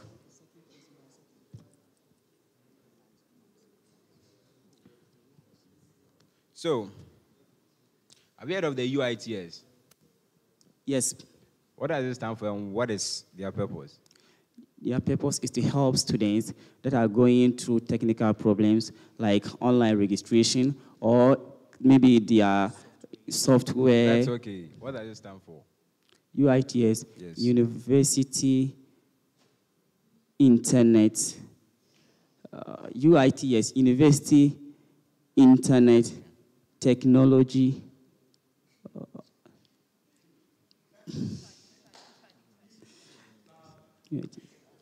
Okay, let's proceed. Okay, so we all witnessed the recent SRC week, right? Yes, please. How do you rate it in percentage? How would you rate it? Okay, actually, I would say it was very, very good. It's all the... Pardon me. Let's be very quick. Just give me one response. Oh, especially the day... Percentage. In percentage. I'm not in a position of rating it because... So you can't rate it? You can't rate it? No. So you can't assess it? For me, I think that they did very well. So I will not assess. Give it a rate. Okay, I will see maybe 8 out of 10. 8 out of 10. Why the 8?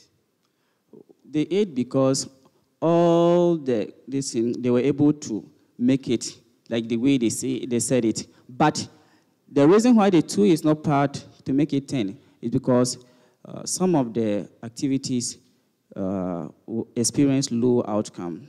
That's fair, that's fair. Listen, so if you are voted for in power, and then during a budget, there is this amount that is to be allocated strictly to either security or SRC week celebration. Which of them are you going to prioritize? Security. Security. So you don't care about the SRC week for your people?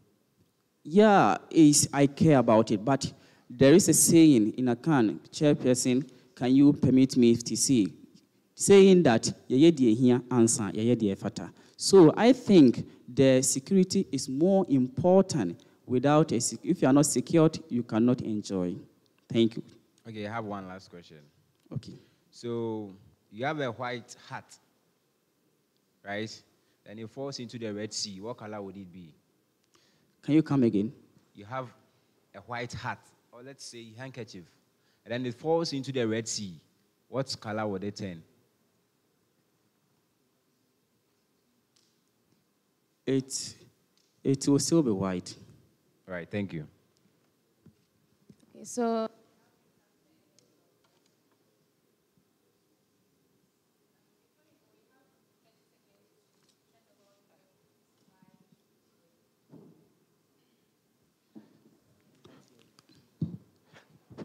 Madam Chairperson, can you make your voice? what's your motto? Oh. What's your motto? What is my motto? Yeah. The change we need, the voice we deserve. All right, so you have 30 seconds to speak to the world and let them know why we need this change and what we deserve. Chairperson, can I be on my feet to do that? I think it's right if you're on your feet. You can even look at the camera if you want so that they know that you are speaking to them. Thank you very much, Madam Chairperson.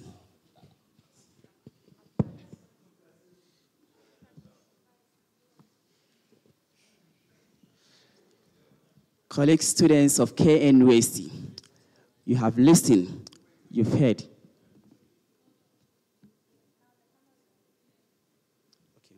College students of K University, we have been to your rooms, we've been to your classrooms, we've met you on the roadside, we've experienced how hardship K University is. Some of you are going through difficulties in a way of paying your fees. Some of you cannot afford to pay your fees. We are here with good policies, policies that are achievable, policies that are relevant, policies that will be implemented to bring this ease down to you. Now, what you have to do is to give a resounding victory to Abdalladu Ali and Silas Mboriche on the seat of August. So I call on you on that day, try your best, come out and exercise your franchise by voting for Abdalladu Ali. Thank you very much.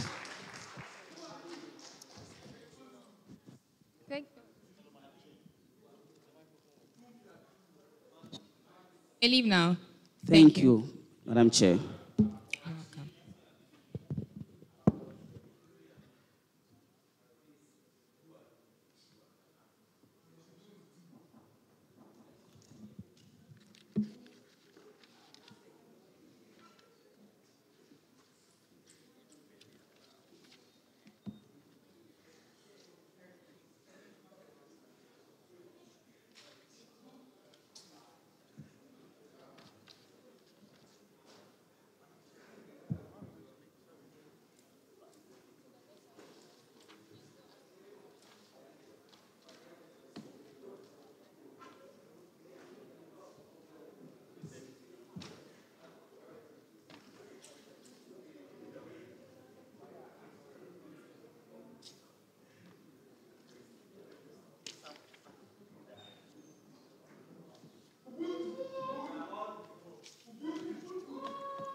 You can stand in front of your...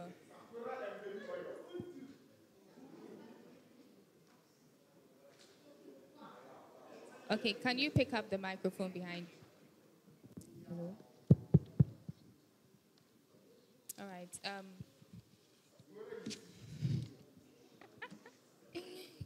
What does Ubuntu mean? What does Ubuntu mean? Ubuntu? Yeah. I am because you are. All right, that's very nice. Okay, so please introduce yourselves and then we start. My name is Shakir Wais Ishaq, and I offer mathematics. I am Justice Etienne Frimpong, a third-year civil engineering student. Etienne Frimpong. Please, I can't hear you. We are here to be screened. Okay, so introduction, is that all that you want us to know? This is your chance to advertise yourself to us, or you are fine? We are. You are fine? Yes, ma'am. Okay.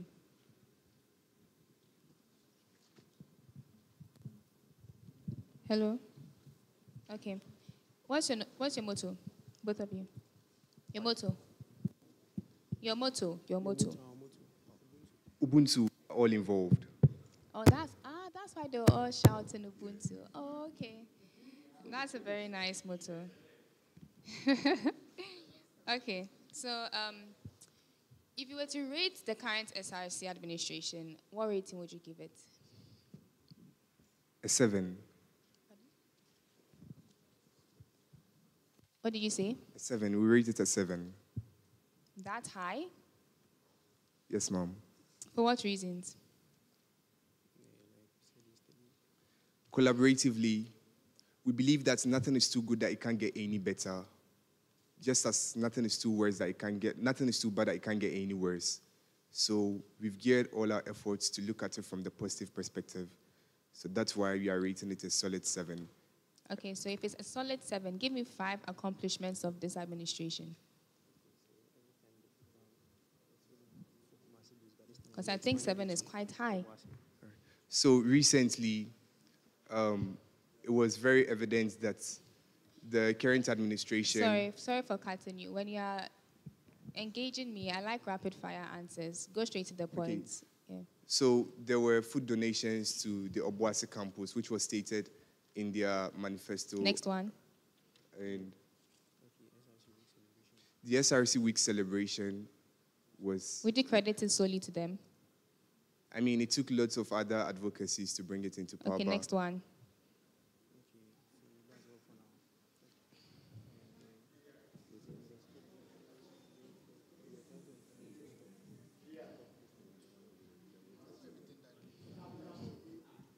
That's all we could say for now. And you want to give them a solid 7? Yes. Would you want to change that rating? No, please. So what rating do you think that you can take it up to if you are elected in the capacity of president and vice president? An 8. An 8. Okay, so let's go to your...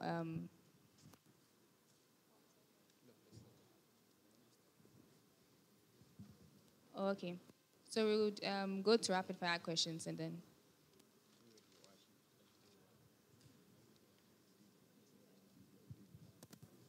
Okay.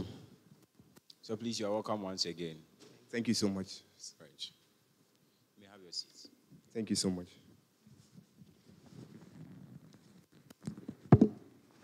Please, what's my name?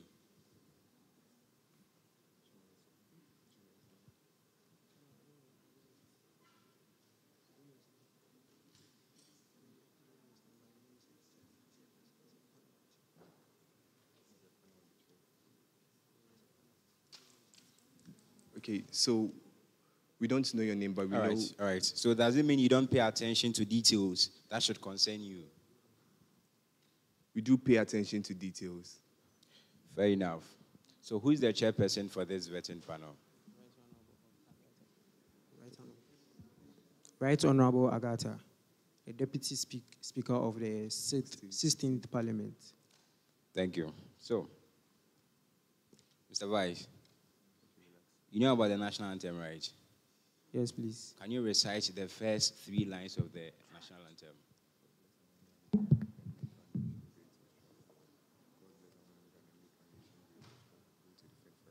You don't have much time, Okay, please. so God bless our homeland Ghana and make our nation great and strong, bold to defend forever. Okay. I believe you are very punctual. Yes, please. All right. So on 31st June 2025, which was a Tuesday, you were supposed to be in class. Where were you? I mean, sorry, say, June has 30 days, so there is no 31st. All right.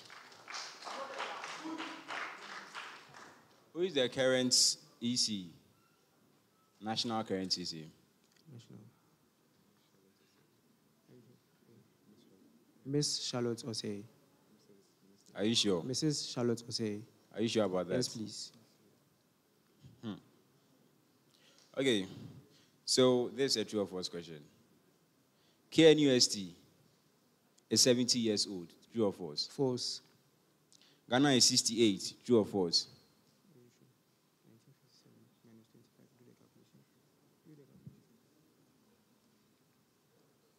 Okay, what national policy do you disagree with, and why?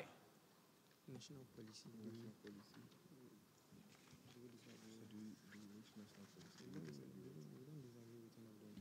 We don't disagree with any of the national policies. All right.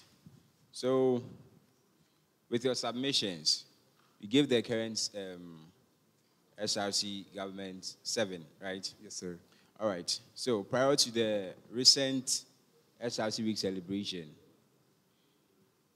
let's say you are on a budget, and then during the budget, you are creating a budget.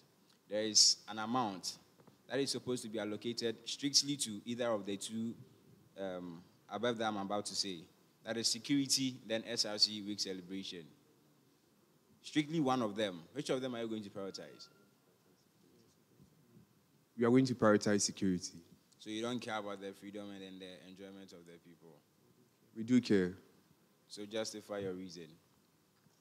For every list, there are levels of priorities. So security comes above entertainment. That's the basic reason why we are going to put security above it. Good submission. What's the difference between important and urgent?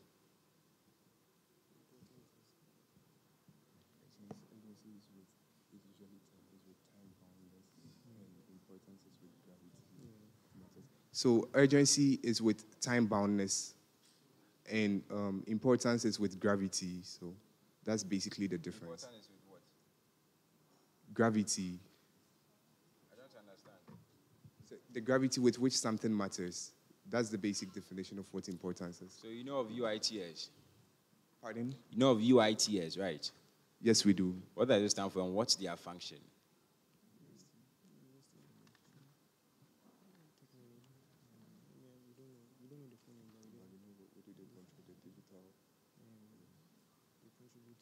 Mr. President, Mr. Vice, I see you really have the qualities of a president, right? Or you disagree with me? You have the qualities of a president, don't you? No, I don't disagree with you. Okay, so why then didn't you vie for the president, rather decided to vice him? I decided to run for GISA president. I can't hear you. I decided to run for GISA president and not SRC president. So that was your plan B? No, this is not my plan B. My able president here gave me a reason to run I'm as... finding it very difficult to hear you. I decided to run for GISA president, and I lost. But Shakuye gave me a reason to run as his running mate for this year's SRC elections. And what was that reason? Service. To serve my people, support them, and help them. That was the reason. What inspired you to embark on this? I've always believed that, just as Blackwell rightfully said, one man no fit do one finish. We are all a sense of community. So, in as much as how I'm capacitated to do whatever, I believe that once I'm able to collectively rally people's efforts, we can awesomely make it happen within a short period of time. How do you evaluate your success? That is, let's say you have a project at the end of your term of office, that is, if you are voted for. How would you evaluate it, if it was successful or not? The only metric of evaluation will be in the satisfaction of the people who gave me the mandate. So once they are truly satisfied, then that's the definition of success to me. Okay, I'm actually impressed. So one major issue, I want you to name one major issue that KNUST students have protested about in the last 2 years.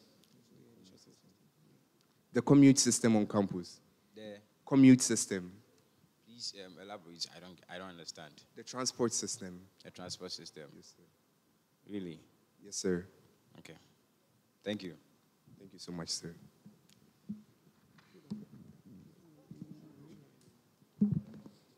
Thank you very much. From your policies here,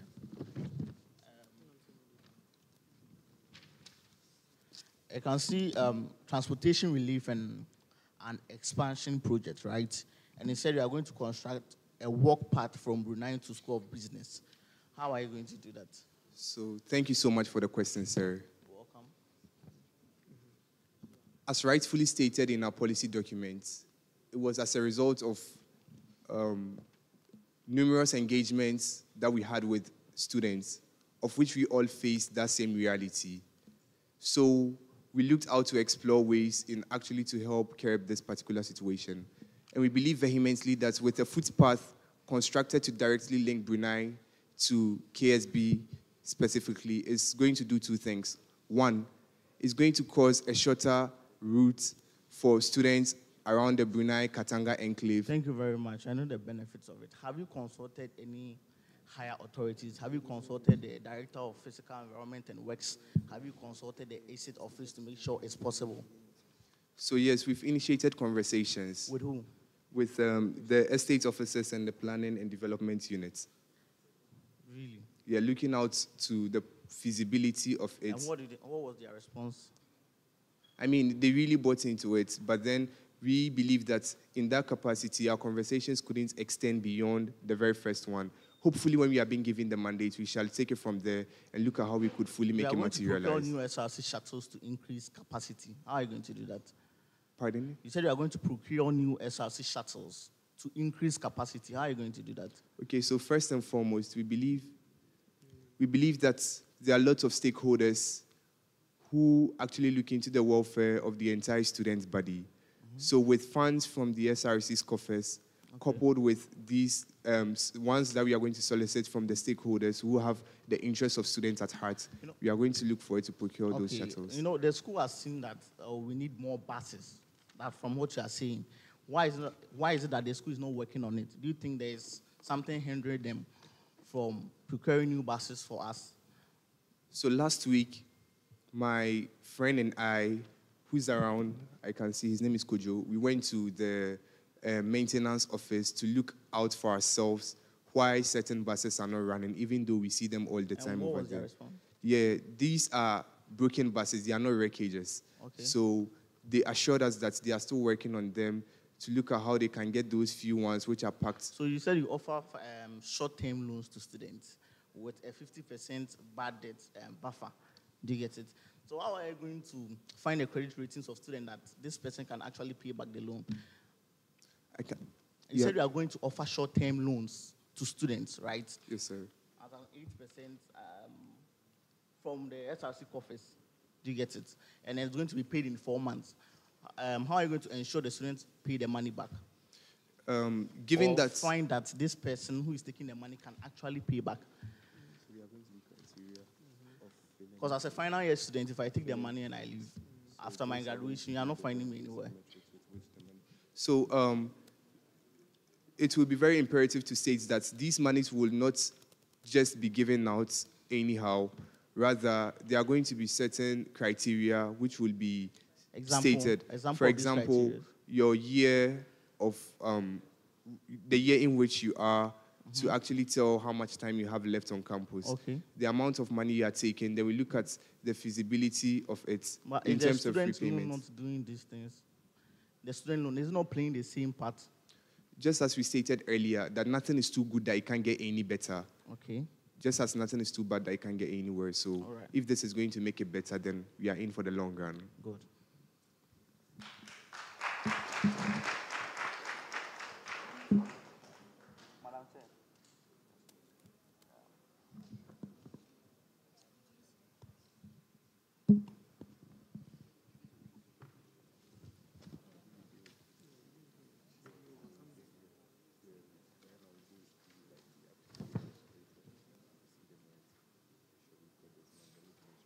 Mr. President, what qualities do you have that will help your role to be a president?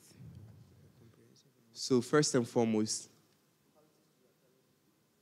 I possess a comprehensive leadership skill, which does not necessarily subject me to perform in a specific category. I'm able to take pressure at large rates and also fit into various sectors and perform swiftly over there as well. Okay. You are in second year. Yes, please, I am. You've been in the school for less than 2 years. Yes, please. Why do you think you can control the whole SRC? First and foremost, I believe that the good people of KNUST know truth for what it is. And that's given, or that's stated. Year groups are not metrics, or determinants of how competent or how poised someone is in order to change status quo. So given that I possess the very basic leadership roles that you asked of, I think it's convincing enough to vie for this particular portfolio. Thank you. Running mate, your CV has no profile. Why?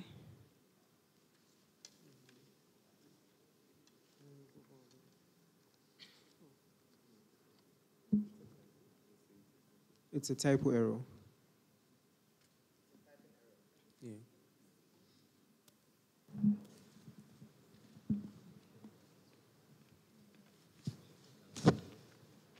All right. I think when you came in, you were asked to rate the current administration. What rate did you give them? A solid 7. 7. That's nice. But in your forms, I could see you gave them a 5. In your forms, yes, you gave them a 5. I just want to ask you if we can trust you. You are very much trustable. So how do you prove to the good students of this university that you wouldn't put a different thing on paper and speak a different thing to them when being asked to address them? So, just as there was a typo error in my very esteemed running mate's CV, we consider it to be one of those. But truly, we are in for a solid 7, and that's our standstill. Did you go through his CV before he submitted it? This question too, you have to, come on. So the forms were collectively submitted together with this. Did you go through his CV? Did you, yes or no? No, I didn't go through his CV. Did you go through his CV? No. Very well, that's cool. Here, you stated that one of the problems that we are facing here is inability of the SRC to detect, commit, and lobby management resources to address students' problems because the SRC is not accessible to students. Please, can you elaborate further? So throughout our frequent engagements with specifically first years, the idea of SRC leadership sounds so far-fetched to them. My people are listening, so they want to know how they are going to benefit from this policy. So we are going to assure them that considering the broken buses at the maintenance yard here on main campus, it is very, very reasonable to tell them that once these are being fixed and ready to function again, the only single shuttle running from campus at Obuasi to Leme's hostel, we are ready to add another one to that to make it very robust for them. Thank you. That's fine. All right, thank you. Shakir, right? Shakir Ishaq. Shakir Ishaq. Shakir Ishaq. All right, you're welcome. Thank you so Vip, much. your sir. name again? Justice Etienne Henry from Pong. Very well. Should we trust you people? Should the good people of Kenya say trust two of you? Of course. Why? Because we are very much competent and we possess Competence. Right. competence. Now let's pause there. So competency, your your running mate made a mistake in his CV and you weren't able to correct it and he submitted it to us. Right. That itself disqualifies you. That itself doesn't give us the guarantee to trust you. What shows that when we entrust the entire house in your hands, you guys are not going to steal our money. Or you're not going to make mistakes so that other people come and steal our money. Esteemed panelists, we all could actually forgo certain errors, given that we are only humans. That's commendable. Yeah. Thank you so that's a much. good So we'll answer. do better next time. Yeah, that's a good answer. All right. Now, no, to the president. Will you agree to step down and advise him if he asks you to?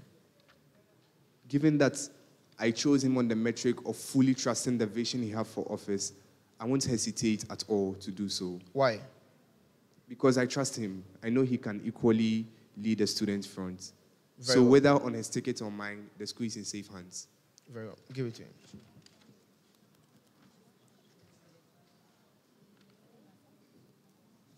Will you agree to be the president if he asks you to? Yes, please. You are going to be the president when he asks you to? Yes, please. Do you wish and pray that Article 23, 1/7 of the SRC Constitution should happen, should in case you are being voted into office? No. No. Why? I don't wish for the death or a removal of my president. What if the need arise? Then the interest of the people must be saved. The interest of the people. So you can betray him just for the interest of the people? No, I'm not going to do that. But that's what he's saying. Okay, so the interest of the people must be saved on any day. Okay. Now let me give you a scenario because you are saying the interest of the people must be saved.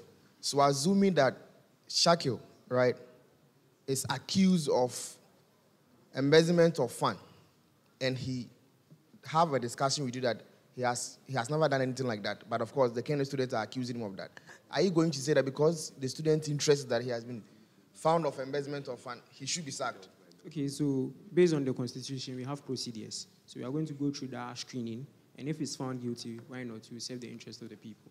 Very well. How do you intend to get all those monies you've been spending on your campaign?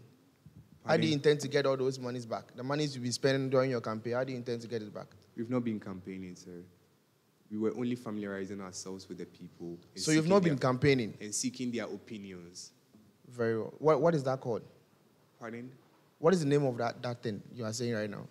If I've not been campaigning, what is that called? I'll be lying if I say I know a word that was perfectly fit into that context. So you don't know any word I for don't now? know any word for that. So you have not been campaigning? Not at all. So all you are doing is that you are only engaging students? Yes, engaging students. That is not campaigning? And seeking their opinions. Seeking their opinion, that's what you've been doing? And listening to their grievances. Do you want me to play a video? Because I see people, your colleagues standing in front of the engineering gate saying, Shakiru Ubuntu, Sakura man, vote for him. Okay. What is that called? Okay, you see, I believe that... Should Kane University people trust you? Of course. Because right now you are here lying to us that you've not been campaigning. No, and now I'm not lying. I'm not lying. All I've been doing... Okay, now the question is, how do you distinguish between what they are doing at engineering gate and you engaging students? Because I see them all over. Shaki Ubuntu. And one day I was in lectures, I saw people walking down the street, they were following you, Ubuntu, Shakil. What is that called? I believe it is very much subjective. So in the context that maybe you found in that particular point in time, you can call it what it is. But to me, internally, I know I've only been working about seeking the opinions of people. So opinions is what you've done posters and you've pasted it all around campus. That's opinions. Exactly. We are all involved. By the way, remember, we are going to award you marks here. So it's either you have to be honest to us and then we'll award you the marks, or you decide to lie. I mean, the good people out there are listening to you. Yes, sir.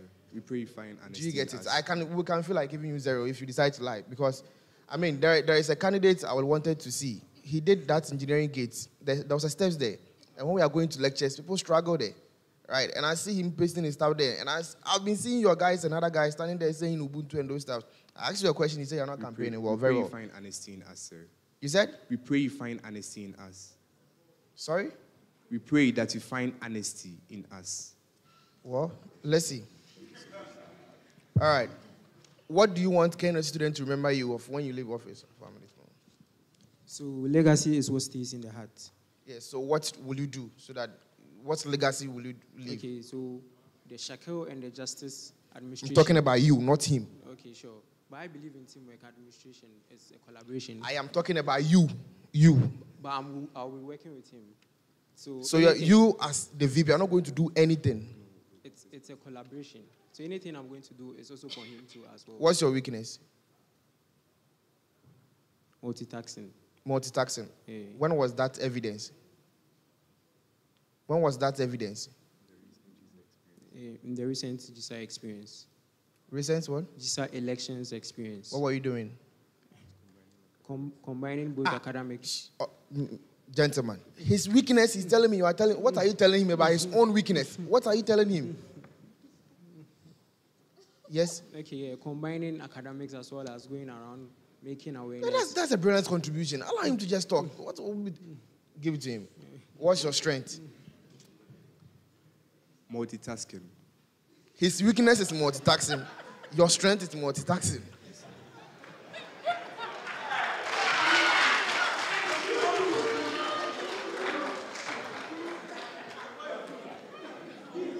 When was that evidence? So, last year, I faced lots of challenges that I'm afraid I might not be able to share here. But amidst it all, I was able to... No, but I mean, you were a leader, and you said your strength is multitasking. Yes. Give us a scenario where you were multitasked that you think was your strength. Share with us. I belong to the Ghana Muslim Students Association, the Kenya University version, and I was actively involved in lots of activities that were ongoing, even in the course of Ramadan. Define multitasking. Being able to do lots of things at the same time. And so you think when you belong to an association, you are doing certain things, you are multitasking yourself? I said that's just an incident of the lots of things that I was doing. All right, my last question to you. Who is Professor Marin in cancer? Gentlemen, my questions are for you. The director of the Dean of Students. Very well, give it to him. That's correct, though. Yes. Mention 2 internal scholarships available on campus. KBN, Kitwe BNSA, and Kenya University. Who financed KBN? I can't hear Which you. institution financed KBN? The lecturers. A lecturers? Yeah. Clap for him. Clap for him. Shakil, clap for him. Did you make inquiries about the position you are aspiring to be? Lecturers finance KBN. Give it to him. Who financed Kane University Bursary? KNUST. Kane University. Well, that's correct. But and you said KBN is financed by lecturers. All right, so I wish you all the best.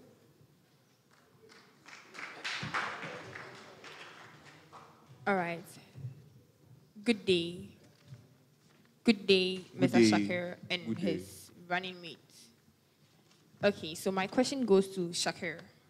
This is just a general question. I just want to know something. All right, so I hear Sakura Man, I hear Ubuntu. So when people address you as Sakura Man, and when they address you as Ubuntu, which of them matches your rank? I respond to any of them. Which of them matches your rank? And how? I might like to know what your definition of rank is. What is your rank? Are you competent? Are you a competent person? Yes, most certainly I'm a competent person. So which of them matches your rank? I'll prefer to say Ubuntu. Ubuntu. Why? Ubuntu resonates a sense of collectivism. So, I mean, me in the midst of people who equally see that sense of competence. Thank you very in much. me. Can you pass on the microphone to your vice? All right, Mr. I'm sorry. So, Mr. How do I even Justice. Mr. Justice. All right, sure. So, there are, you know, when you are voted for and then elected into office, okay, you become part of the appointment committee. Are you aware of that? Yes, please. When did you get to know that? During my GISA elections, I got to know. All right, thank you very much.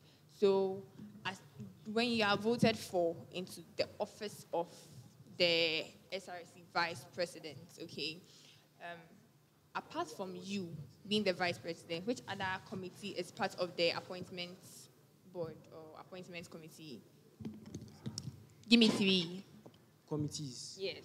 Okay, Which so- people entail the appointments committee? Okay, so we have the Legal Affairs Commission. We have the What did you say? Legal Affairs Commission. Okay. And we also have the Sports and Entertainment Committee. What are you saying? This is not the question I'm asking. Listen to my... All right, that's wrong. So then pass on the microphone to you. So please, give me 4 of them. Listen to question my question. again. My question is, when your vice president is voted into office and he definitely becomes part of the appointment committee. I don't need to explain it to you, okay? Good. So which other people are part of this appointment committee board? The speaker. Okay, who else? I am talking to you, Shakir. The caucus head. And the college caucus head as well. Okay, that's absolutely wrong. The vice president is not involved in any appointment committee. The deputy speaker is the chairperson of the appointment committee. So you can correct that. I would now ask you a series of questions. You said on your journey to seek the opinions from the student populace, opinions, I'm sure they gave you opinions on what was plaguing them. So give me about 2 issues that are plaguing the student populace of KNUST. Security and transport. Security and what? Transport. Okay. So it would make sense that in your policy document, there will be something on security. But I don't see. Doesn't mean that it's not really a matter of urgency to you. So, And you aren't listening to the opinions of the people that you sought to get the opinions from. so in the policy document, we have here security. It's there. Okay, then point it out to me and let's talk about it. Because of multitasking, 2 of you brought it.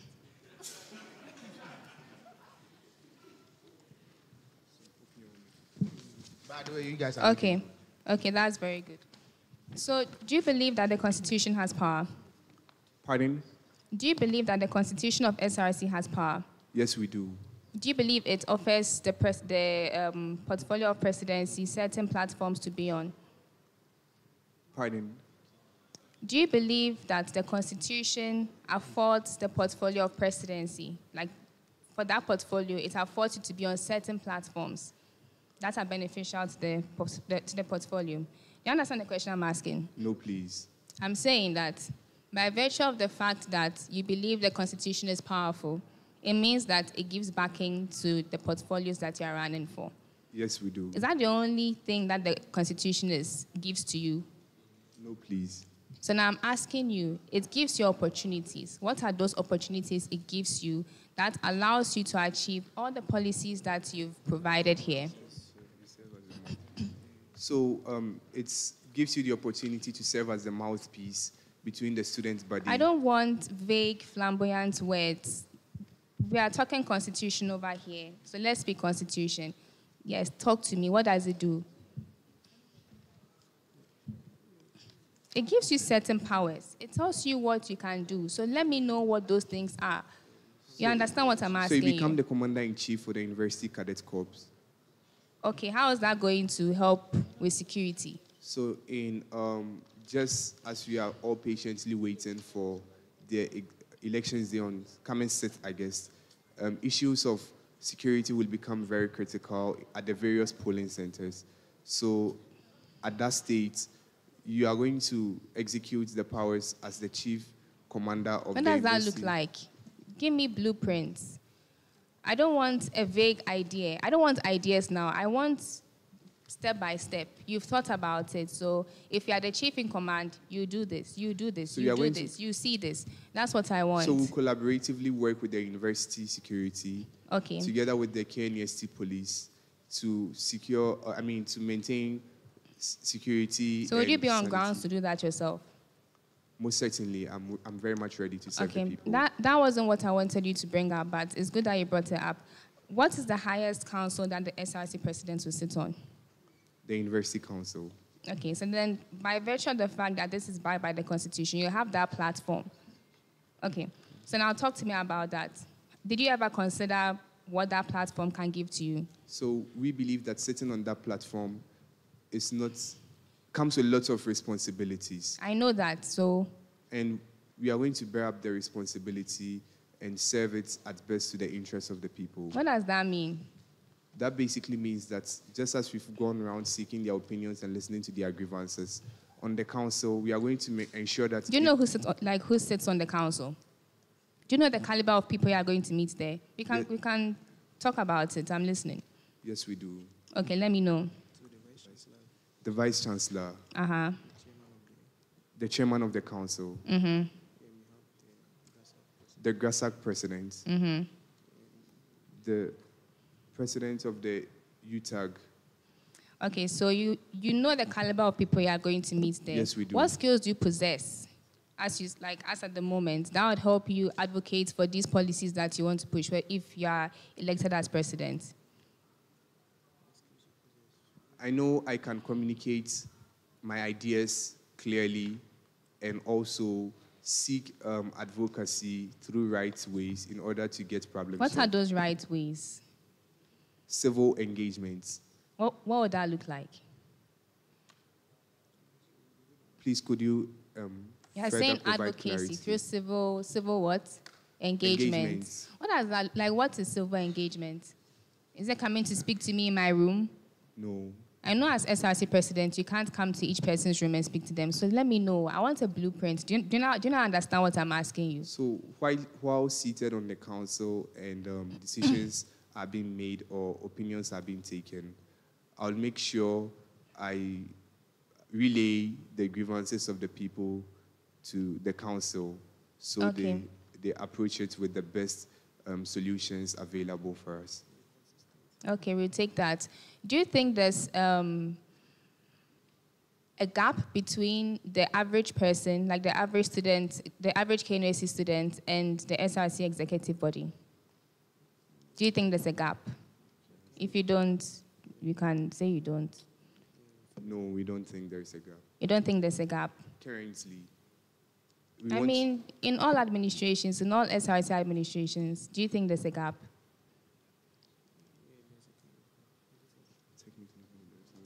Technically, no, there is no gap.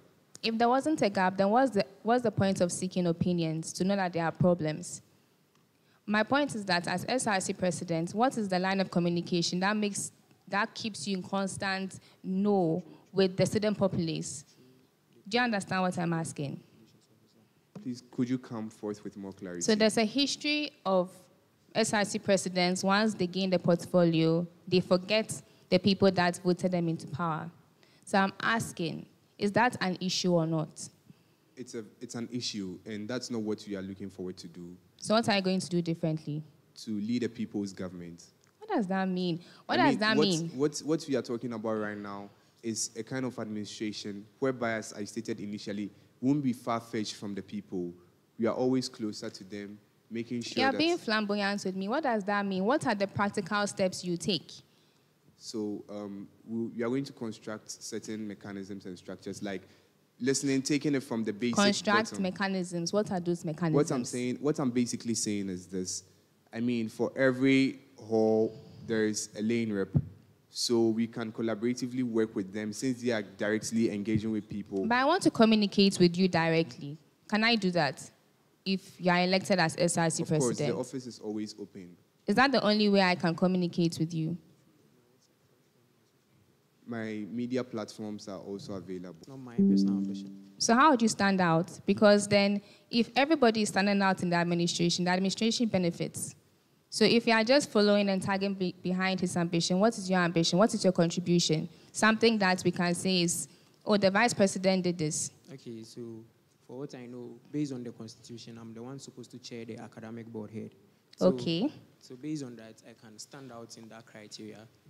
Do you have any policies behind that, any aspirations? Okay, so yeah. Prince, I like step by step. So let's talk about that.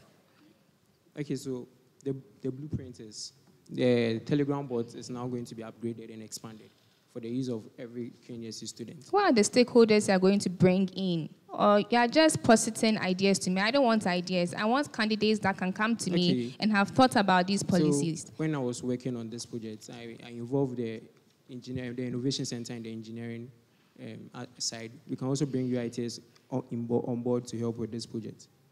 Okay. As Vice President, what does the Constitution give you over, like, what does it allow you to oversee? First, you become the academic board head. Aside from that? You represent, you can be a member of the parliament, but you have no right to vote. Okay. I want us to talk about the activities that you are, that you would, if you are elected, you'd be called to. We initiated the food bank and also dispersed it during the first semester. And we also ensured the KBN and the KNUST Bergerie. So these are all outcomes. I want teamwork, like collaboration. Talk to me about that. So because if you are going to talk to me about that. So because if you are going to be working in the capacity of SRC Vice President, you're going to be working with a lot of students from different colleges that think differently from you. How are you going to bring all of them on board to achieve these goals? So we just have to come on board, bring ideas. You don't just have to come on board. Don't you have a blueprint, a step-by-step? Okay. So I was a welfare chairperson for GISA, and we had to organize a food bank for the first semester. So together with my deputies... So you just get up one day and organize? Together, or we set up a meeting to discuss all these initiatives we want to do. Let me make it easy for you.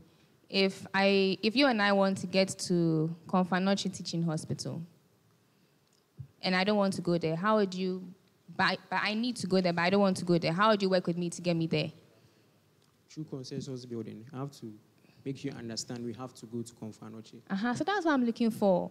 So you come to me, you talk to me, you make me understand why that's important. Okay. And then, okay, so I helped you with that one too. Okay, the next thing I would ask, finally, should I? So, I think I'm done with the two of you. Thank you. All right. So, Vip, you know, SRC week and 4 weeks were taken from us. Yes, please. What happened? I wasn't in school by then, so I don't know what actually happened. Okay, that's fine. So you realize that the current administration has really done well. They've really secured the SRC week for us. Yes, please. Now it's a student week, yes, right? Please. Do you people promise us the whole weeks?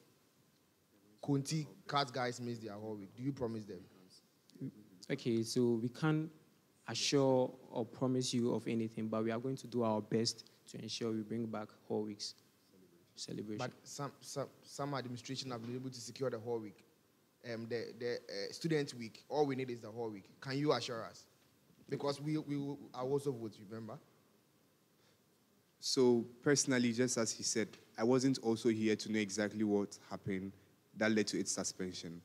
But from hearsays, we heard it was as a result of, peace interruption. So what we are going to do subsequently is that with the aftermath of it, the successful peaceful culture that has been established on campus again, it's enough reassurance. Let's stop the ramping. Will you assure us that you will bring back the whole week? We can't 100% assure you, but we are going to work in our best capacity. So on percentage, what will be the assurance level? We can say 60, a solid 60, a solid 60. That you bring back the whole week. Yes, sir. The people out there listening to you. Yes, sir, they should listen. All right, so let me talk to the VIP. I'm done. After you can address the people. On your CV, you said you speak French. Yes, please. Basic French. All right, so in less than 30 seconds, right? tell students in Kenwest who knows how to speak French that they should vote for you, campaign in French. For that, I can't do that. But you shouldn't have put that on the CV. Very basic French. Basic, like, try and do something. So let's know the basic. What?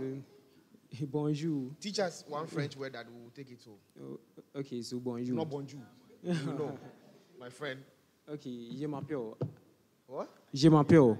Je m'appelle. Je m'appelle. Je m'appelle. Oh, yeah. What does it mean? I am. I am. Yeah. Ah. That's all you are teaching us. Je m'appelle. I am. Yeah. But don't. If you know you are not proficient with it, don't put that on your CV. All right. Okay. All right. You are good too.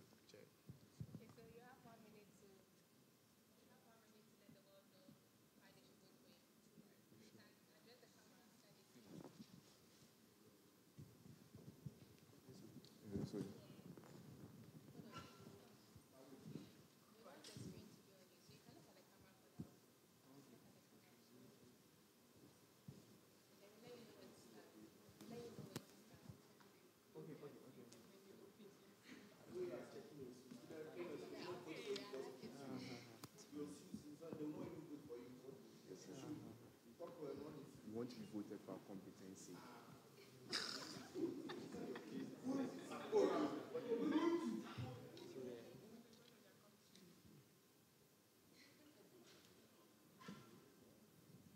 What is the meaning of putting your hand on?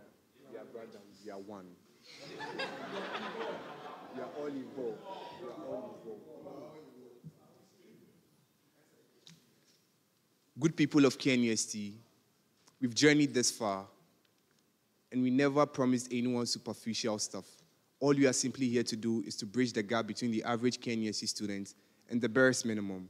We've preached to you very feasible policies, and we believe that with you, we can, but without you, we cannot. So today, my running mates, Justice Etiahine Frimpong, myself, Shakir Ways Ishaq, we say Ubuntu, we are all involved. So get involved with us, and let's take our SRC to the great lands of good stewardship. Thank you.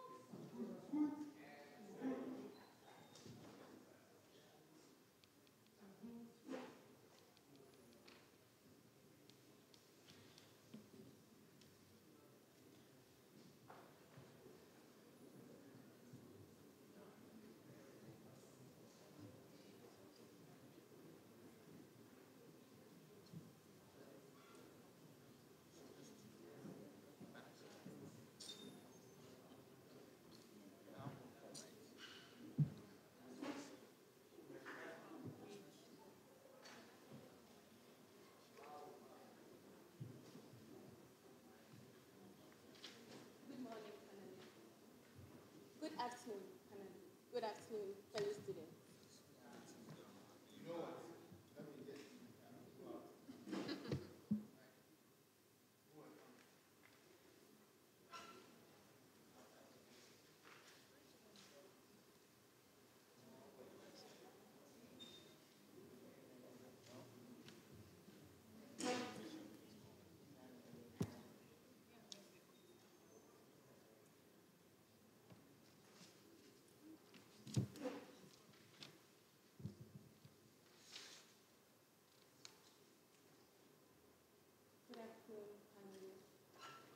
afternoon, fellow students.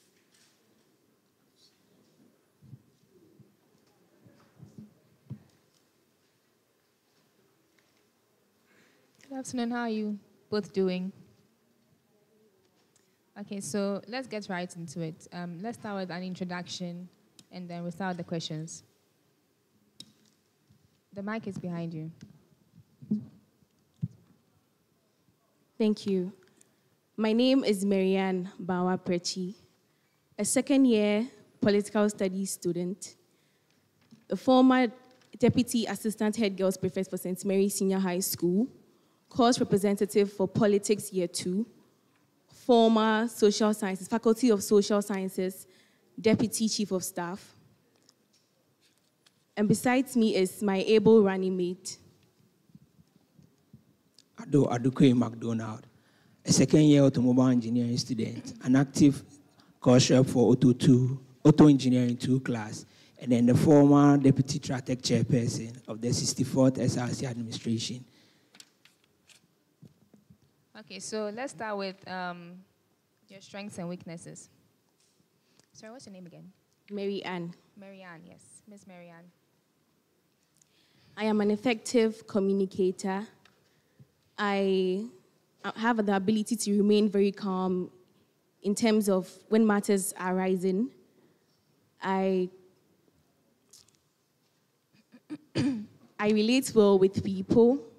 I relate very well with people. Thank you. So what you do is that you tell us your weakness. You show how evidence it is. When was that exhibited, right? That's how we do it. So you say, oh, maybe I am problem-oriented, or maybe I am most taxing. You show us an example of how that was being manifested, right? And I will know. All right. For my weaknesses, I sometimes make very hasty decisions. Hasty decisions. I don't deliberate on matters for too long. And then you take decisions. Wow. That is a flaw. Okay. So how is that subsidized by your strengths? Because those are very serious flaws in a position of leadership. You can't make hasty decisions, and you can't just move on from them. Thank you very much. And that is why I found someone that complements my weakness. McDonald, on the other hand, doesn't take hasty decisions. McDonald deliberates very long on matters. That is why I know that in case of that, I and McDonald will make a good team. Okay, so what are his strengths? McDonald's strengths? Yeah. McDonald is very detail-oriented. He is... Please, let's be quick. You are being timed. If that's all, then we can move on. So what's your motto?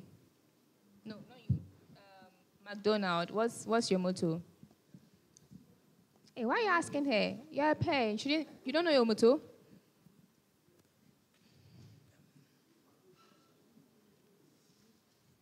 Okay, so our motto is a new way forward to promote.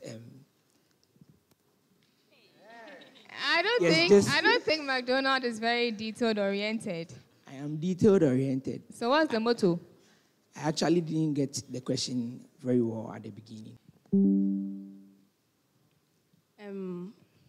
The reason why the reason there are elections held, the reason there are offices that Okay, are let me vacant tell you at certain something. point. When I'm having a conversation with you, I like straight to the point answers. So yes, let's do that. I don't want to know the backstory. Just give me my answers, okay? All right. Thank you. Yeah. So what are these old issues? Students have complained about issues like security, about shuttles, etc. And then there are certain methods or certain things that were being done towards it to solve those problems. And students still have those problems. And then we, as a team, feel that if a hill is being hit on something in a particular way for a long time and then results are not seen, maybe it should be either hit harder or the way the hill is being hit should be changed. I get you. So what are you going to do different? What's this new way?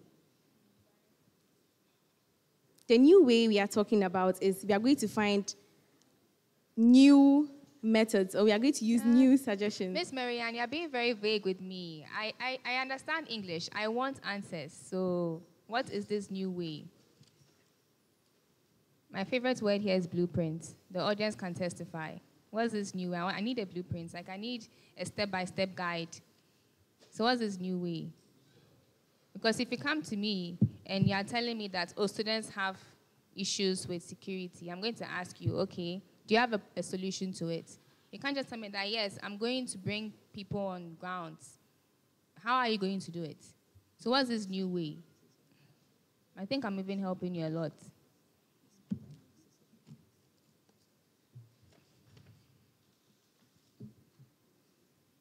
So, for instance, with shuttles, with the shuttle services, we intend to increase the vehicle fleet on campus and then also confront the campus carbon footprint issue that the Vice Chancellor is trying to deal with at the moment. That's a new angle I've not heard.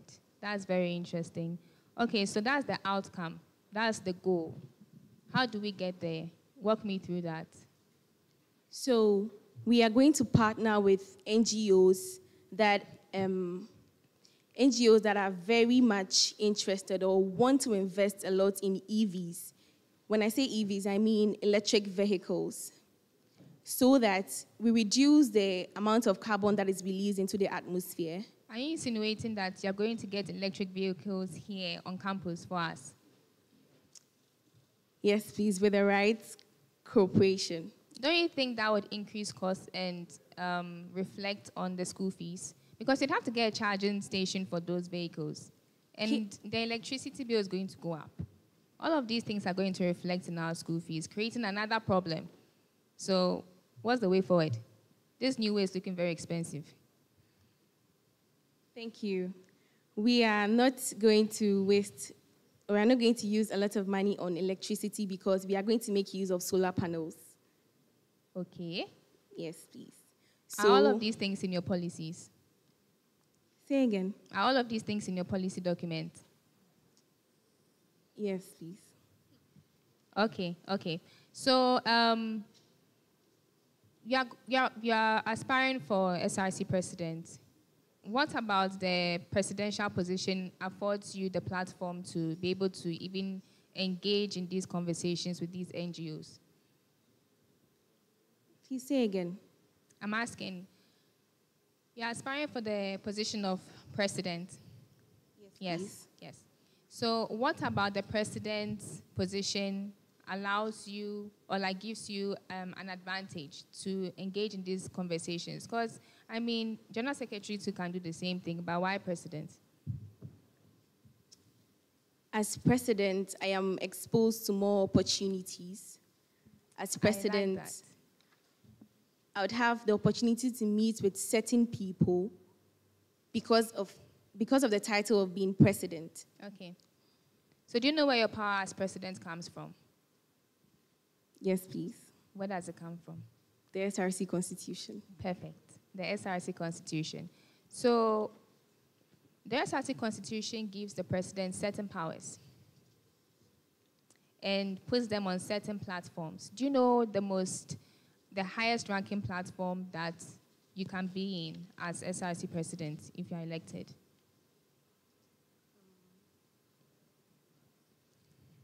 Because you've been in many groups, many meetings. What's the highest platform you can be in to have negotiations? The council. Perfect, the council. So let's go back to your discourse on green energy. You want to reduce the carbon footprint. I'm trying to make it very practical for you because if you are elected, you'll be directly conversing with the university council. Before that, do you know who makes up the university council? Yes, please. Okay, tell me two. The Vice Chancellor. And? The SRC president. No, I don't want the SRC president. I want someone else. The GRASAC president. Okay, we take that. But, I mean, he's a student just like you. Any other?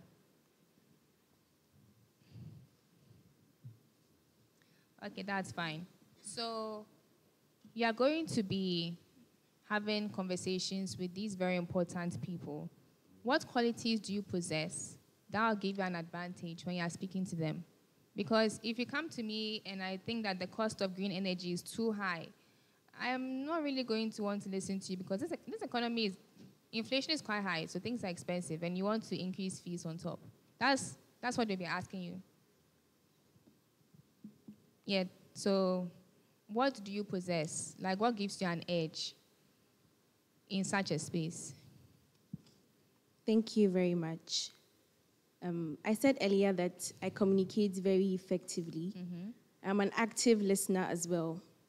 So in such a platform or in such a situation, when I propose this and then council deliberates on it, I would actively listen to what they tell me, make them know that. Before you propose, there's something that should happen before it gets to the university council. Do you know what that thing is? I'll help you. What are the arms of government for the SRC? The Executive Council. Yes. The Parliamentary. Yes. And the Judicial Council. So which arm of government would you have to go through first? The Parliamentary. Okay. So then that's where you start the discourse from. And then from there, they pass a bill, it goes to the University Council, and then you can actually start working from there. Okay, so that's fine. Running mate. McDonald's, Mr. McDonald's. Okay. So you've been campaigning, yes? Yeah. You've been campaigning. Yes, please. What have you been saying on these campaigns? We tell the students about our policies and then the reason why they should vote for us. Okay. My focus here is directly on how the Constitution can give you that power in the capacity of Vice President. But the Constitution also, in addition to what you want to do, it gives you certain responsibilities you have to do. What are those responsibilities? Thank you. The Constitution... You can give me 2. I don't need a lot. You can give me 2. Okay. Per the Constitution, if I am voted to be the Vice President, I am the board of the academic, I am the board chair of the academic. And then, I understand what you're saying. And then? And then I will take instructions from the president. Again, I will act as... I'll cooperate with committee heads from the various colleges in the university. Okay. Sorry, a follow-up. You said you take instruction from the president. Yes, What please. instruction is that? What instruction are you going to take? No. Tell us. Don't. Okay, since she's my boss,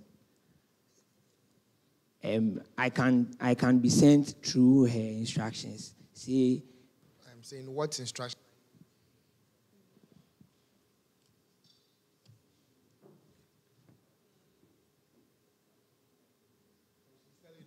Right now. okay, so yes, if there are some things that are to be done by her and then maybe she's out or she's not really available, she can ask me to do that on her behalf. Even if it takes for going to steal money? Even if it includes going to steal money? No. Why? I feel or I know she wouldn't ask me to go and steal money. Yes. Very well. Okay, so back to the academic board. You would be the chairperson of the academic board. As such, you need to know a lot about that portfolio, like working in that capacity. What's the #1 academic issue plaguing KNUST students right now?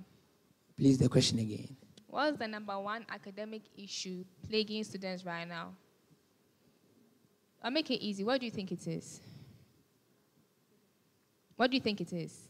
The issue, the academic issue on campus right now. Yes. Accessibility to learning materials, especially online materials. Accessibility to online materials. But we have a KNUST online library. Yes. For instance, let's say a lecturer wants to conduct his or her lectures online. If we don't have the good connection on campus, it becomes very difficult for us to access the class online. So if measures are put in place for good connection on campus, online lectures can be very accessible and then easy. So that's what you'll be working on as academic board chairperson? This is one of the things I will be working on. Okay, I was thinking more of in terms of, when it comes to studies, struggles with that, depression. I mean, the counselors in every orientation talk about students' mental health. So I was thinking that was something that you'd bring up. But if internet connection is your concern, I mean, that's something that I can do more research to if you are elected. Okay, so they say you are detail-oriented. You don't make hasty decisions. Is that true? Yes, please. Okay, so I'm going to give you a scenario. As SRC Vice President, you are going to be in charge of a lot of activities that goes on, coordinating them. That means that you have to work with a lot of people from different backgrounds with different ideas. Do you think that is an issue for the current SRC administration? Not being able to work with people. Do you think it's a problem for the current SRC administration? Not being able to work with Yes, people. efficiently, like communicate efficiently with the people they work with. Do you think that's a problem with the current administration? Yes or no? Yes or no? The current administration? Yes or no? Or you don't know what's going on with the current administration? Yes, in terms of not being able to work with each other. You don't think that's an issue? I can't really tell if they are not being able to work with each other. But I think that if you are going to take over from someone, you need to know the problems that they are facing. Yes, I'm the former deputy Tratec chairperson. And then from... I recognized you. Yes. And then from the office, the position I held, I saw the connection and then the cooperation between us. So I don't feel it's... So from your office, from your past office, what came out of that office? Okay, so... Just tell me one thing. The Entrepreneurship Support Fund that has been there for the previous years, we have actually repeated it again for student entrepreneurs to also... A new thing. No. If not, it's okay. Thank you. You're welcome.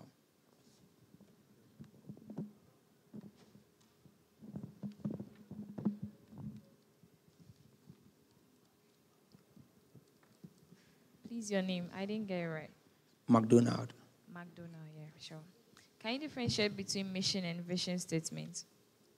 Please, I didn't hear you. Differentiates between mission and vision statements. Okay. Thank you. Yes. So the vision statement is the target we want to achieve as an administration. And then the mission statement is how we are going to achieve that target. Give the microphone to you.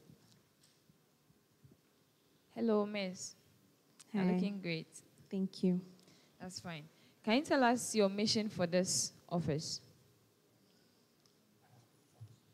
My mission is to actively engage the students' body, listen to their plights by organizing forums, journal meetings.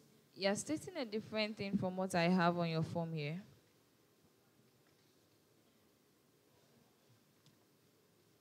Should I read for you?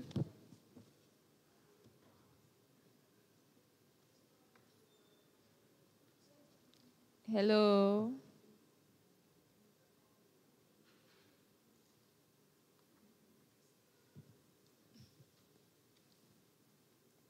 Your mission. It might not exactly tally. All right, let me take it for you. To serve as a principled and visionary leader who restores the purpose of the SRC. I will revive students' confidence in the SRC and promote students' welfare and progress. I'm right. But yeah. Okay, so I just want to ask you, do you think the students have lost confidence in the SRC?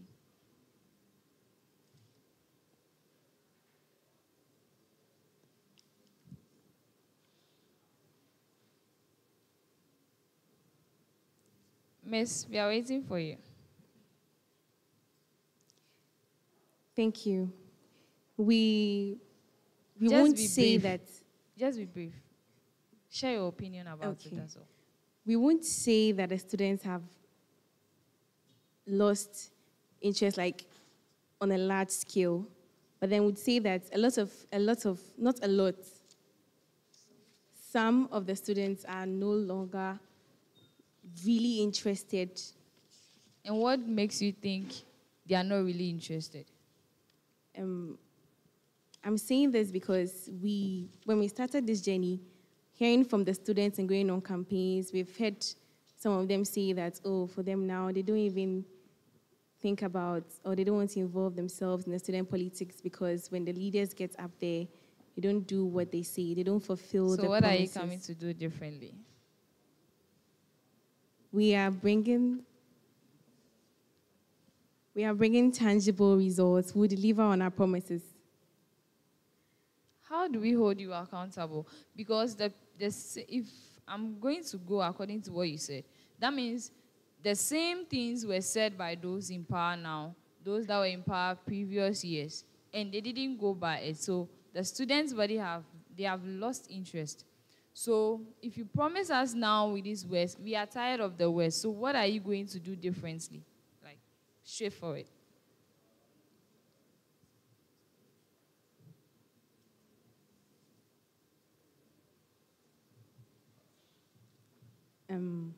We have made policies that can be fulfilled. So we are going to live up to the expectation. I'm not okay with your answer, but let's move on. You know the 63rd president? Yes, please. Who is she? Miss Yvonne Osei Adubia. How would you rate her administration? She was the first female. She is, not even was. She is the first female. So how would you rate her administration? Or it's a personal question. Just rate her. Okay, 1 to 10, yeah. Just rate her 1 to 10.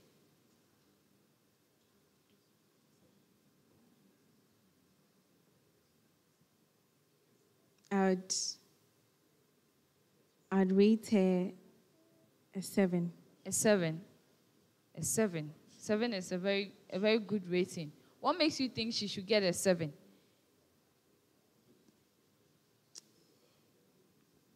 Thank you. I rated. Oh, go ahead. I believe that every leader has the challenges that he or she faces. So your ability as a leader to handle those challenges and the impacts you leave is what will show how good your leadership was. So what did I don't she know do exactly. right? Yeah. I don't know exactly what Yvonne did or didn't do right. Okay. But I know that she had challenges she faced. She had those she overcame and those she couldn't overcome. So what are some of the challenges she faced? Please, I made it clear that I don't really know exactly what she did or didn't do. Okay, that's fine. I'm asking because you are now another female coming for it. And I'm sure the whole students' populace would want to know what you are bringing on board differently. But I can see, I don't know, not to a personal attack, but is it that you don't really have that confidence?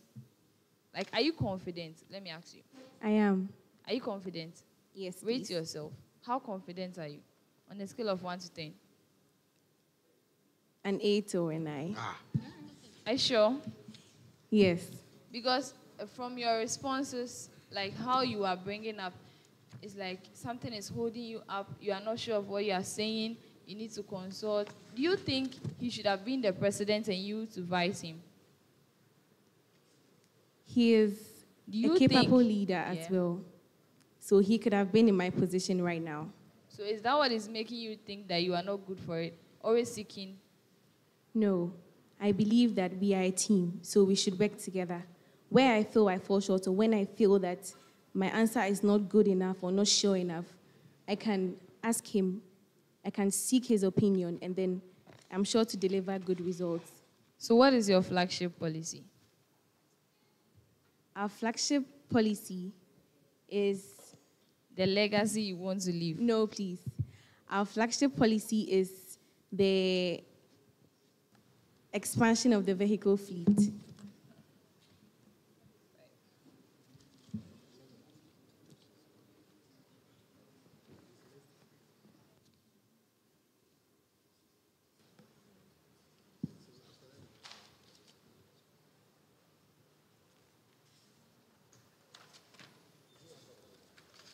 Did you answer the question?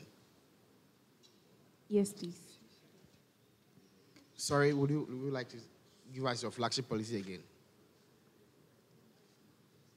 Vehicle fleet expansion. I'm sure the policy analyst will probe further. Mary, on your CV, you said you were Deputy Chief of Staff, Faculty of Social Science. Yes, please. Who is the Chief of Staff of Faculty of Social Science? Who is the head? The head is Master Eric. Your own boss. You said you are a deputy.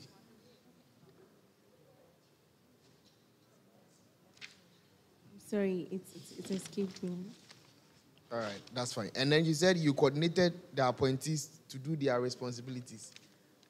Would you like to share with me one single day or program that you coordinated, or one single appointee you coordinated him to do his duty? Before the start of the administration, we had a meeting with all of the appointees and executives. And then it was the duty of the Chief of Staff to make sure that everything was going on well, to coordinate the activities of everybody. So that was the program that you The coordinated? program, okay. We had this, In your tenure in office, that's the only thing you coordinated? there was a health... Very well, I think I'm okay. Now, my second question to you, what is the internal rumor against female contesting for SRC president? The question internal again. rumor going against females contesting for SRC president. And how do you what is your take on that? I'm sure you've been hearing them, right?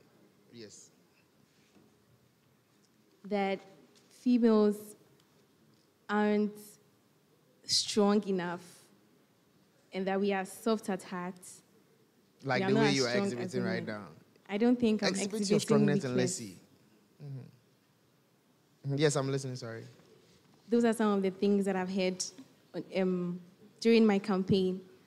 But I believe that if leadership shouldn't be judged based on the gender, I think the panel will agree with me that it's hard time that we took we took gender out of the question. It's not about the capability of the individual, whether male or female, because at the end of the day, we are talking about the impact the person has had. We are talking about the experience. We are talking about the skills. We are talking about the legacies that were left behind. Not if that individual had All a right, full chest or a flat one. I think I'm okay with that. Vip, my question to you. Why did you agree to vice her? I agreed to vice her because we share the same vision. What is the vision? The vision is when they asked you, you couldn't say. So what vision are you guys sharing? Yes. You see, when you come, don't lie. They asked you the vision, you didn't say, but you're saying you share the same vision. It was the mission statement rather. So what is the vision? We are looking through the forms. If it's not the same thing, that's a lie. And we deduct marks. So tell us, what is the vision, Po? You're asking her that what is the vision, Po? The reason that you share with her, you're asking what is the vision, Po? The issue is... I mean, that's fine. I'm not sure you know, but let me ask the president last question, your president last question. Who is Professor Miriam Nkansa? Professor Miriam Nkansa is the Director of Student Affairs currently. What do you like about her? She's like a mother. She should be the first person to motivate you to run this for this Yes. position. All the best. Thank you. All right. Hi. Yeah, welcome once again. Thank you. All right. So I want to just go straight into your policies, Miss Marianne. Yeah, so I can see. Let me just read this. But then this is the spotlight I'm seeing: academic and then career growth. And your example, your very first example, is past questions. And then the next one is tutoring. Do you know in KNUST, past questions are illegal? Are you aware of that? It's a yes or no question. Oh, you're not aware that it's in your policies? No. Did you go over the policies? I did. So are you aware that it's in your policies? Are you aware it's in your policies? So I can just read it to you. Academic and career growth. Partner with faculties to provide free academic resources. Example, past questions. So let me just move on to the next question. We have very limited time. So that's very illegal. Past questions are not allowed in KNUST campus. Thank you. You get it? So maybe you can check that the next time. All right? will. Yeah. So I must also, I can also see something about students' mental health. Okay, students' Say mental again, health. students. I can see something about mental health. You're talking about mental health that is served with integrity, okay? And then you pinpointed mental health as well. Okay, so do you know that now there's something called Men's Mental Health Month, a month dedicated for men's mental health? Are you aware of that? Yes or no? My questions are just yes or no, so you can just flow. Yes or no?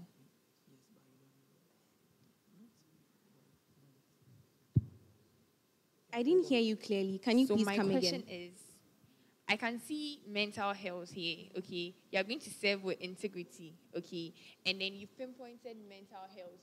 And then students' mental health are very important, okay? Yes. And then I'm saying that, do you even know that we have a month that has been dedicated for men's mental health?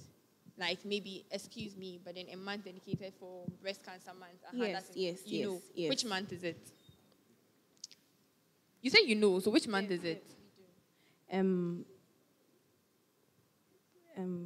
We can't really remember. You don't remember? Okay. So that's the month of June. I'm letting you be aware of it. Okay. Thank you. So Month there of was even June. a campaign ongoing about men's mental health. So you need to take note of that. And then also, I think the last thing I wouldn't want to talk about this. This would take a long day. You can see gender equality. I wouldn't want to talk about it. Let's skip that one.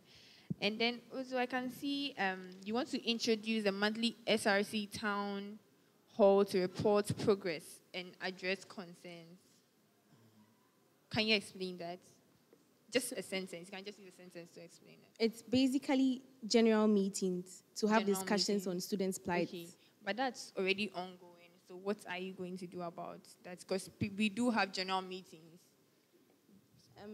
We do have general meetings. For leaders to make accounts of what they have done in office, right, after a period of time. So we do that, right? We already do it, but then we have to still do it because the students still have plights. It's something that it's so the plights are continuous, and so are the general meetings, so that we can address more of the plights. So this is something that is already there, okay? Like it's already there, and then you know you are supposed to do it. It's part of your responsibilities that you are supposed to do it. So how does it become a policy? Yeah, let's just move on. Let's move on. Okay, so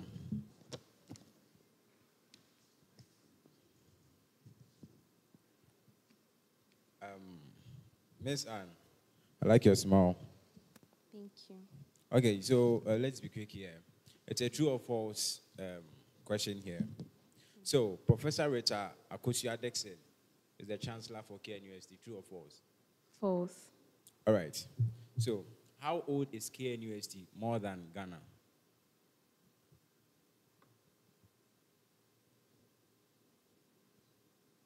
$5 years. 5 years. Wrong. Please, who is the chairperson for this particular vetting panel?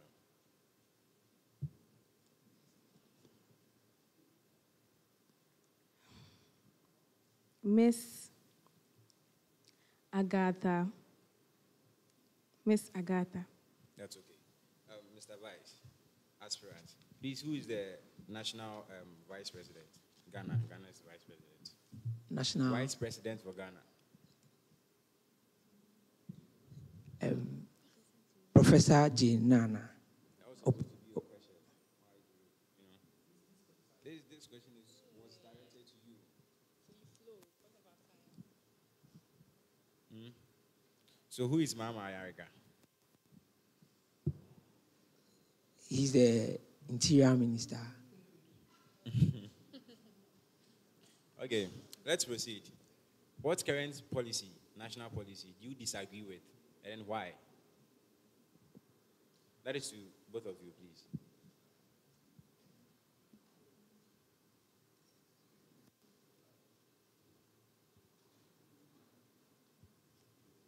Oh, you don't disagree? You don't disagree with any of their policies?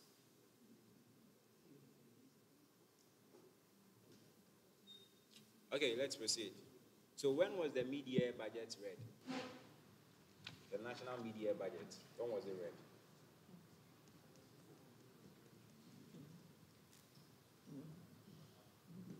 All right, let's proceed. So you are in a race. You just passed by the second person. Which position are you? Say again the question. You are in a race. You just passed by the second person. Which position are you now?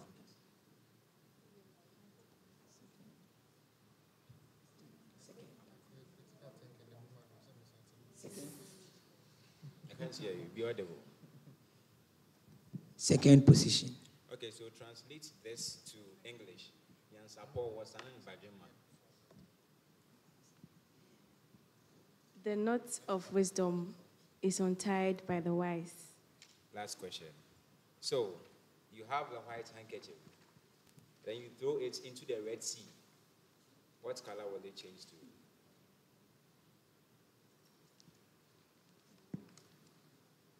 It will remain white. Thank you. All right. So let me give you my last remark. Okay, Mary, we know that sometimes when you're in second year, you are coming for this race, the motivation is that, oh, let me come and create some atmosphere, and even if I don't win, next year I'll win. All right. But if for you to win even the next year, if that is part of your plan, it depends on how well you are prepared, right? And how you are going to, manage yourself in this very own season. So I'm advising you, in case you have that mentality, change it and then try to do the best for yourself. You can do well. All right. All the best. I think you can. Thank you. So you have 30 seconds actually to give a message to the world on why they should vote for you, why they should support you. So you can look in the camera, like down the camera. Thank you very much. Dear students of KN University, my name is Marianne Bawa-Prechi, a student of political studies. And this is my impeccable running mate, McDonald Adokwe Ado. We both have been in this race. We both have learned lessons. We have scars and we have learned from them. We want you to judge us by our actions. We want you to judge the whole administration, what we want to do for you, by what we have told you. When you get to the polls, it is your choice, it is your decision. Please make the right one. Thank you.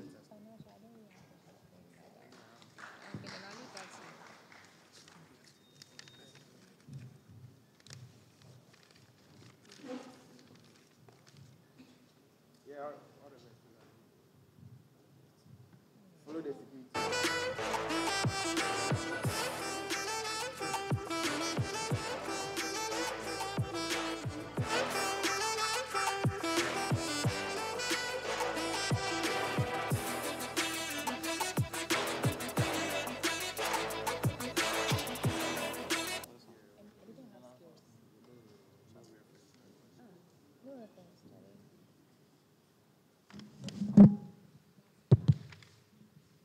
Good evening. You can take the microphone. Hello, how are you? I'm fine, thank you. Okay, so let's get straight into it. You're being timed, so answer as many questions as you can. If you don't know, just let us know you don't know. If you know, be very straight to the point. Don't beat around the bush. Over here, we don't appreciate all the big words. We just want answers. Okay, so let's start with introductions. My name is Jude Michelle Colinote, second-year politics student, and I'm here to be vetted for the position of SRC president. Good evening. My name is Jeff Bafo Ajimanjo, a third-year civil engineering student, and I'm here to be vetted in accordance to constitutional proceedings as the SRC vice president. What's your name again? Sorry. My name is Jeff Bafo Ajimanjo, a third-year civil engineering student. I can get you. Can I call you Mr. Ajimai? Yes, please. Okay, so Mr. Ajimai, what made you decide to vice Miss Michelle? I chose to vice Miss Michelle because I agree with her value system. She's a woman of integrity, and she desires to work within a specific time frame. Okay, so let's talk about her value systems. What are they? Integrity and time consciousness. How is integrity a value system? Okay. When it comes to integrity, integrity talks about how you are able to stick I know what to your it is. I mean, how does it relate to her? How is her value system? What did you see in her in terms of integrity that makes you think that this is a system I want to ascribe to? Thank you. Integrity would actually help her to be able to carry out her duties as the president of the SRC. Perfect. So give me one instance that you saw integrity in her that made you decide that she's the one. She's actually a woman of her word, and I believe that she Give can me bring one that to instance, personal interaction with her. Don't tell me that she's a woman of her word. I know. Anybody can. I can't even say she's a woman of her word. All right. So in the course of the day, before we came for our vetting, we decided that we are going to come very early, and she actually stuck to her word concerning that. What time were the two of you here? We were here by approximately 7:50, just about a few minutes to our vetting at 8 a.m. Really? Yes, please. Okay, that's nice. That's nice. Thank you very much. That's a plus with me. I like early people. Okay, so what are her strengths? All right. And how do you complement her weakness? Okay, her strengths are public speaking. She's able to articulate her ideas properly, and she's able to win over the hearts of people. She's a goal-oriented person as well, and I believe that I'm able to buttress her, her ideas and also be able to communicate effectively with her. When it comes to her weaknesses, I believe that, not to sound misogynistic, right, but then it's usually a common thing that most women are seen as feeble and they are unable to work under pressure. But then I believe that if I'm able to bring on board my confidence, I will be able to work in tandem with her to achieve our set goals. Okay, let's go to Ms. Michelle. Why did you decide to run for the portfolio of president? I have a strong desire for leadership and service. That was my why. That's all? You just woke up one day and said, I have a strong desire, so let me run. Ideally, KNUST has tried for a long time to uphold her values in promoting quality education. It's a vision I believe in and something I want to align with. That's why let's I choose talk to more run. about that. What do you mean by it struggles to uphold values pertaining to quality education? Because I think, according to the rankings, we are doing pretty well in West Africa. I meant a strong desire to uphold quality education. Tell me more about that. Primarily, when you say something is quality, you see it replicating in all areas, from transport to security to internet connectivity. Yes. So now we're getting somewhere. Okay, so what problem did you see that you think that you can solve? I identified a deficit in the provision of knowledge, in the sense that students come to school, but they don't necessarily always have the slides they need at the beginning of the semester. That was a problem we identified. So what do you think the root cause of this problem is? Primarily, it takes a while for the lecturers to be able to properly and thoroughly go through the slides to make them accessible. But secondly, we have some very funny gatekeepers that don't give you the slides even after the lecturers release them. So, Permit me if I'm wrong. Have you heard of the KNUST virtual classroom? Have you ever made use of it? Not personally. I mean, I could be wrong, but for my course, majority of the resources that we need are up there. People just don't utilize it. Have you heard of the KNUST library? Yes. Have you personally used it? I mean, the online library, not the physical one. Not the online library. So I think resources are there, but people are just not patronizing it. So there is a deficiency in the knowledge of the students to know that they have these things accessible to them. The school has tried through orientation. Thank you. Sorry, please have a seat. Thank you very much. I'm so sorry. Okay, so what do you think gives the power to the portfolio you are both aspiring for? Ms. Michelle, I want to hear your answer to that. We gain our legitimacy from the Constitution. Perfect. So the Constitution gives you the power to be able to implement the goals that you want to. Yes, please. It also opens doors of opportunity for you to be on certain platforms. What's the highest platform that you'd be on if you're elected as SRC president? I am not sure. Have you heard of the University Council? Yes, please. Okay, let's start from there. Who do you think will be on the University Council? The Chancellor of the University, the Vice Chancellor, the Pro-Vice Chancellor. Okay, I'm okay with that. The GRASAC president and then the SRC president. So how do you use this platform to champion one of your policies? Let me be brief with you. I like blueprint. Don't tell me that and then we would bring people on board. Tell me how you'd bring people on board. Okay. You want to know the problems of students, you have to do that through representation. You get to know the problems they have, you collate the problems and send them to the appropriate. How do you collate the problems? I just said this. Okay. Through parliamentary proceedings, we get to know from each constituency. I like how you've said parliamentary proceedings. How do you intend to work with the parliament if you are elected as SRC president? As the Executive Council, it will be our primary duty to hear what the people have to say. In what form do you think that will take shape? Simply, parliamentarians go to have conversations. When they are done with the conversations, the speaker presents the issues that they have been discussed to the council, that then presents it to the executive body. Okay, let me be very practical with you. When you're elected as SRC president, you have ambitions that you want to champion. At the same time, these parliamentarians also have issues that they are going to bring on board which pertain to the people that they are representing. These would clash. How would you resolve this clash? Priorities. And we determine priorities based on the urgencies of the problem presented. If we have students dying on a regular basis as a result of security issues, then we'll have to give priority. Thank you. Mr. Ajimai. Okay. Back to the Constitution. Yes, what responsibilities are attached to your portfolio that you're aspiring for? In accordance with the Constitution, the Vice President is going to be the chairman of the academic board, and he shall represent the students' academic board at all chair meetings. Do you know any academic issues plaguing the students in Kenya State campus? Yes, please, I do. Tell me one. One of them is inadequate accessibility to research materials. Now, when I talk about inadequate accessibility to research materials, the average student would actually dwell or depend on only slides. So how would you, in the capacity of chairman, solve this problem? We plan on setting up a 7-member committee with the vice president being the chair of the committee and 6 other members from the individual colleges, that's the 6 colleges. Okay.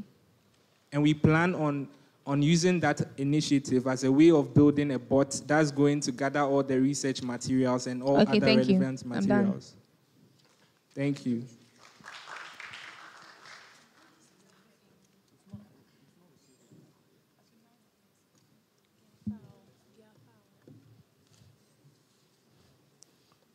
Right, you are welcome once again.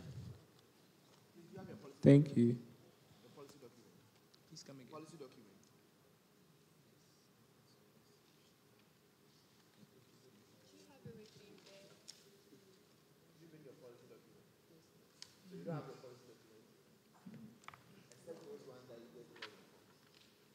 Okay, we have our CVs here. Policy documents.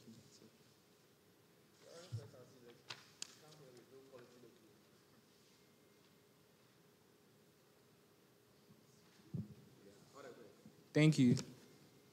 All right. We'll proceed. So please, I want you to kindly tell me who is the chairperson for this vetting panel? The chairperson for this vetting panel is Mrs. Agatha Mensah. Miss. All right. So, Professor Rita Akosua-Dixon is the Chancellor for KNUST. True or false? It's false. She's the Vice Chancellor. All right. Ghana is 69 years old. True or false?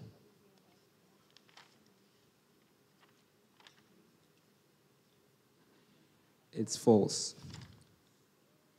Ghana is older than KNUST. True or false?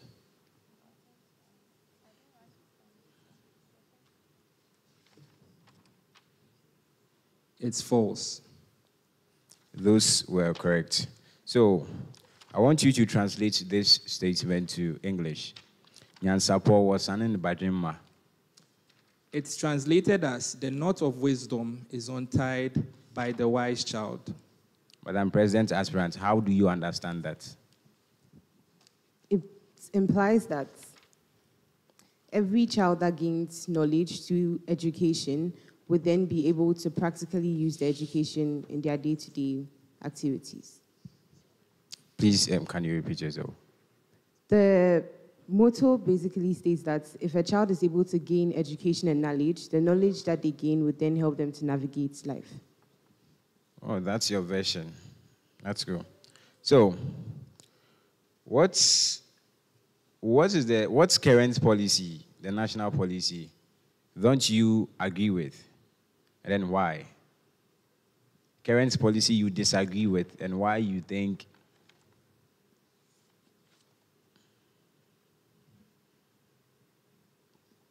I do not specifically disagree with any national policy. All right. Please give the microphone to you. Who's the Vice President of Ghana? The current Vice President of Ghana is Professor Jane Nana Opoku-Agyeman. Who is the wife of the President of Ghana?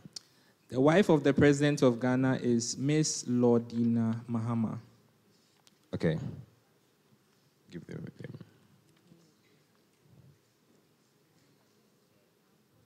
Okay, so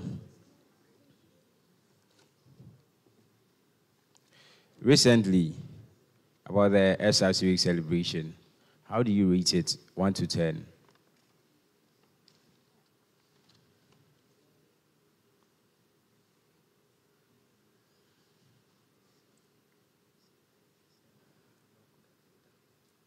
We'd rate it a 8 over 10, an 8. Why 8? Specifically because it's something students have lamented for a long time now, and they were able to get what they wanted. Unfortunately, you think so? We do. You think the students got what they wanted? Yes, not entirely, but they were able to set up stands, meet, greet, enjoy. Who is Jenana Opoku-Agyeman? Please come again. Jenana Opoku-Agyeman. She's the Vice President of Ghana. All right. Thank you. So, what are 3 things you see on the KNUST logo? An eagle, a torch, and the golden stool. An eagle. A torch and the golden stool. All right. Thank you. Thank you.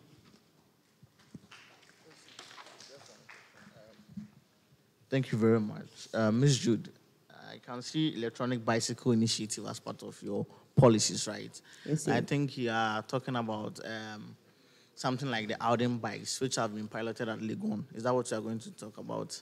Yes, we say. Oh, okay. So have you engaged any stakeholders or any higher offices to ask if it's possible here? Not intensely, but we've had surface conversations with stakeholders in University of Ghana. But, you know, the rules, that's University of Ghana, and this is KNUST. Do you get it? Yes, sir. So you have to engage the authority, maybe Department of Physical Environment and Work, to find out if it's possible, because I actually had a few conversations with them to see if it's possible here, but no response. I don't think it has been accepted. here, but you can just check it out. And you have Tech for Edu initiative. What is it about? The Tech for Edu initiative is a policy that seeks to provide slides to students at the beginning of the semester. It's what we started speaking about in this meeting. All right. And the emergency safety app? The emergency safety app seeks to ensure that students are able to alert security agents when they are in danger. How are you going to do that? How? So the app is in conjunction with the UITS office alongside students that are tech savvy in computer engineering. We seek to create an app. Have you spoken to UITS to see if it's possible? No, sir. Okay, thank you.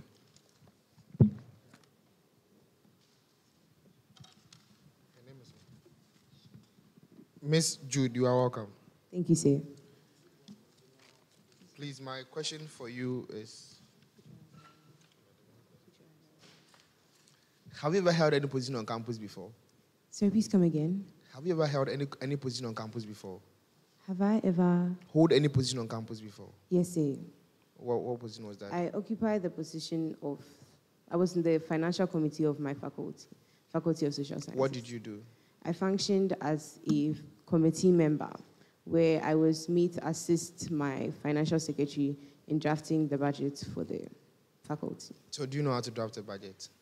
A fair idea, say. I assisted. All right, let me talk to your babe. Thank you. What do you like about her? I like her smile. Hey! All right, that's fine. What other stuff do you like about her? You like her smile? Yes, please. Are you sure you not cross your boundaries? No, please. I have not. What should we expect in the near future between two of you? Our relationship is a very cordial one. We are very good colleagues. Yes, that's what I can say. You are very good colleagues. Yes. Very well, that's fine. So what should we expect? We should expect nothing but the best. Very well. So let me talk to you. Yes, let me talk please. to you.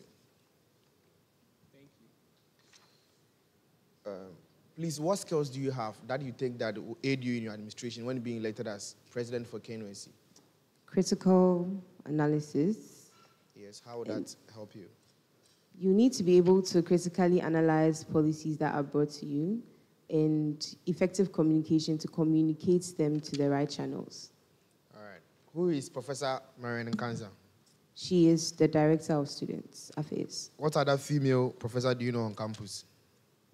Professor Albani. Professor Alvaro. Albani. Albani. She functions as the professor of our international. Yes. Who is your mentor? My mentor is Yabwat Makwating. What do you like about her? She's able to overcome her fears and pursue areas that are not necessarily created for her. Who is that Boatma you are talking about? She's a current Women's Commissioner. For SRC? No, say. For SRC? No, say. Women's Commissioner for what? Hey, it's her own mentor. What are you telling her? Very well.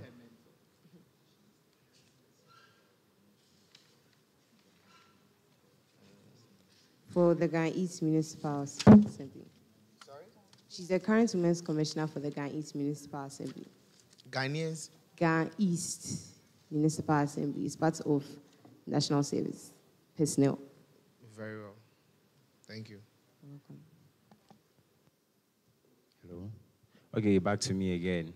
Yes, sir. So, you are climbing the stairs, right? Then you fall on the second floor. Where are you going to land?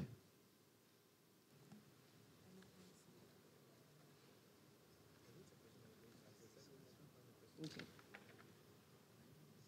All right, let's proceed. So you are in a race. You just passed the second person. Which position are you holding now? You'll be first. You'll be first. Yes, sir. Congratulations. But that's not true. And okay, so you have a white handkerchief. Then you drop it in the Red Sea. What color will be the handkerchief? Translucent. Translucent. Yes, sir. Or it wouldn't change in any color? It won't.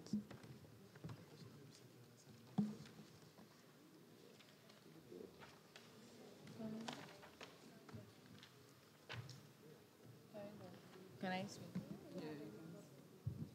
Hello. Hello. Hello. How does your mission and your vision link with the vision and the mission of the KNUST? KNUST seeks to ensure that we are... How does it link? How? Primarily, my vision is supposed to ensure that we uphold KNUST's vision to have quality education. So through every policy we seek to enact. Come again with that. By implementing our policies one after the other, we seek to ensure, because every policy we set aligns with the vision and mission statement of KNUST. Do you believe in the notion that when women are being given the power, they become, do I say proud or power drunk? What's No, your perception please. about that? I believe that positions and power tend to have an effect on everybody, not just females. Come again. I believe that power has an effect on everybody, not just females alone. Okay. So who was the 63rd president, SRC president? Her Excellency Yvonne Adobia. How would you rate your administration from a scale of 1 to 10?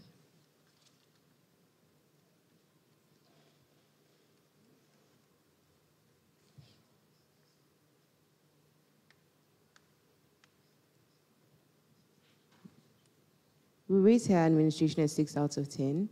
Why? Because there were some expectations that were unmet. Can you give us two of those expectations? The provision of additional bundles for data connectivity. Come again. Provision of additional bundles for data connectivity. One more. And the school fees installment payment plan. So do you promise to undertake that when elected into office? No, please. Why? Because we have not structurally considered and properly analyzed the efficiency of that policy in our administration. Okay, that's fine. So my last question, do you think females should be part of Mora? Please come again. Do you think females should be part of Mora? Because if you go to other universities, females are part of Mora. Do you think in KNUST females should be part of Mora? Morale. Yes. I believe every individual has a choice if a female wants to. No, in our rule, no, let me say in the horse rule, females are not allowed. Do you think they should consider allowing females to be part of Mora? I have to ask on what basis. You said? I have to ask on what basis you want us to consider. No, to I'm be able just to asking agree. You, do you think that they should consider allowing females to be part of Mora? I believe that Females to choice. charge. I think choice allows that people should be considered, regardless of the agenda. All right, very well, thank you. Thank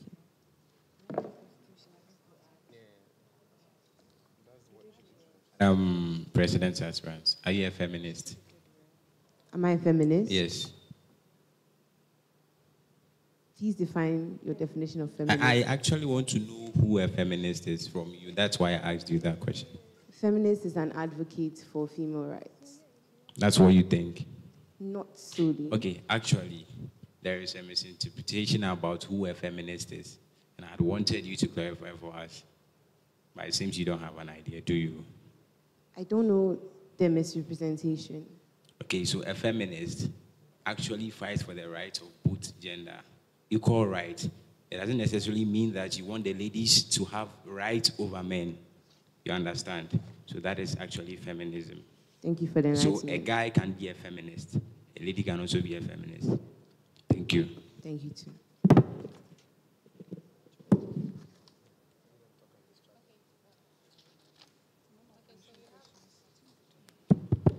Okay, so you have 30 seconds to let the world know why they should support you. You can look down the camera and then address them. But hold on, they are setting up to them.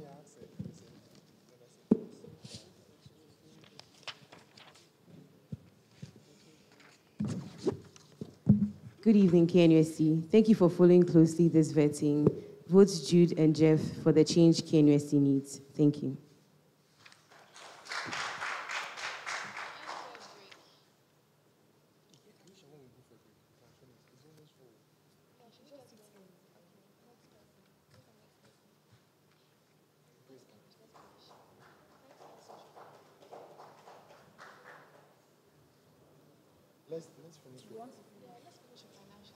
Let's finish with financial. Who are those? Who are those that?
Hello.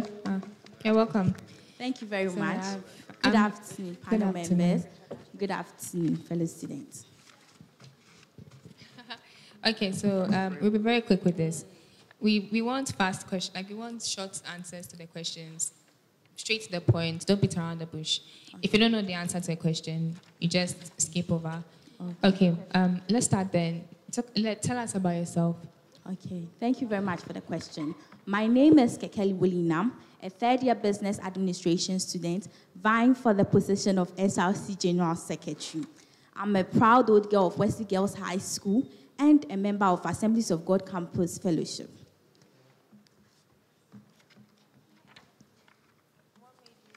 What made you decide to run for the portfolio of General Secretary? Thank you very much for the question. My experiences and my zeal to ensure that the voices of the students are heard.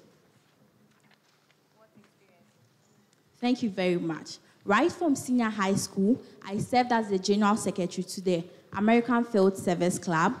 Let's move straight to the university. I served as the General Secretary for Independence Hall. Okay, so you believe that the experiences you've accrued makes you most qualified for the position? Yes, please. Okay, what skills do you possess that puts you over your opponents? Thank you very much. Before that, can we have a policy document if you have it with you?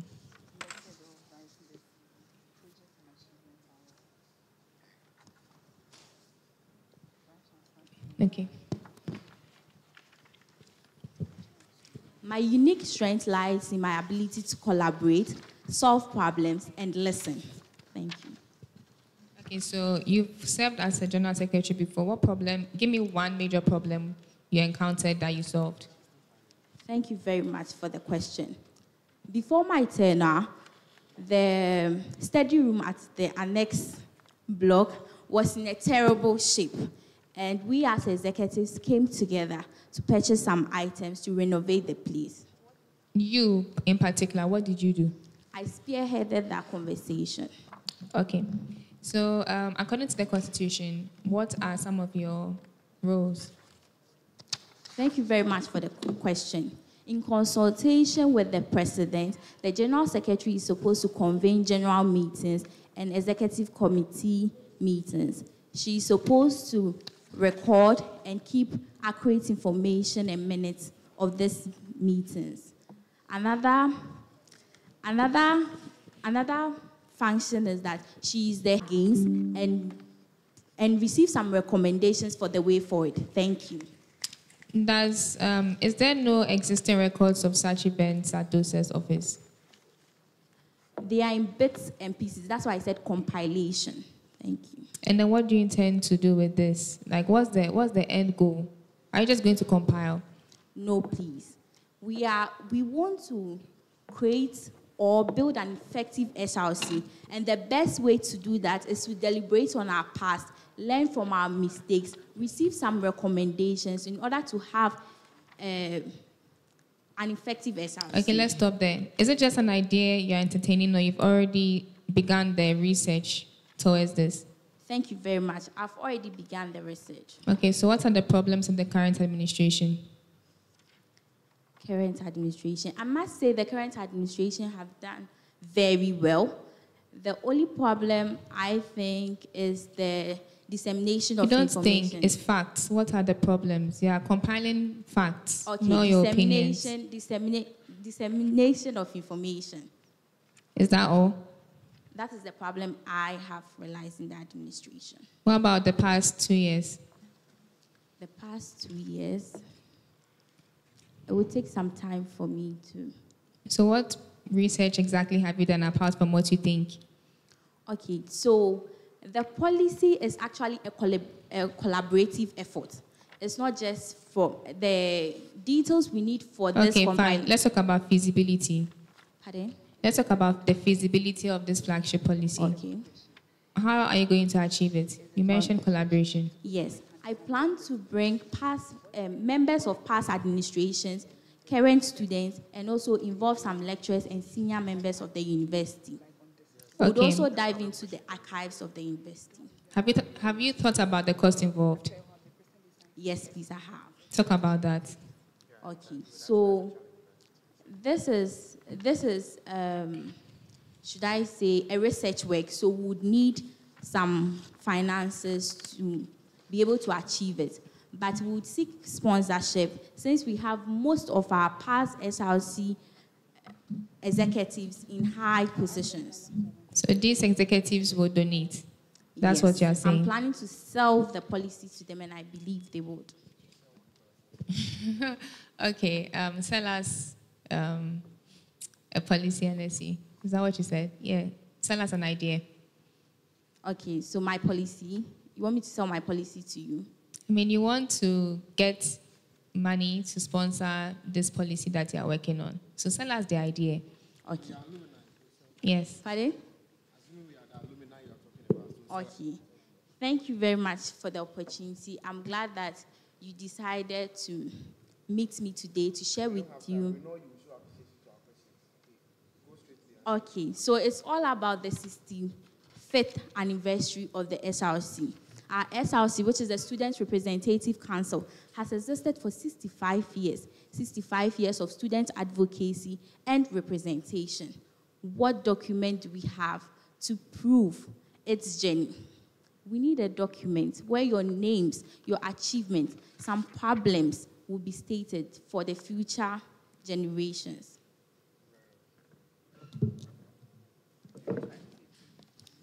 All right. You're welcome once again. Thank you. So how do you want to ensure that students have timely access to information? Timely access to information. Okay. Thank you very much.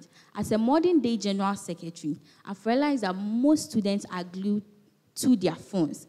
And on these phones, they are mostly on the various social media handles. So as a General Secretary, if you read my third... Can you go straight to the the points. Okay, so the media and publicity training, and also the media and inviting the media and publicity, the various media and publicity teams on board. That is the only way you'd want to disseminate information. No, I think the major one, because most of us are on Snapchat, TikTok, Instagram. So if we are able to get the information on those platforms, I'm sure the students will get. So get mention it. one media platform on Snapchat, like one channel on Snapchat. Okay, KNUST or Boise Live. Wow. Yes. Okay, that's fine. I think you mentioned your key policy, if I'm right. Yes. Can you go over that for me? Okay, so it is the SRC history made known. SRC history made known. I don't see it in your form, so what happened? Thank you very much. The space allocated for us to list our No, policies. there's enough space over here. You left about 4 lines over here. For the clarity. You've brought your policy document, so would accept that. Thank okay, you. so what do you think you would do different? And why should we be convinced that you are capable for this position? Thank you very much for the question. I want to vary in the way information gets to the students. I personally would always tap on a video on TikTok if it So has... what are you going to do to ensure that? Okay, so the SRC General Secretary is going to be available, the Office of the General Secretary is going to be available on all platforms where we create or we put information in the way that students would be able to. How? Like you're going to be available on all platforms, how? So let's take TikTok for example. We are going to create a TikTok page for the Office of the General Secretary, and then we use fun and entertainment ways to convey our information to the students. So if I'm getting you right, you're going to handle the TikTok, you're going to handle Snap and all those accounts? With mine. Like with your office? Yes, please. And you think you can combine that with your academics and other duties as will be assigned to you? Yes, please. I believe that I'm going to work with a very good team to make sure this is done. That's fine by me. Ms. Kekeli. Yes, please. Give me 4 qualities of a good general secretary. Thank you very much. I believe a good general secretary should be good in communication. He or she should be able to perform his or her roles that have been given to her according to the Constitution. A good general secretary should have a listening ear to be able to listen to the problems of the people in order to solve them. A good general secretary should be... A good general secretary should It's fine, it's fine. So my follow-up question to the question she asked. Okay. So you were given qualities of a good secretary. Yes, and please. In your profile, I cannot see any of these qualities you are mentioning here. Does it qualify you to be a good secretary? Thank you very much. Time won't permit me to mention all the qualities. So you feel like those ones you excluded are in your profile? Pardon? You feel like those ones you excluded are in your profile? Exactly. Give me 2 of those ones that you excluded that are in your profile. Please, the question again. Give me 2 of those qualities you excluded that are in your profile now. I think you would have public speaking there. This is your profile. It doesn't, don't think. Tell me. Okay, would you mind me referring, because there are a lot of things that I have taken into, so I might have missed it. Your own profile. Pardon? You want to refer. Like your own CV, your own profile. They're asking you want to refer. Not exactly. Due to the situation, that's why. What situation is that? Pardon? What situation? I mean, this is your own CV. If you ask me a question on my CV, I should be able to defend it, because that is me. Okay. Right. So what are you going to refer in? What are you asking me to let you refer? So the CV is actually a summary, so I might have some that might not be there, but... Very well, that's a good thing. Refer and let's see. Pardon? Refer. But be quick for me, please.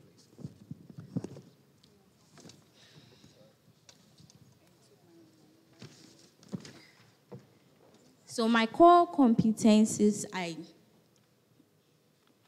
I included in my CV are leadership and team coordination, effective communication, student advocacy. So these are qualities of a good secretary. Pardon? These are qualities of a good secretary. Yes. Okay, so Ms. Kekeli, as a general secretary, you're expected to work hand in hand with your president. Yes, please. If it happens that you always don't agree with your president in decision making, so he decides to exclude you from his decision making, what would you do? Thank you very much for the question. I must state that over the years, I have developed great skills in collaboration, so it will be difficult to have a president that won't always agree with me. How sure are you? As I stated, I've So had... meaning anything he says, you just agree so that it will be No, collaborative? please. We would come, that's why I'm talking about collaboration. Yes, please.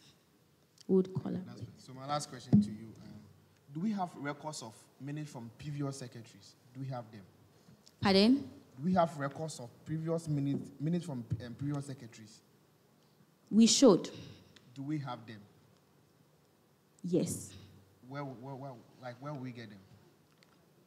Anytime a secretary is leaving office, he or she hands it over to the next general secretary. So Would I you believe... mind digitalizing that aspect so that when a minute is being written, it can be put on something so that to be a record, so that in the near future, in the year 2030, when you come here, people can still find your minute? I won't mind. It's actually something I've Right, been that's what doing. I was planning. Thank Yes, you. please.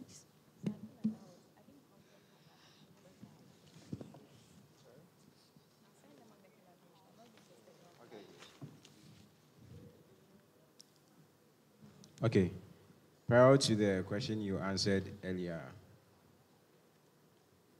what digital tools, name 3 digital tools you are going to use to manage your office? Thank you very much. I'm going to be using Microsoft Word. I would use AI tools like ChatGPT and also Google. Right. You have Excel. Pardon? Excel. Excel, Google. All right. So who is the current EC chair for Ghana? EC chair. Electoral Commission, yeah. Commissioner. The current one. Yes, please. Madam Jenan. No, please. Madam Jane Mensah. Okay, so how old is KNUST more than Ghana?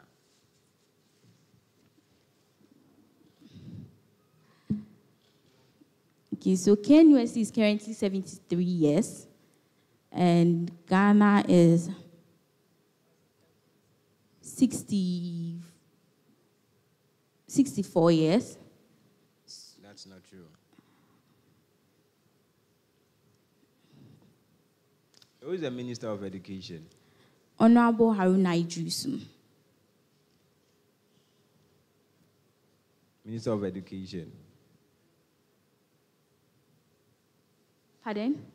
Minister of Education. Honorable Haruna Idrisu. What are 2 concerns of students currently on campus? Okay, the first one happens to do with the outrageous prices of hostels and the way students get information dissemination. Okay, so you are in a race, and then you pass by the second person. What position are you holding now? Please, the question again. You are in a race, Okay. then you pass by the second person. What position are you holding now? What position are you going to, Yes. or what position are you holding now? After passing the second person, what position are you now? You are the first person. You're actually the second person. Okay, so you drop your white handkerchief into the Red Sea. What will be the color of your handkerchief afterwards? It would still be white. All right. So you've heard of UITS. Yes, please. What does it stand for, and what's their purpose? Okay, so I'll start with their purpose. I have no idea. All right. Thank you. I have no idea. All right. Thank you. Welcome. Hi, good day. Hello. Yeah, welcome once again. Thank you. So I have taken a glance, a detailed look at your policies, and then you've literally said almost everything here. Okay. So I think your questions will be very brief. Okay. Yeah. So on your third policy, you're saying modernization of SRC in Commode. Please, can you enlighten us on what you mean by SRC in Commode? Thank you very much for the question. SRC in Commode is basically a policy which, when implemented, would allow the SRC to have conversations with the students, to know their grievances and work on them. The modernization is adding or creating avenues where they can do that online without it being necessarily a physical meeting. Yes. Okay, that's fine. Okay, so I can also see policy number 6. You said an essay competition for all colleges. Yes, please. Okay, can you elaborate on that point? Okay. So to encourage the art of writing, research, and creativity, I plan to implement this policy. It will be a competition among the 6 colleges where they each present their best essays. We review them, and then the winner gets a prize. Okay. So I think you have just one last question, and it may be one other thing I would want you to mention. Okay. So I think you made mention of media and Yes. then publicity training. Okay. You've Yes. already explained that. Okay. But I like the fact that you made mention that a lot of people are on their phones, they are on the media. Yes, of course, a lot of people are on the media now because they feel like the media space is a place they can gain opportunities. Okay. What is one thing that you would love to do to help this media? Because a lot of people are emerging these media channels on campus. Okay. What's one thing that you can do or you would do when you come to office to help these students who are interested in media, they would want to go into media? Even people who are reading pharmacy are even now going to the media than those who are reading media and communication. Thank you very much. I must say that is the reason for my media and publicity training. I've realized the high number of students on social media trying to be influencers. Okay, so what would you do for these people who are heading media channels on campus? A training session where I invite well-recognized media personalities to educate them. Yeah. Okay, so what's one thing we should expect that would come to a stay in your anticipating 65th anniversary? Okay. I plan to make the media and publicity training a continuous... Okay, relax. Listen to my question. Mm-hmm. My question is, what is one thing that we should expect and would come to stay during your 65th anniversary? You're anticipating 65th anniversary. Okay. Yes, for the 65th that is the compiled history of the SRC. Okay. That's fine. Yes. I could have maybe thought of maybe a 65th anniversary clause that maybe you could remember it for the general secretary who came into office. That's if you are voted and then being elected. Okay. All the best. Thank you.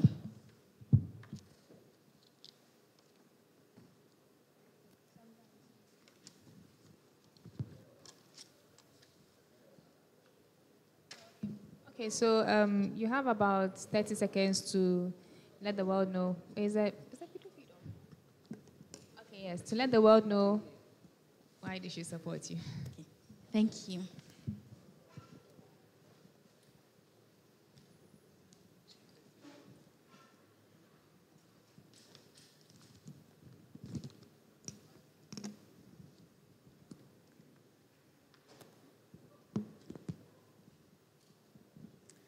Good day, lovely people of KNUST. My name remains Kekeli Willingham, an aspirant for this year's SRC General Secretary elections. To tell you the truth, to run for an office twice is not easy, but the zeal to ensure that your voices are heard has kept me on this path. Coming 7th of August, come out in your numbers and vote for Kekeli to ensure that your voices are heard. And at the end, we will say, we came, we saw, and we conquered. Thank you. Please, you can come for your Hello, please you can come for your.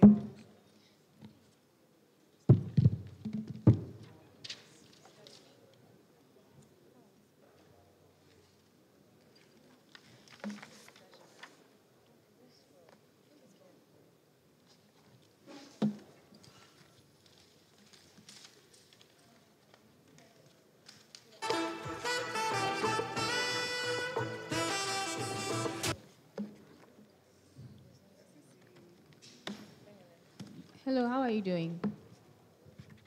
Okay. I'm fine, thank you. You're welcome. Thank you. Do you have your CV with you? No, please.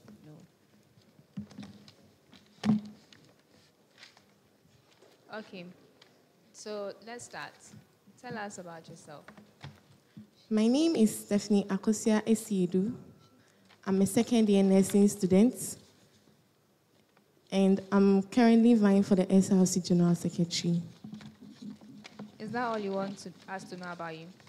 I'm a 20-year-old girl who comes from Asante Achim and who stays at Eputuja. Okay. What leadership positions have you held in the past? In my JHS, I was the head girl. SHS, I was head girl. And this academic year, I was given the position as the NAMSA Bukom Secretary. Okay. So it looks like you have a strict record of going for head girl. So why not SRC president? Why general secretary? You can be the head girl of KNUST. Okay, I didn't go for the SRC president, but rather went for the general secretary because I want to be the main channel of communication in this school, and also I want to be able to serve my people well and diligently. So, which of your skill sets puts you in the best position or gives you an advantage running for this portfolio? Do you get the Can you go question? again? I didn't hear. What skill sets do you have that gives you an advantage running for this portfolio? I'm a good communicator and a listener. Yes, please. Okay. What are some skills that you think a general secretary should need? A general secretary must be a good communicator, must be able to listen to her people, must be able to spell correctly, and make no grammar errors. Okay. So, let's talk constitution. Are you well versed with the constitution? 70%. Pardon? 70%. Okay. So, let's start from what you know. What are your roles according to the constitution? The general secretary, in consultation with the president and acting on his advice, shall convene general council, executive committee, and general student body meeting. Okay. So, are you aware that after every general meeting that the SRC would have, all notices should be on all notice boards in all halls? Yes, please. Do you think this is a practice that has been maintained in past SRC administrations? For my stay here in KNUST, for the past 1.5 years I've been here, I haven't noticed any such thing yet. Have you investigated to understand why that is so? No, please. Then how do you know that you're not going to be very different from your predecessors if you are voted into power? Please, can you repeat the question again? Then how do we know that you wouldn't be the same as your predecessors if you are voted into power? Because if you don't know what the problem is, then how can you fix the problem? Or you don't think it's a problem that students aren't informed about what their leadership is up to? It is a problem.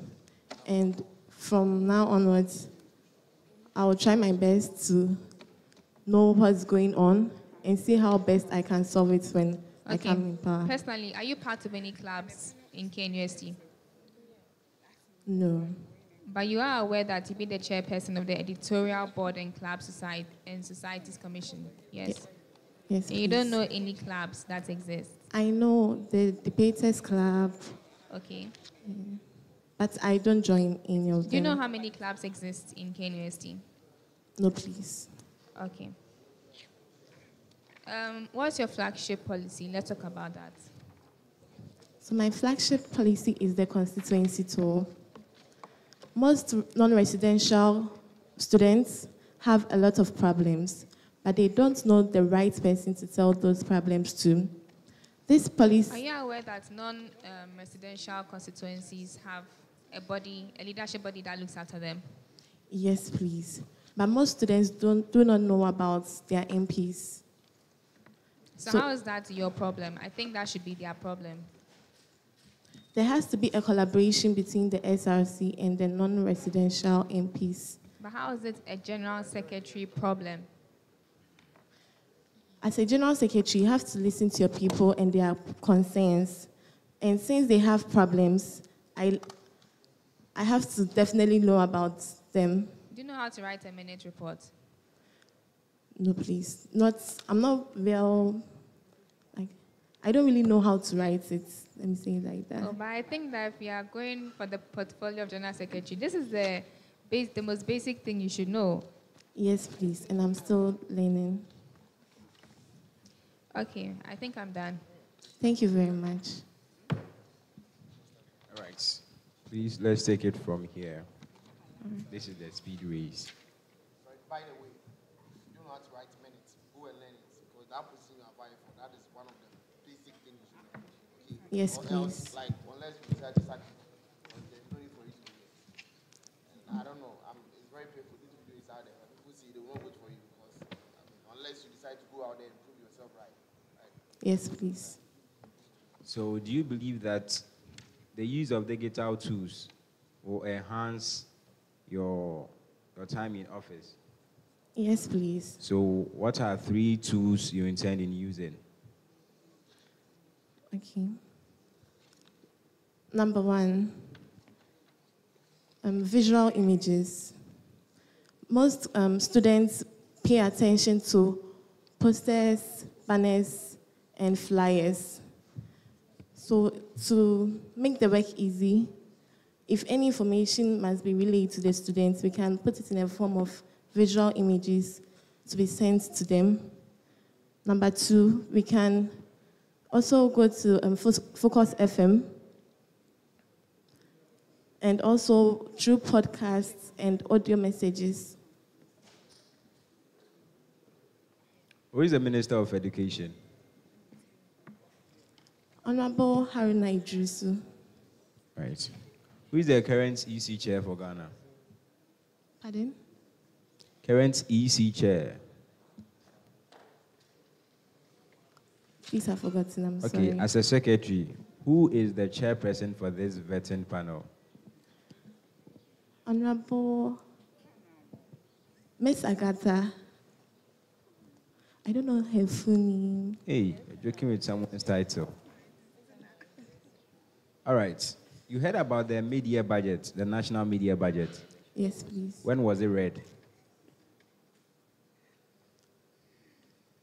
I don't know the exact date, but I know it was read this week, within this week. I don't know the exact date. Okay. Ghana is 69 years. True or false? False. KNUST is older than Ghana. True or false? True. Okay. You have heard of UITS, right? Yes, please. What is the purpose? So UITS helps students with their portal. So they are in charge of the digital system of the school. You know what it stands for? UITS. I have forgotten. Please forgive me. Okay. So on 31st June 2025, you were supposed to be in class. It was a Tuesday. Where were you? It's not 31st June. Says who? Says the calendar. Okay. So, I believe you are very smart. Yes, please. On a scale of 1 to 10, how smart are you? 7. Okay, so you are in a race. Then you just passed by the second person. What position do you have now? I'm the first. You're in a race. You pass I'm by the the second second person. person. You're the second person. Yes. So, you are climbing the stairs. Then you fall on the second floor. Which floor did you fall on? Pardon? You are climbing stairs. Then you fall on the second floor. Where would you fall? On the second floor.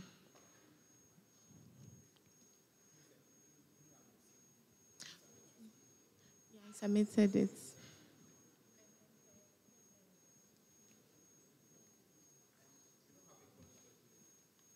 Unfortunately, I left them in the room. I was in a rush to come here. So please forgive me.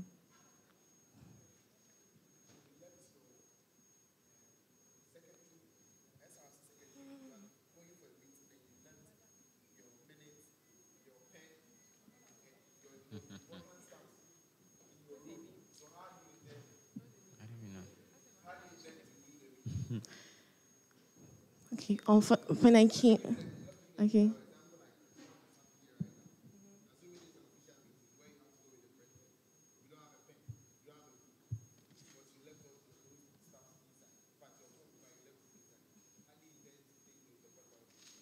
I'll try my very best to rush back and pick them, but I was a little late today, so they called me to come on. No, please. On your special day. No, please. It wasn't the AC. Like, a friend of mine came around, then he called me that, like, where am I? They gave us 8 o'clock. Yes, please. 8:11.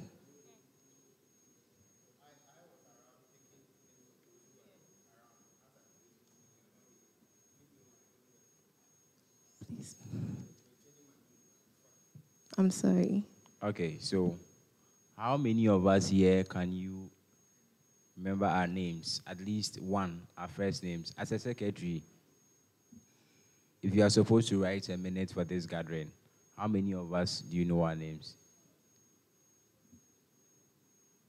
I know the chairperson. What's her name? I don't know her full name. So how are you going to write a minute for this gathering? So I'll give, I'll let a paper go around for them to write their names, their full names, so that I can use that data to write my minutes. At what time did you enter this room? Please, I didn't take notes of it. Okay. So should I say you are detail-oriented? Pardon? Are you detail-oriented? Please, can you explain it? So do you pay attention to little details that matter? Most often I do. And you should work on your skills as a secretary. Yes, please. Thank you. You're welcome. Okay, so, and please, what's your name? What's your full name? Esiedu Stephanie Akosia.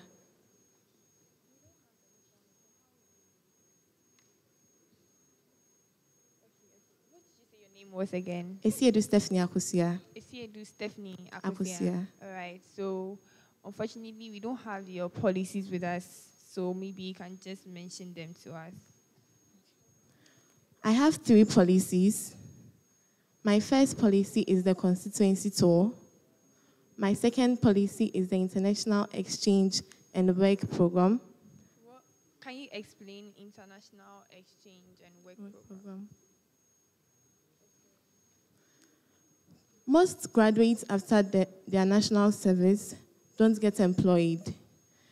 And one of the reasons is due to either lack or no work experience. So the International Exchange and Work Program is going to be a partnership between travel agencies, exchange programs, companies, and also internship companies. But then in this case, you are let's assume you have been voted for, you've been voted for, you are elected into office, okay? You are the General Secretary for SRC, okay? Not for those who have graduated. Okay, so are you going to focus on those who have graduated that they are not getting jobs to do, or you are going to focus on the students? Please. So once there is a partnership, when students go on vacations, they know companies that will accept them through the program that we organized, and it will be easy for them to access those companies. So can you explain just the international exchange and work program again? So international exchange simply means you moving from your country to another country to receive an education.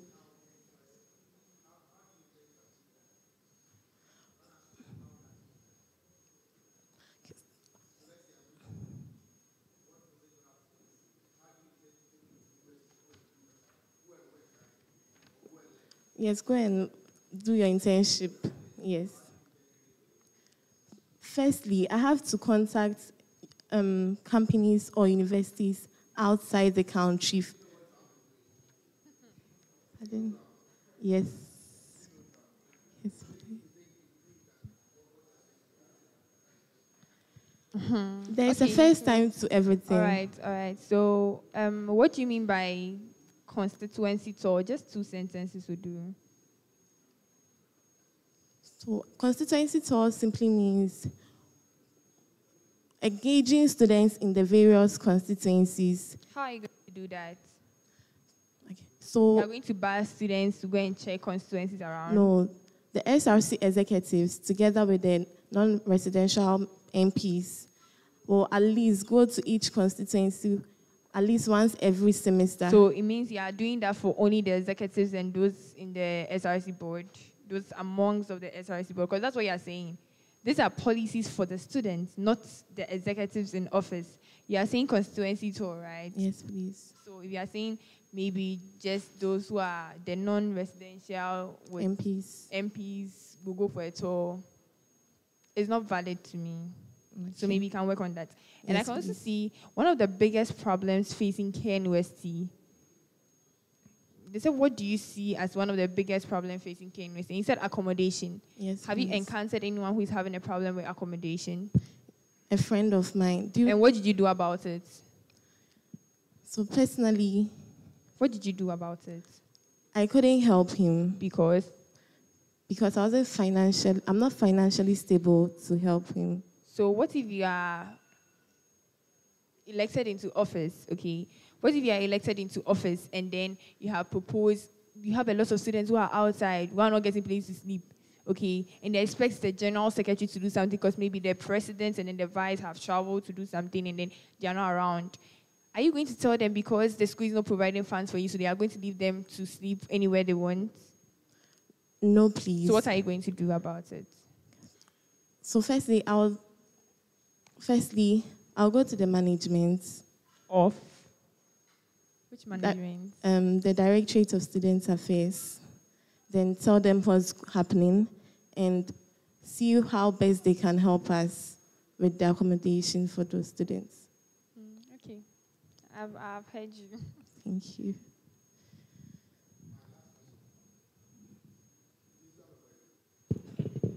No, please. You don't have a boyfriend. Yes. So assuming a first year student approach you that SRC General Secretary, there's a guy who is following me that he loves me, and fortunately I love the guy, but I don't want to be in a relationship. What will you tell the guy?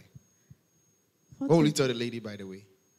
I mean, the lady asks you to advise her whether she should be in a relationship or I'm not in the best position to give her the advice. She has to go to the counseling center. Oh, this is confident. She has confined in you and she's asking you. SRC secretary, I mean, there's a guy who is following me, but I also like him, but I don't advise me whether I should be in a relationship with a guy or not. Personally, I would say she shouldn't be in the relationship.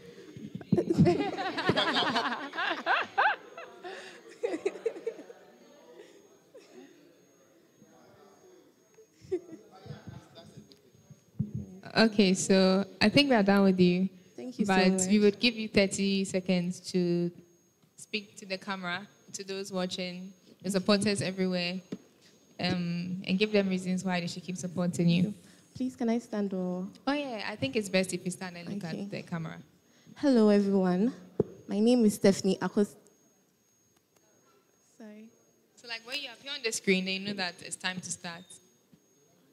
So you just look, Hello, everyone. My name is Stephanie Akosi Sidu, a second-year nursing student, and I'm currently vying for the SRC General Secretary. Coming 6th August, we are going to have our elections, and I'm pleading that you all vote for me. Should in case you can't make it, please try your very best to make your schedules very feasible for the elections. Remember, Stephanie for SRC General Secretary, number 2 on the ballot screen. Thank you.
Hello, how are you doing?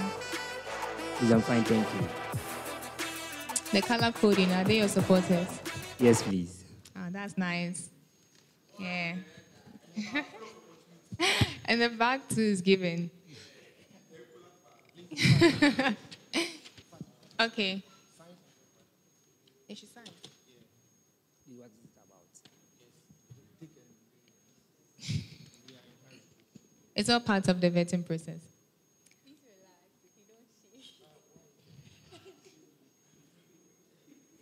So please, I don't know what it's about. I have to check before I signed.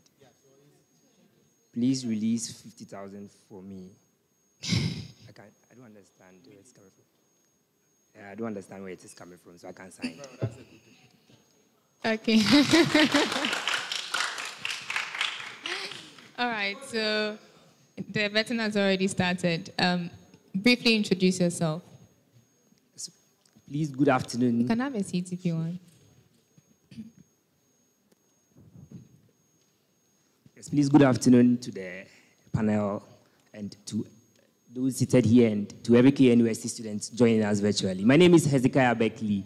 I'm a third-year business administration student. I am someone who is self-motivated and a hard-working individual, and I have interest in finance. Thank you very much. All right. So why did you decide to run for this portfolio?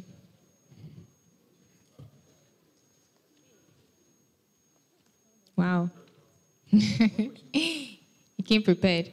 All right, so my question, why did you decide to run for financial secretary? Please, with the permission of the chair, I'd like to submit my policies. Oh, yes, please bring it up.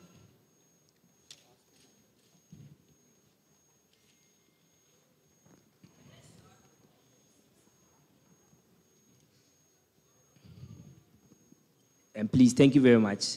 Yes, so I decided to run for the office of the financial secretary because... Yeah, just straight to the point.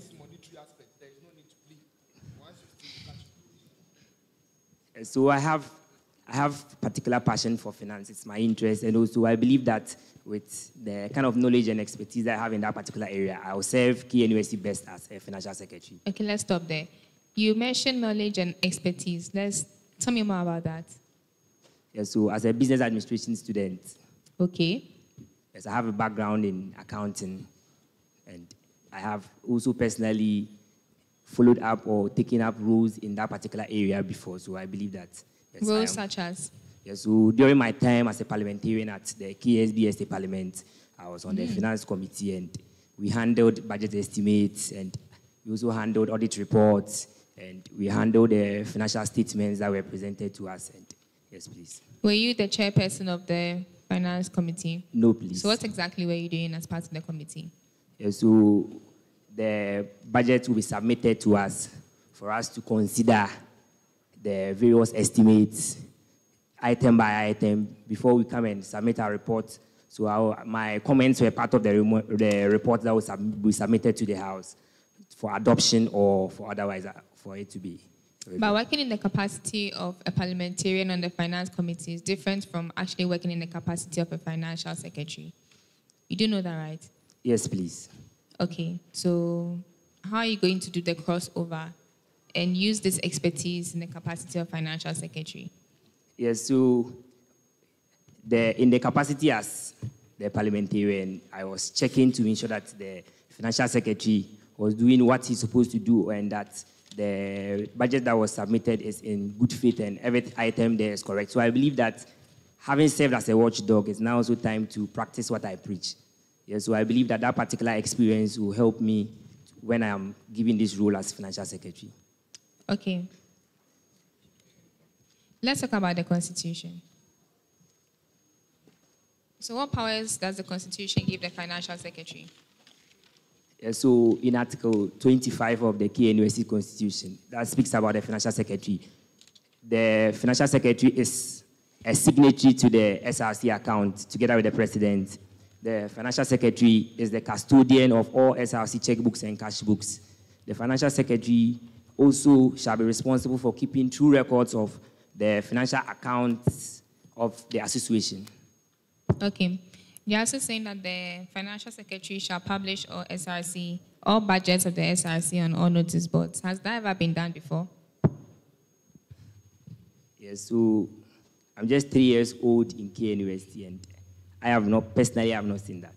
I'm almost 6 years old. I've never seen that before. Do you know why? Yes. Okay, so I can't best tell why. Why is there so much secrecy surrounding the budget reading and the preparation towards the budget reading? Because from my experiences, I just know that on the day of the budget reading, they have released a communique that, budget reading is going to happen the day before. Why is there so much secrecy surrounding it? And what can you do, assuming that what I'm saying is valid and is true, to make it a better situation?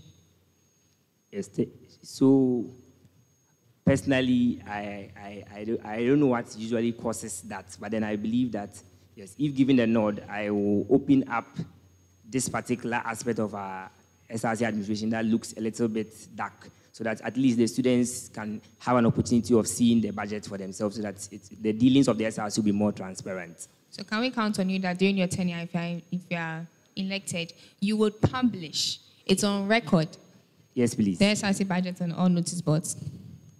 Right now, we are moving towards a digitized environment, so there's even a paperless policy on campus. So I believe there are more innovative ways by which, if the aim is to just get it to the ordinary KNUST students, we can do it electronically and they'll still have it. So there's a problem in the Constitution then?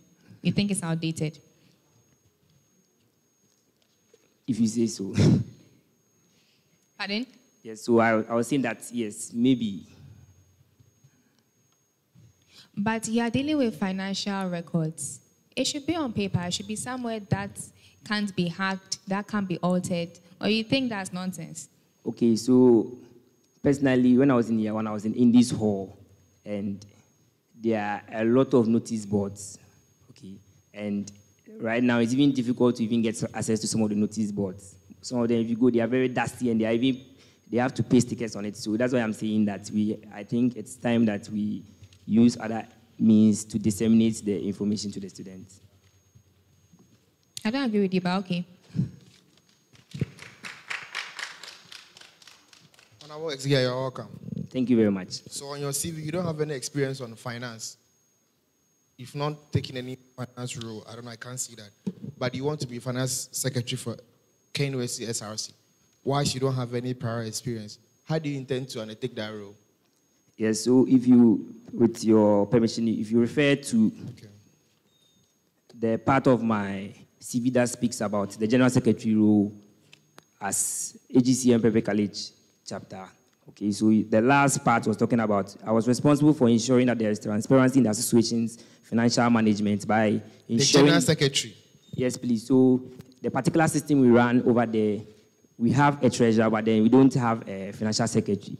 So as general secretary, it was a part of my duties to also keep financial records and also oversee the work of the treasurer. So I believe that it has also given me the needed experience in that particular regard. All right, very well. Now, let's look at two things.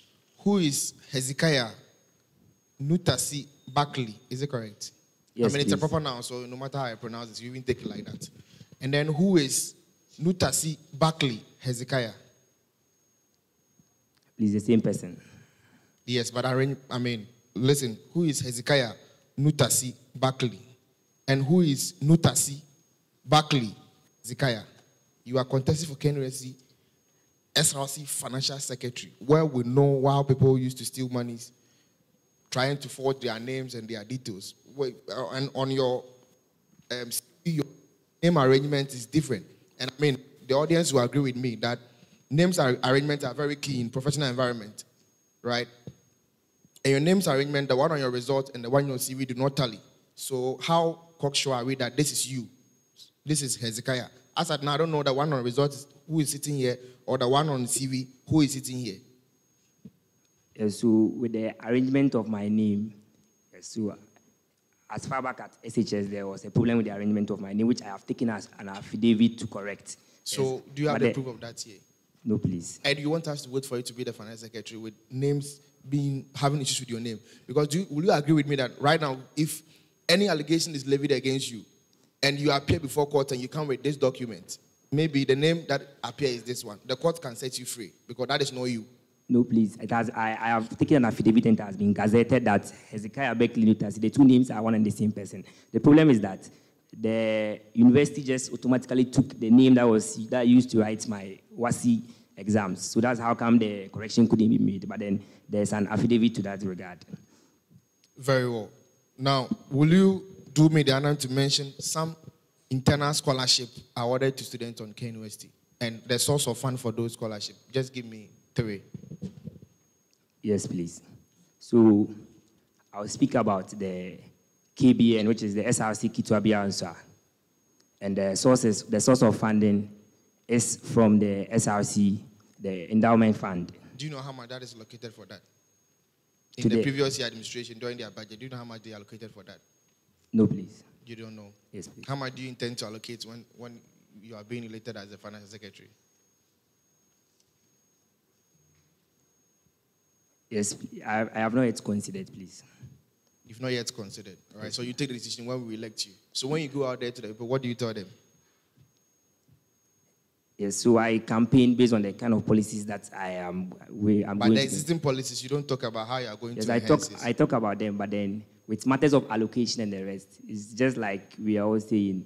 Yes, I have not seen the SRC budget. I don't know how many students have seen it. So speaking up to the figures is very, very difficult. Let's go to other scholarship. Let's go.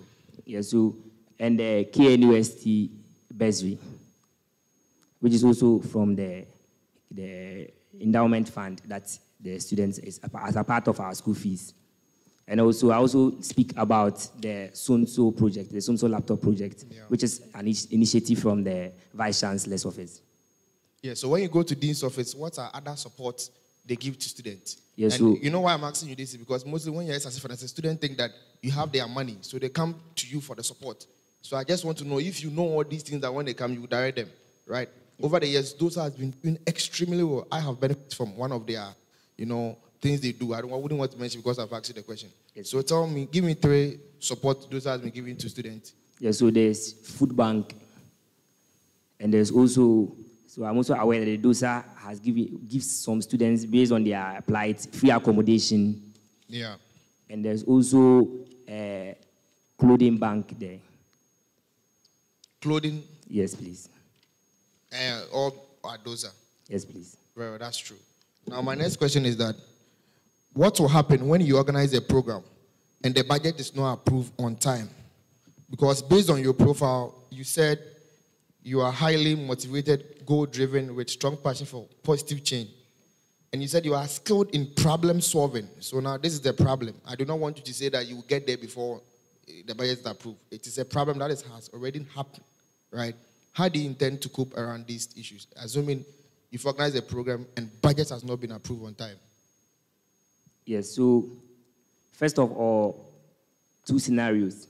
If the program has been approved by DOSA to happen, but it's just that because of the procedural processes that the budget is supposed to pass through, it hasn't been approved, then we will go ahead, we speak to the suppliers, and we will take delivery, we'll pre-finance, and we'll take an invoice. But do you know pre-finance is against the university rules? Yes, please. So why would you intend to go against the university rules and pre-finance a program once you know it's against the university rules? So are you telling us that we can also do things that are against the university rules?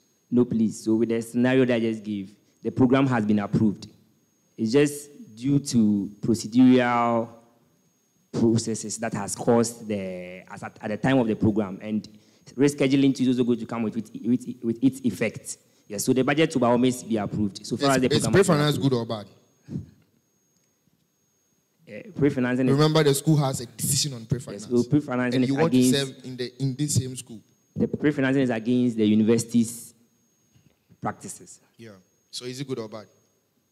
Yeah, I said it's against the university's practices. Is it good or bad? So with this... Is it good or bad? This is bad. It's bad. And yes. You agree right now that when it happens like that, you will pay finance. So you do the bad thing. Yes, so because that's why there are situations around, you will do the bad thing. It means that when you are in tough situations, you will still have money. No, please. Very good. Then convince me that you will not do that. Yes, so with the scenario you just gave of a program being organized and then last minute the budget has not yet been approved. Yes, the program, so far as the program has been approved, that means the budget will always come. Yes, so with that one, there's no wrong in going ahead with the program and getting the budget to go and pay the supplier later on. My next set of questions. There are 2 students, right? One with a CW of 70, one with a CW of 50. Which of these 2 scholarships do these 2 students qualify for? KBN and KNUST bursary. So for a CW of 70, you qualify to get KNUST bursary. And for those with CW of 50, you also qualify to get the SRC KBN. What about the person? What about the bursary? You know, these 2 people, one can have opportunity to have 2 of the scholarship. So that is correct. But, you know, the person with the lowest CW can still get the bursary. The highest CW can get the bursary and then get the KBN. No, please. So I'm giving you 2 scenarios. Yes, one please. with the highest CW, one with the lowest CW. And, of course, you know the context of the question. The context of the question is qualification. Okay. Yes, so for KBN or the SRC KBN, there's no strict CW restriction. But with the KNUST bursary, you need a CW of 67 and above to be able to apply. Very good. And so I'm saying that then the person with the highest CW can qualify for these 2 of this scholarship. And he said no. Yes, so you can apply for only one. Exactly. That's answer my question. Thanks very much. All right. I mean, that's really answer the question. Now, my next question. A minute, please.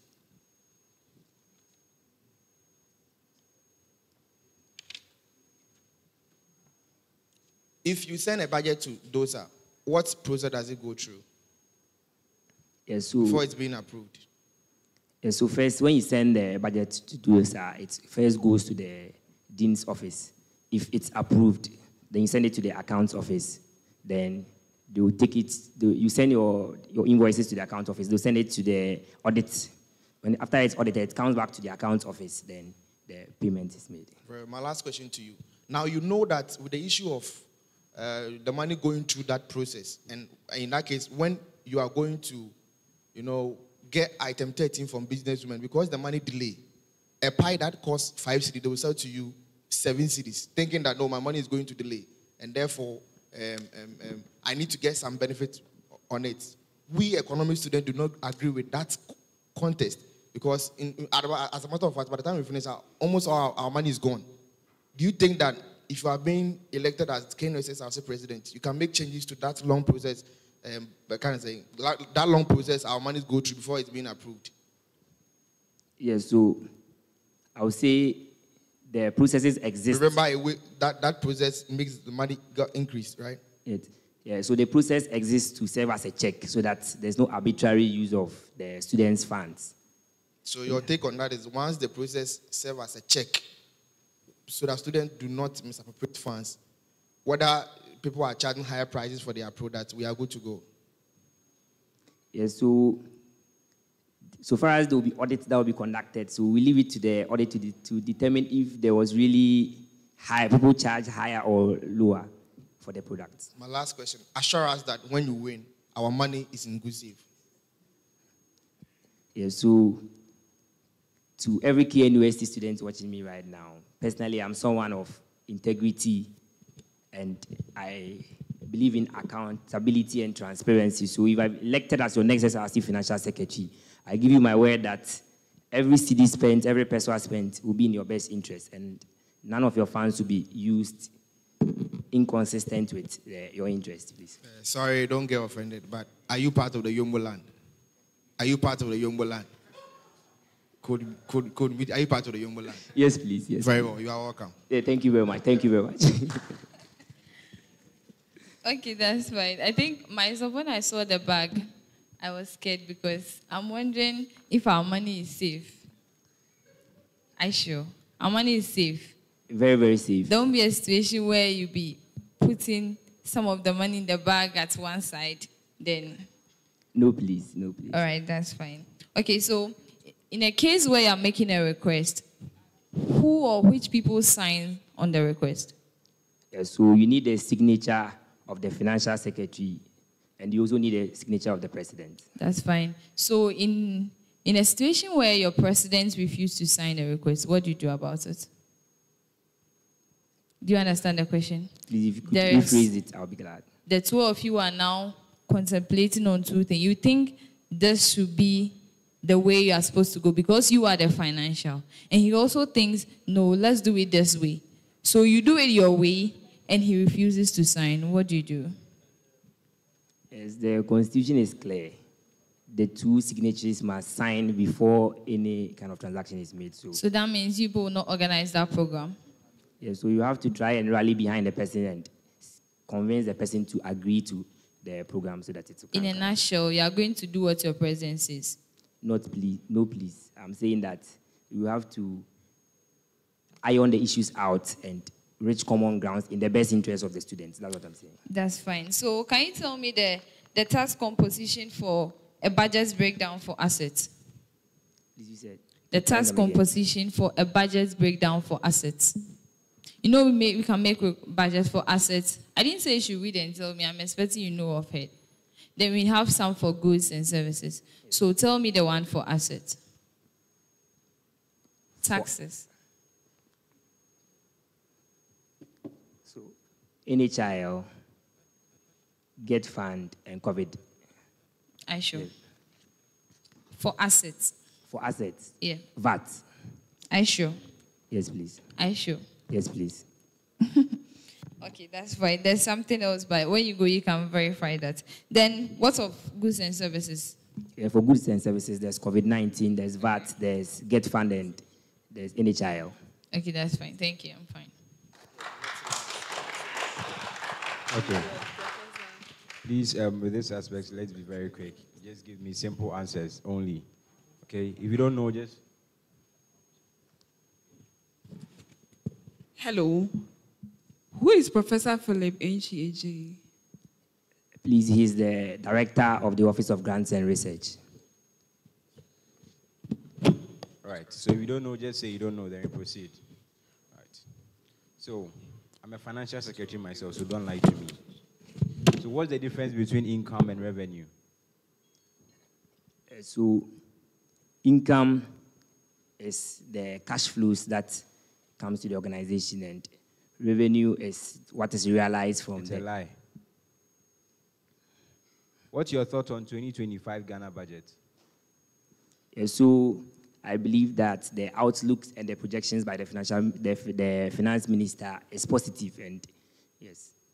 All right, so who was placed under an Interpol red notice? Ken Oforiatta. Why? Yes, it is alleged by the Office of the Special Prosecutor that he's needed for investigation into certain matters of financial misappropriation of funds. And Who is the governor of Bank of Ghana? Dr. Johnson Esiama.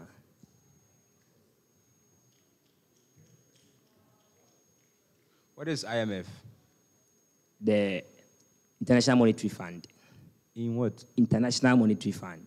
Okay. So,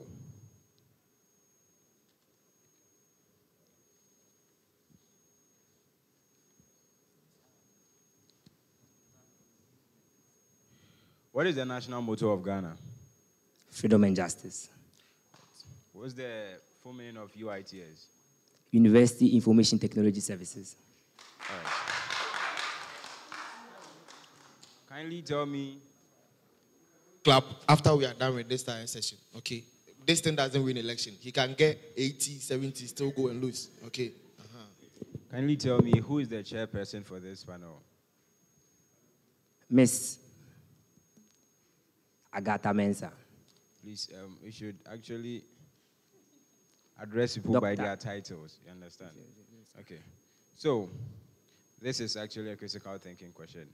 You are in a race, then you pass by the second person. What position do you hold now? Second. Okay, so you are with a white handkerchief, then you leave it into the Red Sea. What color does it change to? Please, can you come again? You have a white handkerchief, then you leave it into the Red Sea. What color does it change to? It's white. All right, thank you. Okay, last question from me. As Financial Secretary, what's the relationship that you'd have in this capacity with the Parliament?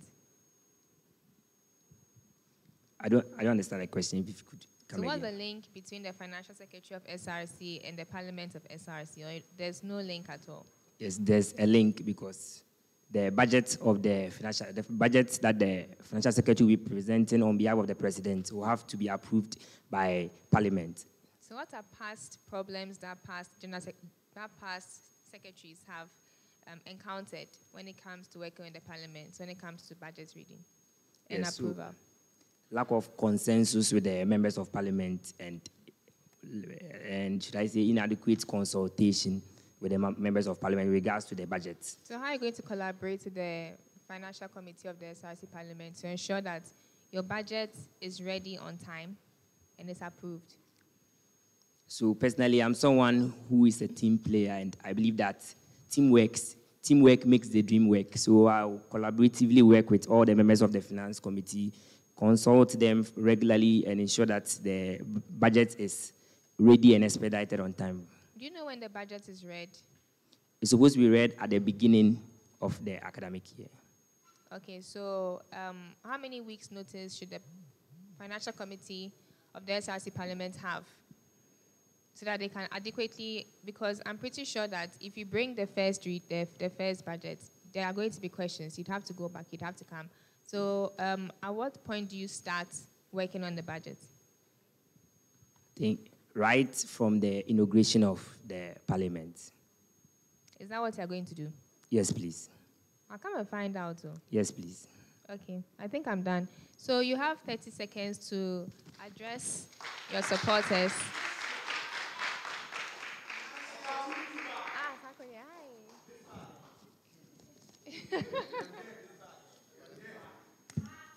But, by the way, financial.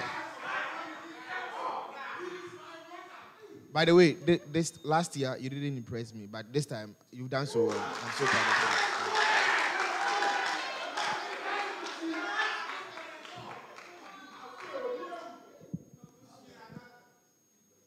you. Good afternoon, KNUST students. Last year, about this time, I came to you soliciting for your support to become your next SRC Financial Secretary. Though I didn't win, the support that was shown me by the vote of over 6,800 KNUST students representing 33.72%. These were not just mere numbers, they were your voices and they were your hope. This carved a promise in my heart, a promise to never give up on you. So today I'm back, not just contesting as a candidate, but as your friend, your brother, and your advocate. Because of the belief that you have in my vision of creating equal opportunities for all, I am back to serve you. So please, come 6th of August. You have a choice. I have a choice. It is important that we all make the right choice. Vote Hezekiah Beckley as your next KNUST SRC Financial Secretary. And as always, I remain the guy in a blue shirt and a red tie, and I always move around with a black bag full of opportunities. Thank you very much. Have a nice day. Hello. Yes, on your CV you said your hobby is jogging. Please, can you jog for us and let's see how you jog? Start from here, jog to there, and then go with your bag. So you start here, you jog to go. Start here. You say your hobby is jogging. Let's see. How do you jog?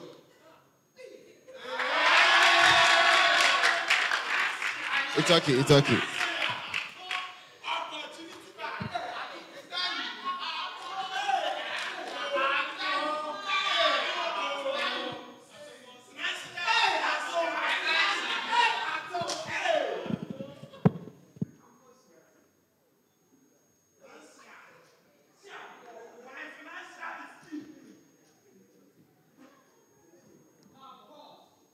First.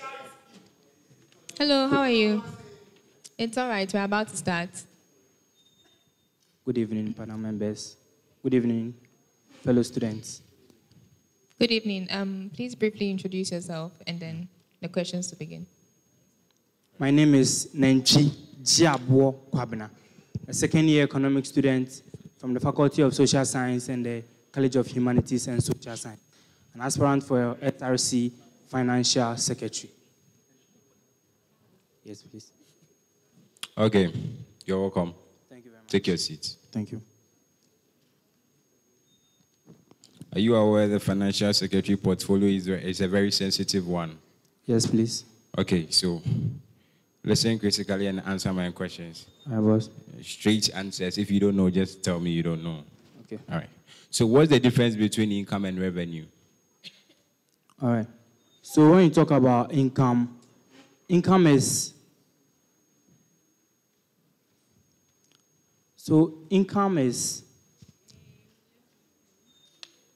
money received by laborers, supply like laborers. They are received by laborers, and then the revenue are also received by, let's say, the government. Yeah. That's not true. So what's your thoughts on the 2025 budget, Ghana? I believe it's helped Ghana a lot because the 2025 budget touched on sensitive parts like the 24-hour economy and also the free first year's university fee, which they've started allocating the funds for the first years now. Some have received theirs, but I believe the rest will also receive theirs later. Currently, a Ghanaian was placed under an Interpol notice. Interpol red notice. Who was it? Please, I have no idea. Who was the former financial, who was the former, Bank of Ghana? Who was the former governor for Bank of Ghana?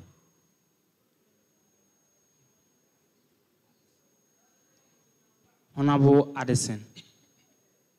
Who is the KNUST finance officer?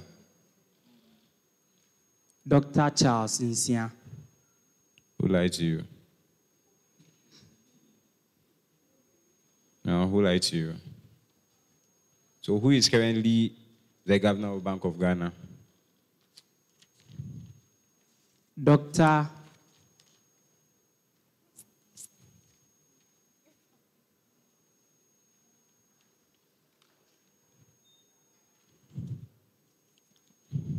Okay, let's proceed. What is IMF? International Monetary Fund. What is UITS? I have no idea. But you are benefiting from them. Yes. What do they do? They are into the IT. They take part of the IT part in their school. Like they are responsible for managing the IT sectors in the school. Yeah. Give 3 portions of a budget that you think are very essential. The budget, we have the item, the price list, and then the sum total. I was expecting you to at least talk about income or, you understand? But, well, that's correct, so let's move on. KNUST is older than Ghana, true or false? True. Then how old is KNUST? KNUST was from 1951 initially. How old is KNUST? 67. That's a lie. Ghana is 69 years old, true or false? False. Professor Rita Akosua-Dixon is the chancellor for KNUST, true or false? False. Who is she then? The vice chancellor. So, you heard about the mid-year budget reading, right? Yes, please. When was it read? In July. July what? 2025.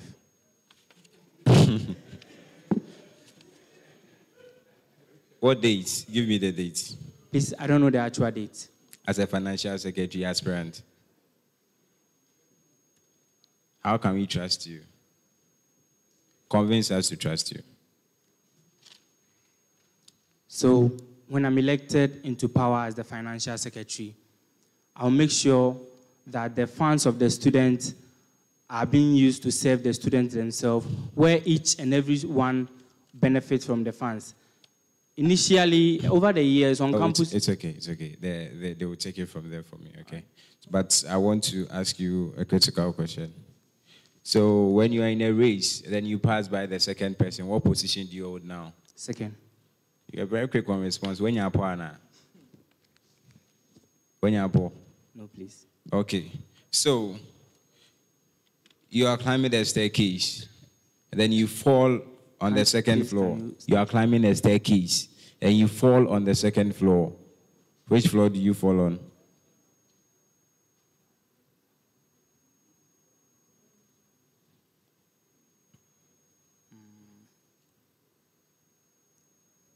The first floor. The first floor. I'm sorry. Thank you. Mr. Diabo, you're welcome. Thank you very much, boss. Nenchi Kwabena. Nenchi Diabo. Yes, please. Nenchi Diabo Kwabena. You're welcome. Thank you very much. You read economics? Yes, please. Which year are you? Second year. All right, now let's dive into your CV. You said I have a growing interest in understanding how economic principles influence development. What economic principles are you interested in, and how does those principles influence development? So I'm talking about how the macroeconomic principles... What are those macroeconomic principles?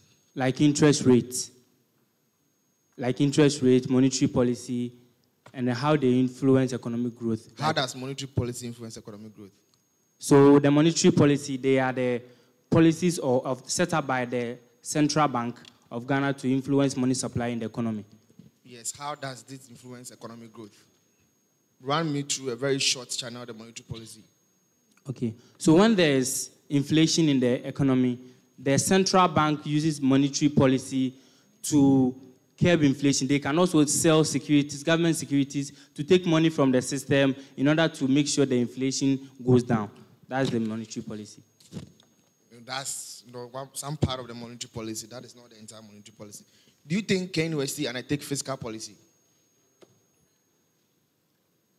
No.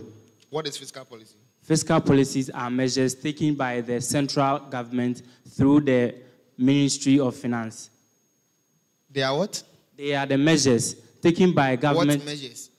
Measures, they are money control measures, money supply measures. Fiscal policies are money supply. Gentlemen, your economics today, don't disgrace me, my friend. So fiscal policies, they are measures taken by the central government through the Ministry of Finance to control money. So with the expansion here, I was talking about the capacity it can take. So you means you will enlarge the room? Not the room per se, but when you talk about the social science facility, let's say a room, it can contain, let's say, 1,500 students. So if you're expanding it, let's say it can take right now 2,000 students. That's what you mean. All right, Yeah, so mention those 4 study areas on campus. Right now, I can talk about the CCB auditorium. I can talk about the old laundry, talk about the Kuma Play. Study areas. I mean, I should even ask you, when you say study areas, which part are you interested in? Are you interested in lecture hall or study areas? I mean, when you say study areas. Yeah, I mean the lecture halls. The lecture halls? Yes, please. So how do you distinguish between lecture halls and study areas? I mean, before, I just want to say, please, when we say study areas, to you, how does it sound? Maybe I'm confused. Place you learn, right? So which one are you even sure these policies, you drive them yourself? Yes, please. Very well. Now tell me 4 study areas on campus. Don't mention lecture halls. Lecture halls are closed after lectures. So I can talk about the Queens. We have Queens where they have their study area over there. So Africa Hall 2 has one. Unity Hall has one. Take the halls out. Okay, so when you go to this place behind the economics department, where we have the publishing, we have a study area over there. Publishing studies department. There's a study area What over is happening there? You said you need to upgrade. What do you need to upgrade there? All right, so when you go there, that place, the chairs over there are in a very bad shape. And then during exams time, students normally stay there for a very long time, maybe around 12, 1 thereabout, because mostly they wait so maybe 2 to 3 weeks, 1 week to exams time before they run the main library 24 hours. So what they do is that most students go there for studies, and because the chairs over there are not enough and they are not also in good shape, they don't also they don't feel comfortable studying there. Me myself, I'm part of them, those students. Well, I mean, if that is true, I've been there. I've seen some of the chairs are broken, but so that's a good thing, right? And I commend you to do that. My next question: do you know KBN? KBN, yes, please. What is the purpose of KBN, and who financed KBN? So the KBN is the K2BN. It's a bursary given to students. What is its exact purpose? To help students pay their school fees. Very well. So that's tuition. That's correct. That's correct. Now mention 3 external scholarship schemes on campus. That if a first-year student approach you, think you can just tell them to. So we have the GNPC scholarship. Yes, that's we have the MTN Bright scholarship, and then we have the Ghana Petroleum scholarship. Yes, that's great. My last question. You ran for college finance secretary and you lost. And I'm sure I met you at college Version, right? Yes, please. What exactly have you seen in the field of financial secretary that you are so eager to occupy that position? All right. So me losing at the college level didn't discourage me. What have you seen in that role as a financial secretary? So what I've seen in that role of that financial secretary is that you as a financial secretary can impact positively on students' life, especially their well-being on campus here, when it comes to academics, by helping them with the bursary, as you said. So when I'm a financial secretary, especially with the SRC, me going to the administrators of the bursaries to help expand them. You see, right now, the main problem here on campus, that I see it as a problem, is that the bursary is given to first-class students and those with strong upper. Because on the bursary, on the form, it is stated that you can only apply when you have a CW of 67 or something better. 67. Hey, financial secretary. Oh, yeah, yes, right. 67. 67. Yeah, 67. Very well. All right. So, but there are so many students here on campus who don't fall within that category. There are students with 50s, others are having 60s, which also need financial help. Though we are not the same when it comes to academics. So are you saying you will make sure the school change that rule? Not necessarily changing it, but at least allocating some percentage or portion to also cater for those students. Half a loaf, they say, is better than none. All right. Excellent. All the best. Thank you. Mr. Please, your name again. Nenchi Jiabo Kwabena. Kwabena. Let me stick with the Kwabena. Right. Do you have any sibling also aspiring for a portfolio? On campus, no. It's like the name seems familiar to me, but it's fine. Okay, so can you please tell me the tax composition for a budget for an asset? The tax composition. Yeah.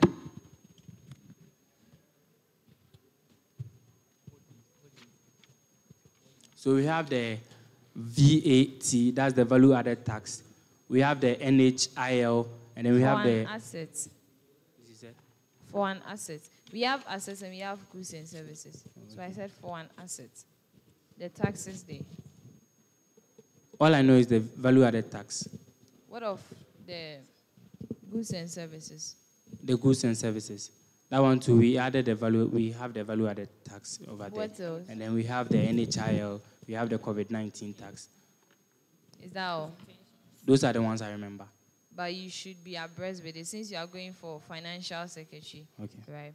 I think most of the financials, they've been coming with a bag.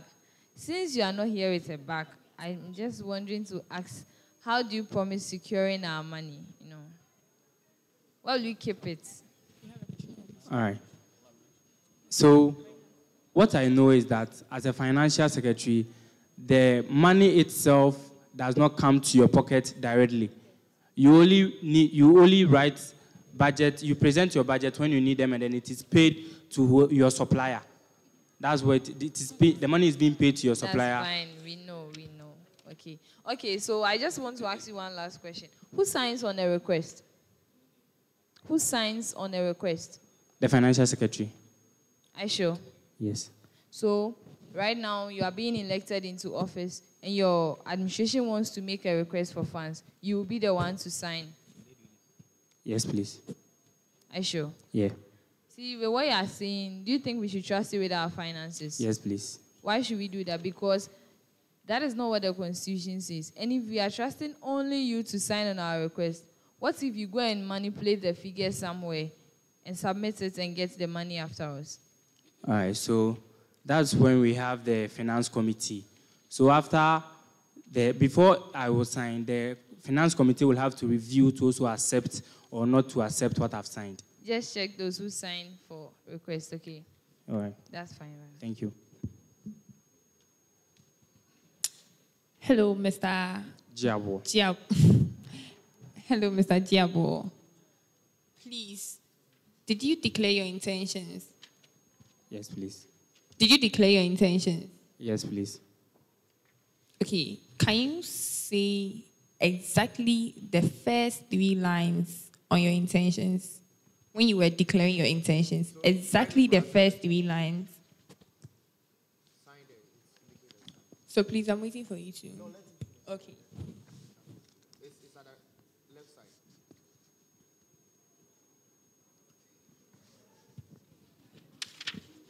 It's okay, it's okay. Read what is written there that you signed. Read, use the microphone. Is that knowledge about portfolio? No. At the down, I've written something. Office of the Electoral. Where you sign under, there's something written there. I didn't sign. I just wrote my name of aspirant. I was about to write my name. I mean, that indicates a signature, right? Yeah, my name of aspirant. There are types of signing. It can be your name, yes, your signature. So once you've written your name, means you've signed. Read what is written there. So, Office of the Electoral Commission, KNUST. Show him. Name of aspirant. Please. I know my handwriting is not nice, I know. Easy, read it for him.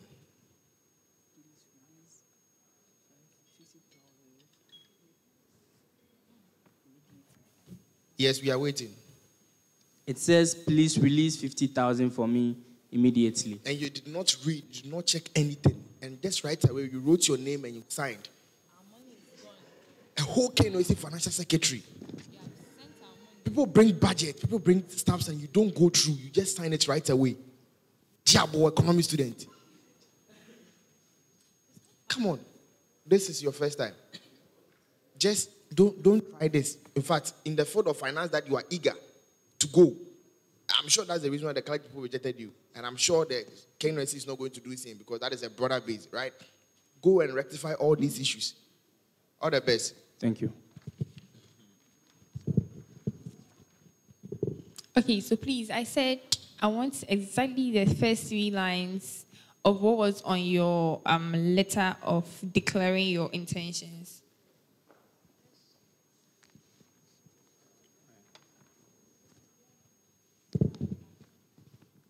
So I first started with my mission. I said, I just want, state exactly what you please there, the first 3 lines. To ensure transparency. So you just started with to ensure transparency. Thank you. Jabo, you said you are going to invest in capital projects. Are you going to use part of the SRC funds to invest in equity, which is stocks? Are you going to buy land? Are you going to invest in real estate? All right, so the capital projects I was talking about was about renovating the lecture rooms, especially considering the CCB auditorium it states right now. You see, the CCB auditorium is a place where I call it the Center for Learning because it's not for only social science students. We have students from the various colleges also coming there for lectures. And then as it stands now, if you go there in the afternoon, the heat there becomes unbearable, making learning over there not easy over there. So basically, are you taking on the duties of the estate office or the estate personnel? So I'll take part of it and also solicit for more funds outside what the students will provide. So it's your duty to do that? Is that what you're saying? All right, so I believe it's my duty to make sure to satisfy the needs of the students. And since most students are complaining about Thank you very much. Welcome, boss. Okay, I think that'll be all from us. Who is Honorable Thomas Nyako Ampim? The Deputy Finance. That's correct.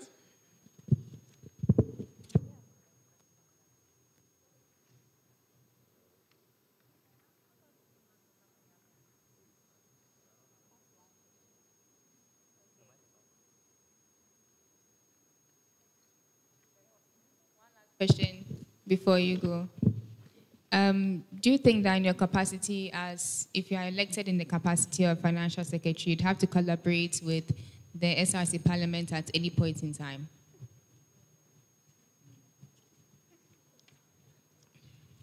So, according to the Constitution, the SRC Parliament is an independent body which operates on its own. And then the executive body is also an independent body which operates on its own. If I'm to collaborate with the SRC Parliament, it will be like there will be like a form of corruption there because before the budget will be accepted, the SRC Parliament will have to look through the budget and accept it. And if I'm having a collaboration with them, they will have to assent to whatever I present to them. Okay, I get your point. In that regard, I agree with you. But there is some kind of collaboration with the financial committee of the SRC Parliament during the preparation to read the budget. Okay, so talk to me about how you are going to establish a relationship with them so that we can benefit from the fruitful product of efficient, thorough breakdown of the budget and scrutiny of the budget. Do you understand what I'm saying? Can you please repeat it? Okay, in other words, I'm saying that before the budget is read, it has to be passed through the Finance Committee of the SRC Parliament. So how are you going to work with the Financial Committee of the SRC Parliament to ensure that there's adequate scrutiny of the budget and the good people of KNUST are benefiting from this? All right, so the Finance Committee will be made up of different students from different faculties, representing different people from different colleges and then different halls. So they'll be bringing ideas from, and then problems from different students from all the corners of the school. So it won't be like a guess. I'm the one sitting down to guess something. So the budget will be need-based. So the students, they are student leaders.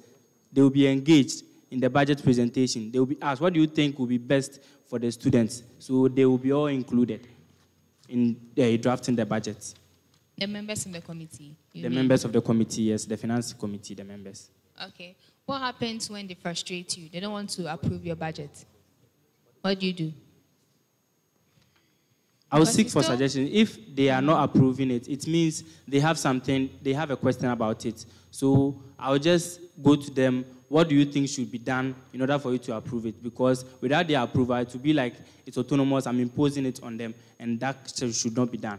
But you know that you're also working in the interest of the Executive Council. Yes, please. So it's not every change that they would recommend that you would implement.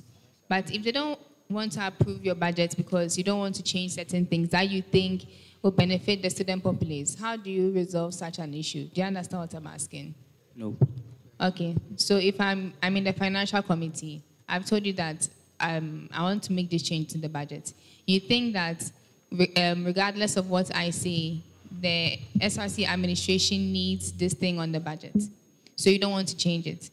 But I also don't want to approve until you've changed it. How do you work around that? Yeah. So as I said earlier, if they really want me to change it, and I also insist that it will help the student body, the SRC is also part. There are some executives I'm also working with them. So I'll go to those executives and then listen to what they also think about the budget, because they also form part of the executive council, like the president, the vice president, and then take their ideas on the budget. If they agree with me, we submit it. If they don't and they agree with the other side, we make changes to it.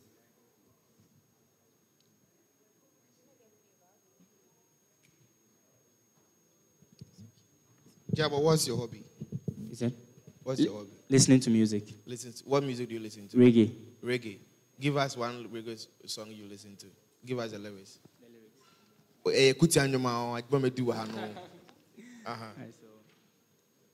So this is a song from Lucky Dube. It is called Crazy World. All right, He said, so far so good. We are still living today, but we don't know what tomorrow brings in this crazy world. People dying like flies every day. Thank you. Honestly, you've done so well. You've improved. Indeed, you qualify for the SRC position. Thank you very much, boss. 30 seconds. Address the good people of Kenya University. Good evening, everyone. Wait.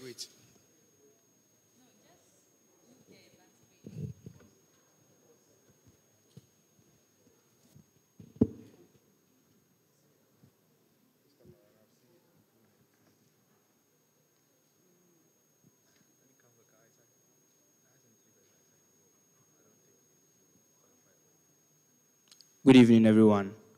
I'm in the person of Nenchi Jiabuo Kwabena, a second-year economics student, a member of the Faculty of Social Science and the College of Humanities and Social Sciences, an aspirant for SRC Financial Secretary for 2025. I believe leadership is not about positions, but it's about responsibilities, service, and impacting lives positively. Therefore, I present myself, Nenchi Jiabuo Kwabena, as the SRC Financial Secretary aspirant. Please come in next 2 weeks, Wednesday, on the 6th of August. We are going to have our elections. The name is Nenchi Jiabuo Kwabena for SRC Financial Secretary, number 2 on the ballot screen. Thank you very much. Have a wonderful day. No, that's his name. Free.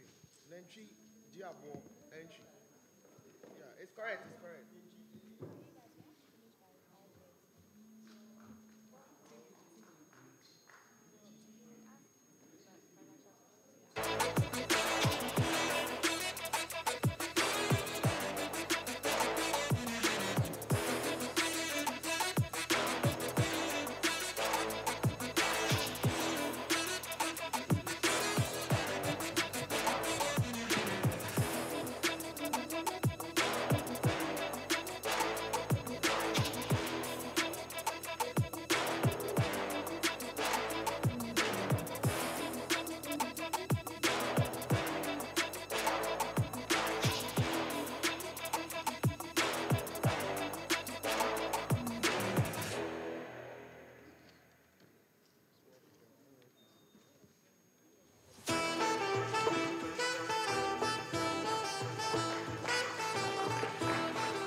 Good day, panel members.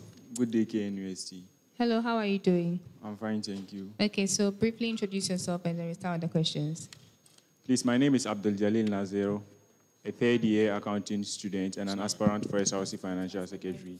Thank you. Okay, so please, I want to ask you a question. Why is the color of your bag different from your dress code? Nothing. Okay, you can have a seat. Thank you very much.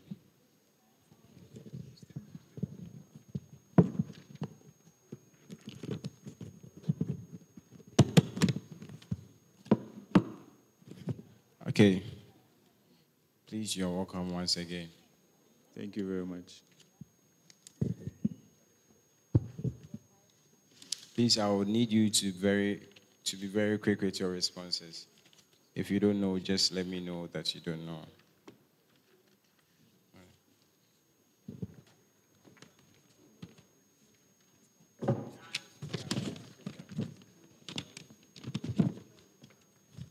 So, who is the governor of Bank of Ghana? The governor for Bank of Ghana is Dr. Johnson Isiama. Thank you very much. Oh, forget about thanking me, okay. What's the difference between income and revenue? Income is the amount generated from the day-to-day activities of a business, and then the revenue is the amount generated through a long-term activity. Thank you very much. It doesn't make sense to me, actually. But let's proceed. So, a Ghanaian was placed under an Interpol red notice. Who was that? Currently. Have no idea. Who is Kenneth Oriata? Kenneth Oriata was the former finance minister. All right. So who is the KNUST finance officer? The KNUST finance officer is Dr. Charles Insia. Are you sure? Yes, please. What is IMF? IMF. Yeah. IMF simply means International Monetary Fund. Have you heard of UITS? UITS, yes, please. What does it stand for and what is their purpose?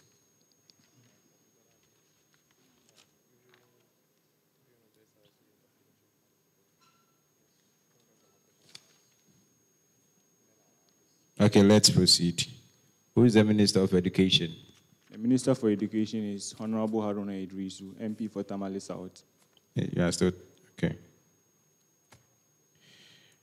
So how old is KNUST? KNUST is 73 years. Ghana is older than KNUST, true or false? False. Professor Rita Akosua-Dixon is the Chancellor for KNUST, true or false? False. Who is she then? Professor Rita Akosua-Dixon is the Vice Chancellor for KNUST. So translate this sentence to English. Nyansapo was an Badrima. The knot of the wisdom is untied only by the wise. How do you understand it?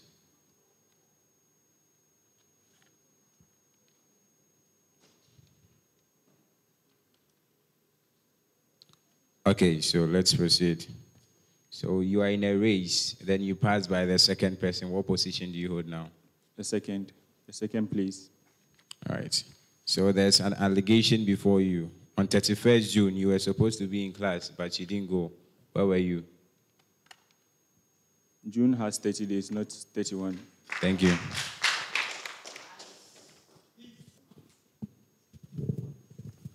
All right. Abdul, you're welcome. Thank you very much. You are doing well, eh? I'm good. Very well. Mention 3 scholarships those are given to students. Scholarship opportunities available at those at Dean of Students. Okay. The Directorate of Students awards the KBN, which is the Kitwa Biaranswa, and then the KNUST Beijing. Which is the? Kitwa Biaranswa, KBN. Okay. Yes. And also the KNUST Beijing, which is to pay, they both age to pay 50%. No, I'm talking about scholarship available at DOSA, like scholarship DOSA gives. Not scholar, KBN is at DOSA, but it's financed by SRC, right? And in fact, we lead into the vetting and everything. Interviewing of applicants at DOSA. I'm talking about scholarship available at DOSA. Be specific. So the scholarships available at DOSA is the EPI, which is the educational pathway. We also have the holiday scholarships. No, that's wrong. I'm giving you last chance. Scholarships available at DOSA. Scholarship DOSA's overseas. Scholarship DOSA's finance. We have the food bank. Exactly, that's one of them. We have the food bank, we have the clothes bank, and then we have the Vanguard Assurance Policy. Vanguard Assurance Policy? Yeah, Vanguard Assurance Policy. Well, I haven't heard about that. Yeah, so you can look through the student guide, which is starting from There are a lot of opportunities on campus. You said? There are a lot of opportunities on campus. Yes, please. So I think when you will kindly do well to update students on that, right? So that we'll get to know. Myself, it's just recently I realized that those are, if you go there that you want some monthly stipend, they will let you pass through some process, the interview, you qualify every month, so the school will be giving you money to feed on. Students out there don't know, right? Yes, look at some are even contemplating right now. There are a lot of opportunities on campus that we don't know. And Yes, this should be something that you should promote. Okay. Thank you Who very is Honorable Thomas Nyako Ampa? Thomas Honorable Ampem Nyako is the Deputy Finance Minister. Who is Honorable Mahama Yaraga? Honorable Mahama Yaraga is the Majority Leader and also the MP for Boku Central. All right. Now, gentlemen, I said you can clap after the session, right? On your CV, there is no profile, there is no reference. What is the guarantee that everything here is legit and what you are saying is true? Before you answer me, what is the relevance of reference on CV? Or what is the importance of reference on CVs? So reference is important because you need someone to attest to the fact that whatever you have in your CV That's is okay accurate. for me. So do you think that everything you have here is legit? Because there's nobody we can contact to attest to the fact that what you have here is true. So how should we believe that the experience you have and some of the things you stated here are true? And you don't have any profile to here that we can question you on. I'm sorry, kindly do work on those stuff, right? Thank With all you due very respect, much. you can go to career service, they will help you out. Right? Thank you very much. Now, the next question now, on one of your policies, you said reviewing of the SRC Entrepreneurship Fund. Yes, please. What is the problem with this policy? What is the problem with this policy? And what are you going to review? All right. The KNUST SRC Entrepreneurship Fund is to support student entrepreneurs. But one thing I've realized is that after the scholarship or after the beneficiaries are being awarded the resources to undertake their businesses. Where did you, I know, I've read that through in your policy document. Where did you find out that when they give the money to you, they allow you to be, they don't follow up and look at what you are using the money for? Okay, so I know 2 beneficiaries that I've personally reached out to, and then I asked them if there was any follow-up after the funds were given, and then they told me no. Would you like to share those beneficiaries? That they think when they receive the money, the school didn't follow up to find out what they are using the money for? Yeah, I would like to share it with you. Share with us. You mean the name of the person? Yes. Yes, it's a friend called Bright. Bright, he Yes, won. please. How Yeah, much? I don't know the exact amount, but he won. He was one of the beneficiaries, And I think, last so did year. he use the money to do the right thing that he was supposed to? Yes, he's actually doing well. But he feel like the school didn't follow up. He wasn't the one saying the school didn't follow up. But even although the school didn't follow up, but I think that it is something that we need to do so that we track the record of student entrepreneurs to ensure that the funds. You intend to do. Yes, please. All right. Mention 3 scholarships, external scholarships that are available on campus. External scholarship, we have the MTM Bright Scholarship, we have the EPI, which is the educational pathway, and then we have the holiday scholarship too. What is the main purpose of the KBN? The KBN? The KBN is to aid students pay 50% of their school fees. 50%, oh, that's tuition, that's correct. All right, my last question. What is the most recommended website by DOSA for students to book accommodation, specifically first-year students? So you are finance secretary, a first-year student walk to you. See, now I'm not getting a place to sleep. And I learned there are some websites you can use to book accommodation. What is that website? Recommended by DOSA so that students can use to book accommodation.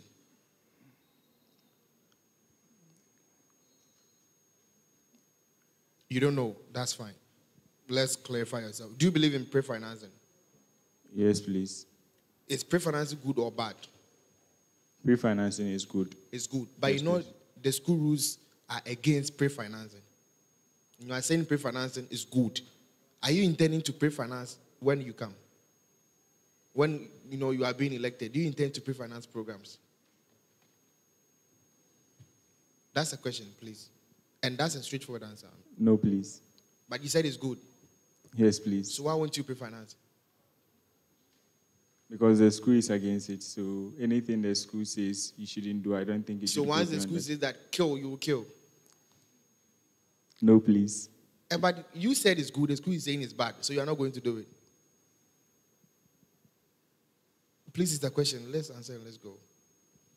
So let's assume you organize a program, and a day before, on a day of the program, your budget has not been approved. And the program is coming out, the students are already inside. How do you intend to finance the program? Okay, so since the budget has not been approved yet, I'll still go ahead with the program because whatever the issue is, I think you need finances in the program. You need to pay guest speakers. You need to pay for the venue. You need to feed the people who will be attending. You need to give panelists water and those stuff. So how do you intend to solve all those issues, those finance issues?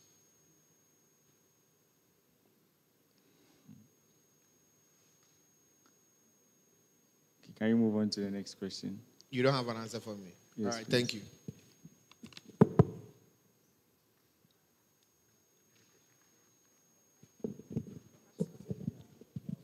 Yeah, I think I saw something here. One of your policies say SRC emergency fund. Yes, please. Can you elaborate further?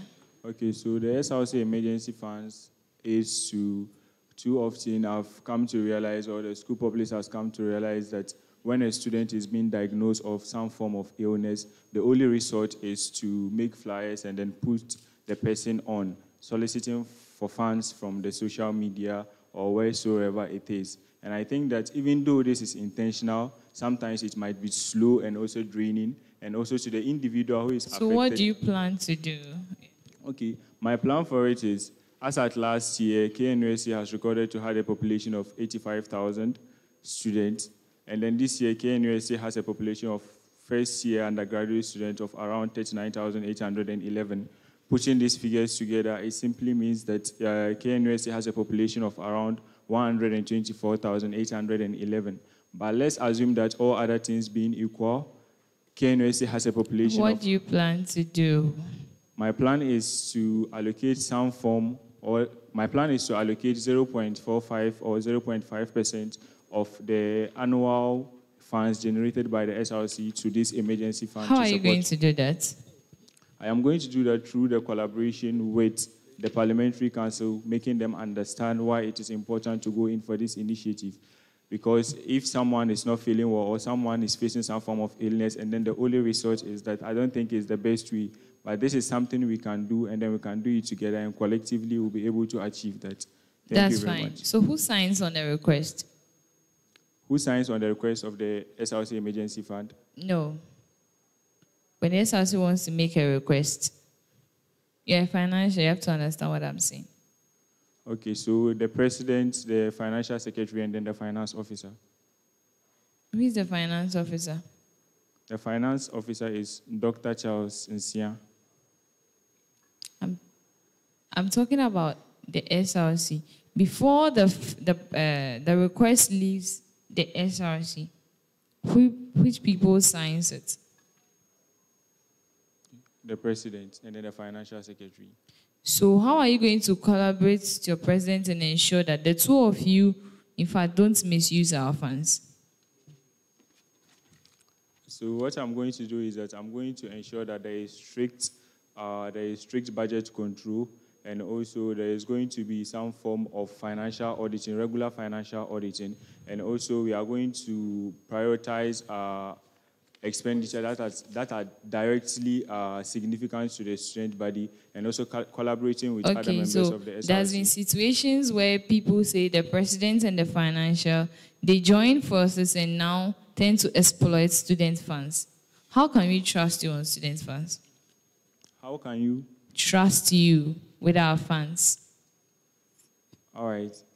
I always tell myself and then my colleagues that I'm a man of my words, and then I'm a man of integrity, and then I do not I do not, and I don't think I can compromise my integrity with any other thing. So one thing I would like to tell the good people of KNUST is, if they should entrust me with their funds, there is no way we are going to embezzle their funds or misappropriate their funds to us. Well. All right, sign for us and let's go. Time is fast.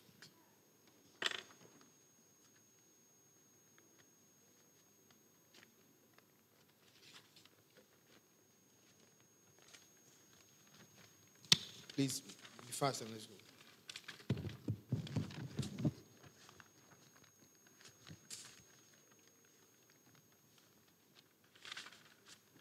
I'm not signing this. But but you made attempt to sign. What Is was it? inside? I didn't see what was written there, so I had to go through it and then. Why are you not signing it? I'm not signing it because I don't know why I should sign to release this amount of money without any authorization. That's good. That's great.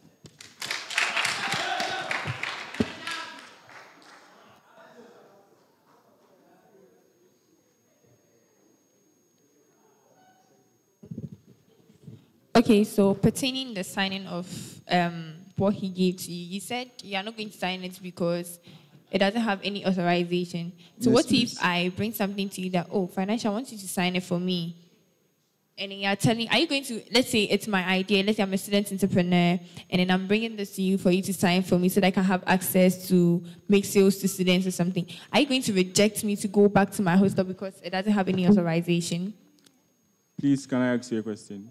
Okay. What are you bringing on board for us to sign? So I have provided, let's say what he provided to you, let's say it's a list of stuff, and then because it doesn't have any authorization, are you going to say you're not going to sign because it doesn't have any authorization? So the issue is we need to understand that SRC is governed by the Constitution, and then Okay. the Constitution also makes it clear that before any disbursements are being made, it should be a provision and also an activity which is approved by the SRC. Okay. It should also So be... it should be approved before you sign it.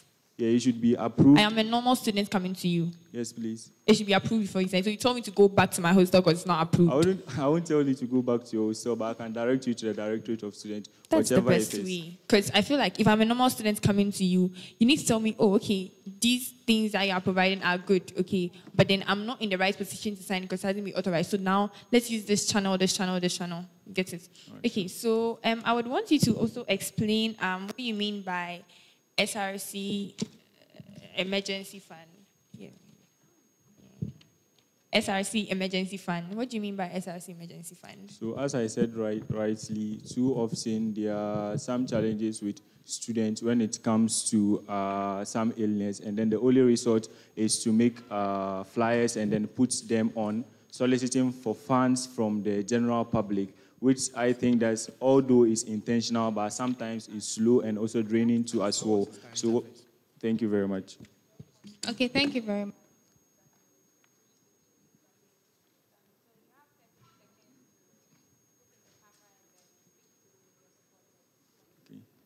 Good day, people of KNUST. My name is Abdul Jalil Nazir.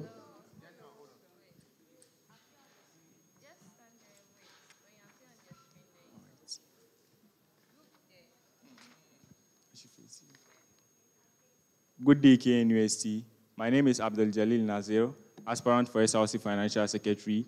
I came to you last year with the vision to serve the office, but unfortunately things didn't go well. And this year I'm coming again, and I want to use this opportunity to urge each and every student to come out on the 6th of August 2025 to vote Abdul as your next SRC Financial Secretary. And please do not forget, I am number 3 on the ballot screen. I see you all. Thank you very much.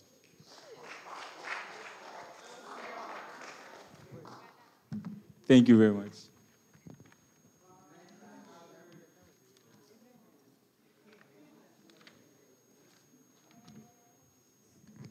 And Abdul, there is something you did in your forms. Don't do that again, okay? The student who was supposed to endorse it for you, some of them, you wrote it yourself.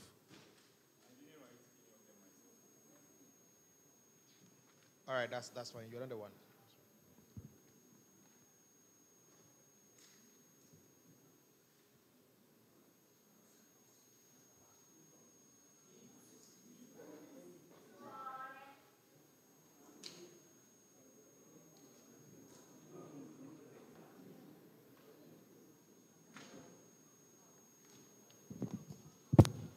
Hello, how are you? Okay. So we are final betting aspirant.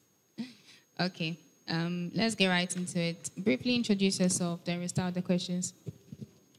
Thank you. Good day, panel. Good day, KNUST students. I'm the person of Mavis Amy, a third-year business student reading hospitality and tourism management. A third-year hospitality student.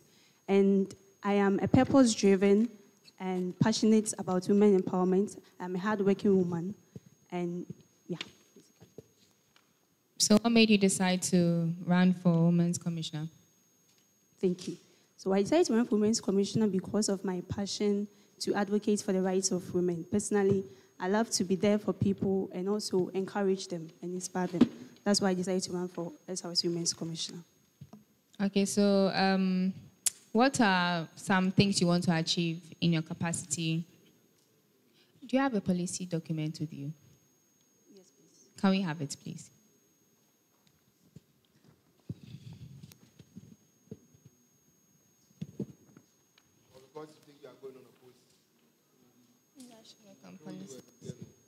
So what are, in the capacity of Women's Commissioner, what are some things you want to achieve, you hope to achieve?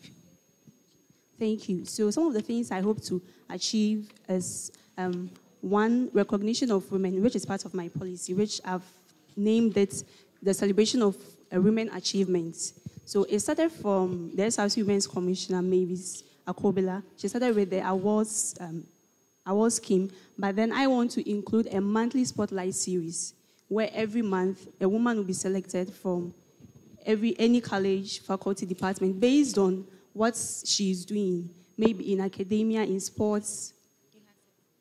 Thank you. So as I was saying, so such a woman will be highlighted, and then it will not just motivate her, it will also inspire others to start something or to keep pushing, that whatever it is they are doing, they are going to achieve it. Also, there's going to be the fashion show, the Alumni Connect in the fashion show. So this is going to highlight female students who are into fashion. And it's not just about them, it's about putting our culture out there, showing the whole world the culture we have as Ghanaians. Okay, let's stop there. As you've been speaking to people, what do you think are the main issues plaguing the female populace of KNUST? So, per my interaction with them, mostly they complain about absence of tissues and liquid soaps at the various washrooms. That's mostly one of their main concerns. They actually complain bitterly about it. Absence of tissue and soap? Yes, and liquid soaps. How is that woman problem? Because men use tissues and soap asked too. Per my interaction with them, yes, the issue I've seen, and that's what most of them actually complain about. If anything, the reason why I'm asking is that you said that your passion or your drive to go for Women's Commissioner was that you felt that women were, I'm paraphrasing over here, they needed help. They are underprivileged or something. You didn't use those exact terms, but that was the impression I got. And then per your interaction with them, they're telling you that their major issues are tissues and soap. So don't you think there's like a disconnect somewhere? No, please, because that is what I got from them. Honestly, that's what I got from them. And even though it may sound, I don't know, but that's what they are complaining about to me. Most of the time, that's what they complain. And I've seen it myself too. Yes. So which one of your policies addresses this issue? The revamp of the SRC Sanitary Bank project, and then through the Unleash Her Potential initiative. So it's like a combined project where instead of going out to buy sanitary dispensers, I'm going to tax the women of KNUST to produce prototypes of these dispensers with an amount attached to it. So the best 3 will be selected to produce the sanitary dispenser instead of going to buy it. And then as many as we can make, we are going to distribute them to the various colleges. And I'll work in hand with the College Women's Commissioner-elect, like for the various colleges. Did you take inspiration for this idea from somewhere? Because I'm hearing that it's something that's already been implemented in one of the colleges. So for my faculty, KSB, we have sanitary bank, we have the dispenser, yes. Also, College of Humanities has one dispenser.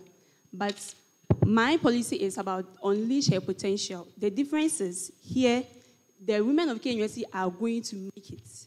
They are going to be creative about it.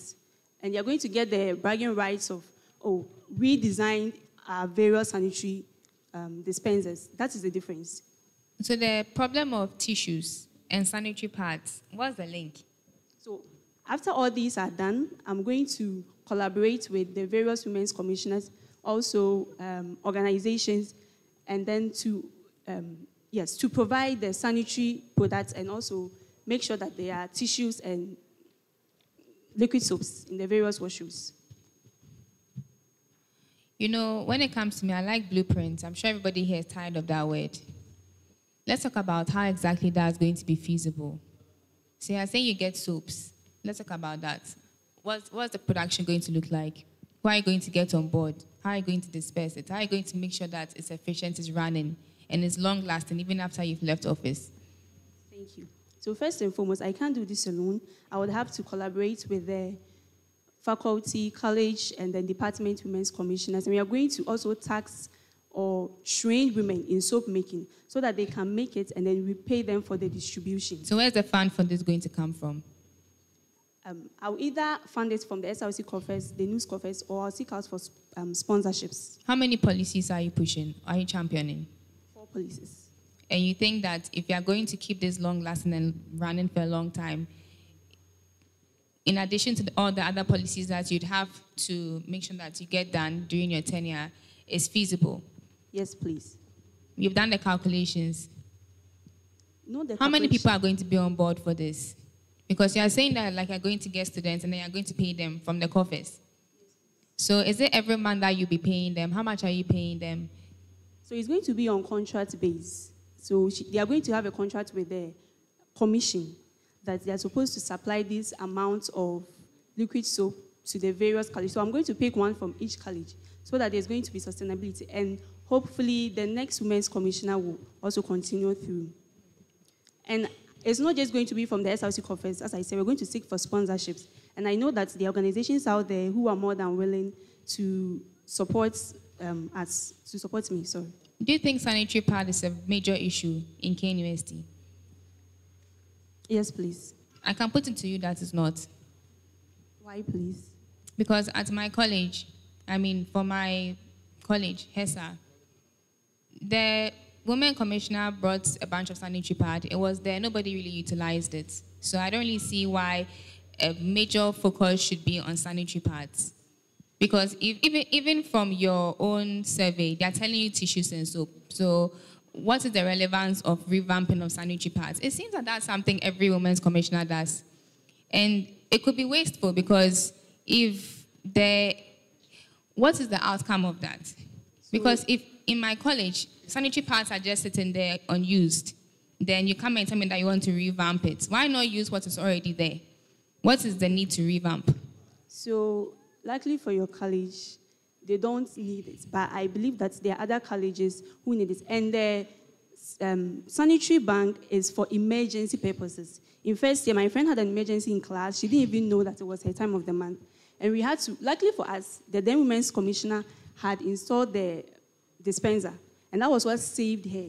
If not, she would have sold herself, and I don't know how she would have gotten to hostel. So it's an emergency, and we are over 30,000 women. It can happen to anyone. So having these there for emergency purposes will help. That's why I'm going to revamp it. So it's going to be a one-time thing? It's not a one-time thing. We menstruate every month. So 12 months times 30,000 women, it could happen to anyone. Okay, that's fine. As Women's Commissioner, I've heard complaints, not as Women's Commissioner personally, but I've heard complaints from the male genders that what's the relevance and purpose of the Women's Commission? What do you say to that? So, first and foremost, I believe that the Women's Commission was created to include more women in higher leadership roles and then to also empower women. Do you think that's been achieved? We are getting there. I believe that we are getting there gradually. I think that I can put it to you that we've actually gotten there. No, please. So if you look at the admission rate for certain courses, you realize that the gender balance is actually in favor of the females. So then there are certain courses now that you'd have more females in class than males. If men look at that, they think that you are being unfair to them. What do you say to that as Women's Commissioner? The empowerment of women cuts across a lot of aspects. Right now, you're just talking about the academics. And then even in politics, House President, I believe it should be for men, for women. But we haven't gotten there yet. On what basis? On the basis of equality. So would you take equality over merit? Because as Women's Commissioner, are you a feminist? Yes, please. So you believe that women are right in every situation? Not every situation. Per my definition of feminist, it is someone who advocates for gender equality, mostly focusing on women. Just because I'm advocating for equality doesn't mean that I'm going to be biased or I'm just going to turn a blind eye to a woman, to the men. No. So you believe that there are not enough females in positions of power now? Yes, please. And then the affirmative action will even say it. Per my research, they are hoping that by 2026, there will be 30% of women in leadership and decision-making roles. And then by 2028, there will be 35%. And by 2030, there will be 50%, which means they also know that there is still work to be done. So until we get there, I believe that we still have to empower women. Okay. All right. Mavis, you are welcome. Thank you. Yes, so what do you see in this panel? Tell us. If you were a feminist, what do you see? I see men and women. You see what?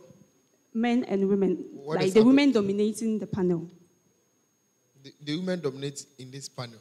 So the panel. Very good. And so you think this is what you are promoting? You think this is right? It is good. It's good that the women are more than the men here. It is okay. Why? Tell us. It shows that we are getting there. Gradually, women are getting to the instance where women are being empowered and for equality and inclusivity. So I believe we are getting there. Very well. Do you believe in the politics that is going on the issue of whether the Women's Commission should change to Gender Commission instead? Okay. So personally, I do not have any problem if it's going to be changed to Gender Commission because it's also going to equally and empower the men. People are saying that the men are being left behind. So if management feels it's right, it's not about people saying it. Look at what is happening here. This is just one instance. So yeah, it's not like it's something that goes on all the time. But she also gave you scenarios whereby even the school admits more females than male.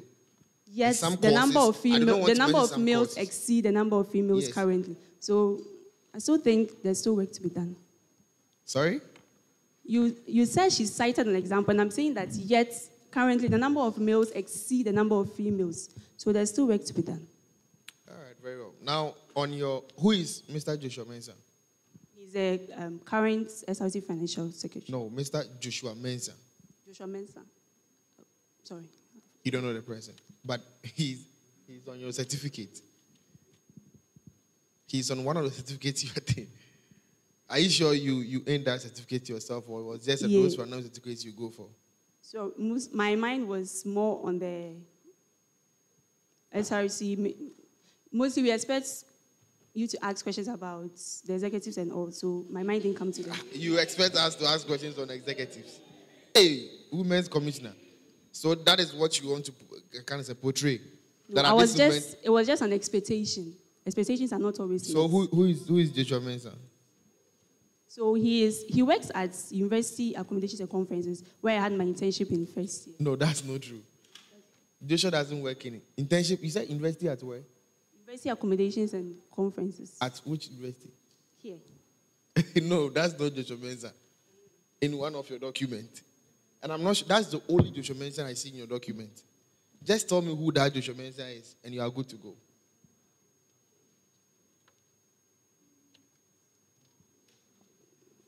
No. You don't know him. Did you ever partake in any activity called IEN, National Young Investors Network Program? Yeah, I did. Sorry, excuse me. So who is that Joshua Mensah? I've forgotten the actual position, but he was the one who issued out certificates. Yeah, so he was in charge of the program. So you see, some of the reason why we ask these questions, and when you appear before a vetting, an interview for a job, and you show that indeed you have experience in these areas, these are questions that are just to prove that indeed you attained this certificate yourself. Because I'm asking you who even gave you the certificate, and you don't know the person. So how cocksure are we that this certificate belongs to you, or you didn't forge it yourself? No, as you say, he said job. So my focus was on the parts where it talks about me being in leadership. To always have a way to defend everything. All right. All the best. Thank you. From your CV, your skills, I'm seeing interpersonal skills. I want to understand what interpersonal skills.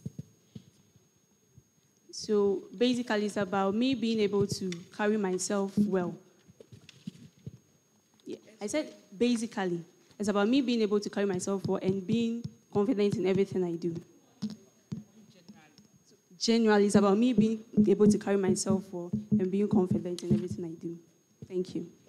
Okay, please, can you differentiate between equality and equity?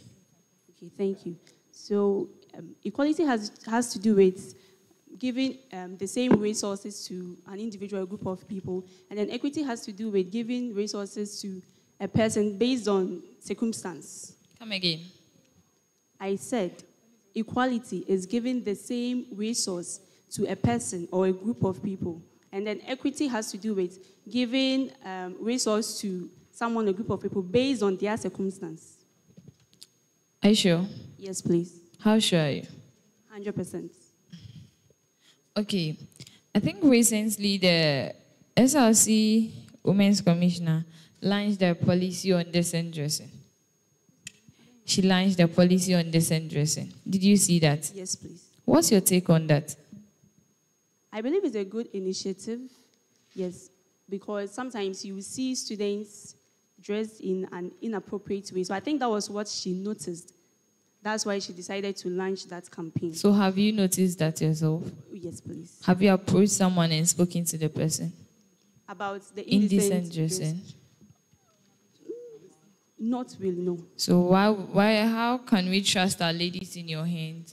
Because I think some of the guys complain that the manner of dressing and other things. So how can we trust our ladies in your hands?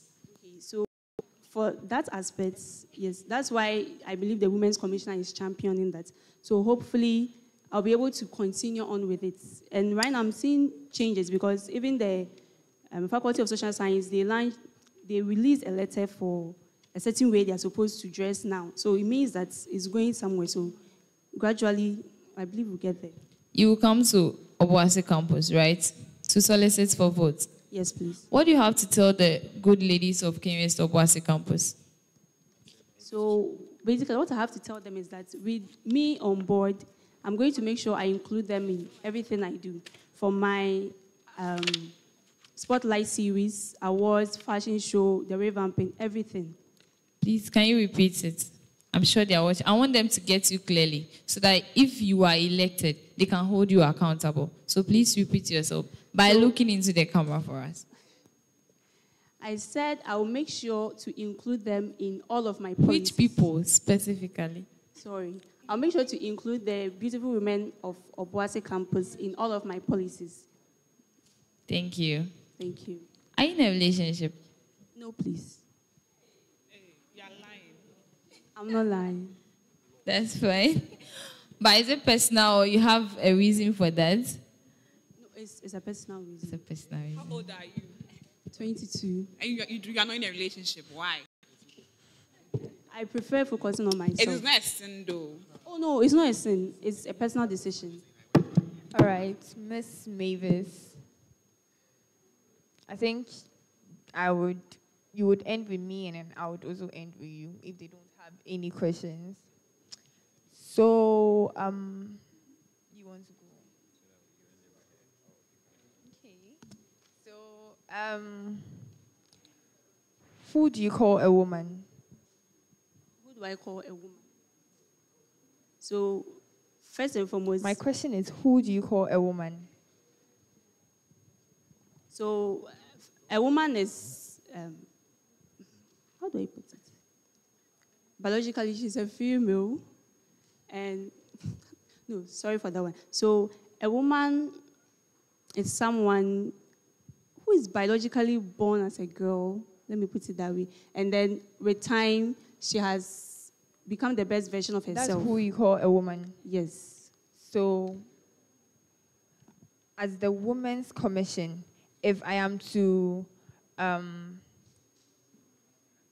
talk about you to someone who is in, let's say, in a different university, oh, we have a Women's Commission in our school. Let's say if you are voted for, okay, and being elected into office, am I supposed to say, oh, we have a Women's Commission in my school? She's just an individual who was biologically born as a female.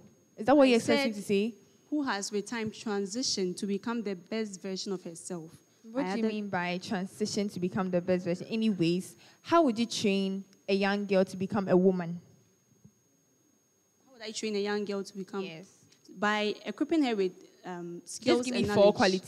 qualities that you would equip a young individual or a young lady like me to become a woman. So qualities like building up on her confidence, public speaking. Confidence, public speaking. Being resilient, okay, confident, and assertive.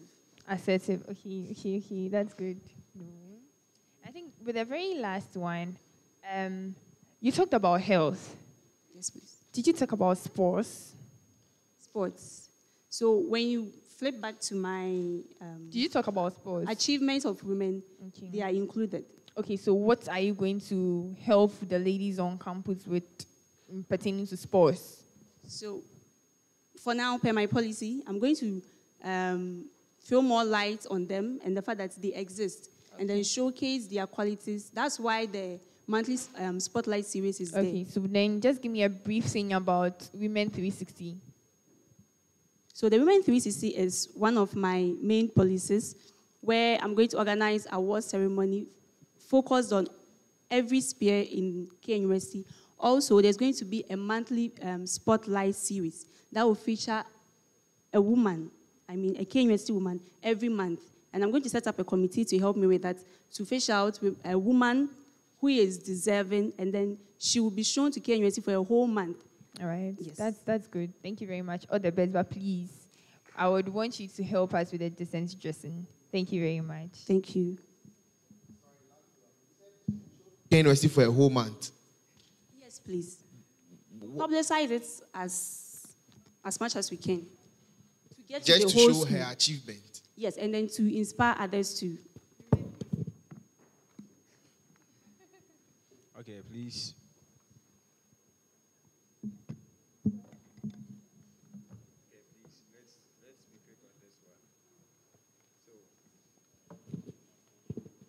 What current policy do you disagree with in Ghana, and why? I wouldn't say a policy, but according to the Constitution, I know that according to the Constitution, a man cannot be raped. So inside the Constitution, a man is the perpetrator and a woman You are is the setting victim. a new question for yourself. No, you are asking of a policy. I don't really have any policy I am against. The only thing I'm against is Okay, go in on. accordance to the All Constitution. right. What I'm saying. Yeah, so that's what I don't agree with, because I believe that a man can be raped, so at least it should be stipulated in the Constitution. Even though there are instances where a man can build up a case if he or she is, if he is raped using some of the clauses in the Constitution, but then it doesn't state that he can be raped. He's only seen as a perpetrator in the Constitution. Yes, and I don't agree on that. All right, okay. I'm just curious, but have you heard of any instance where that has happened, a man has been raped? Yes, please. All right. I've forgotten the SH. Yeah, I've forgotten the SHS it happened, but I think it happened in one SHS where the girls ganged up on the man, they raped him. Yes, that's what I heard. Okay, let's proceed. So who is the chairperson for the Electoral Commission of Ghana? Sorry, the name has skipped me. All right. So Professor Rita Akosua Dixon is the chancellor for KNUST. True or false? She's the vice chancellor. Okay. KNUST is older than Ghana. True or false? True. How old is KNUST? I believe 73. Ghana is 69 years old. True or false? No, I think Ghana is 68. Right, that's correct. So what's the full meaning of UITS? University Information Technology. All right, No so what's their function then? So they are in charge of anything IT related of the school. Hey, are you sure you answered the question? Yes, please. All right. So I want you to translate this to English for me. Yansa Paul was an in the Badrima. The knot of wisdom is untied by the wise. How do you understand it? So how I understand it is a wise person can untie the knot of wisdom.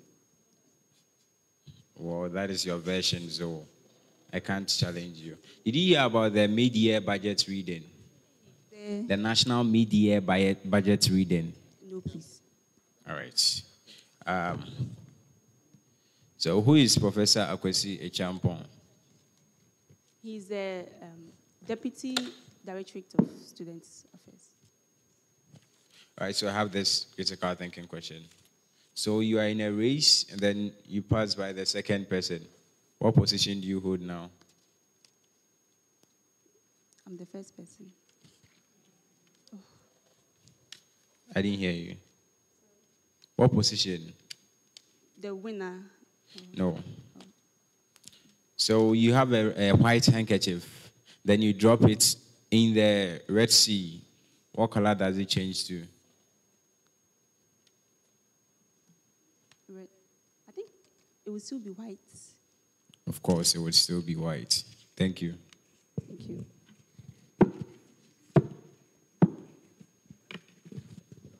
Okay, Ms. Mavis, so you have 30 seconds to address your supporters in the camera and then call it a day. Good day, lovely people of KNUST.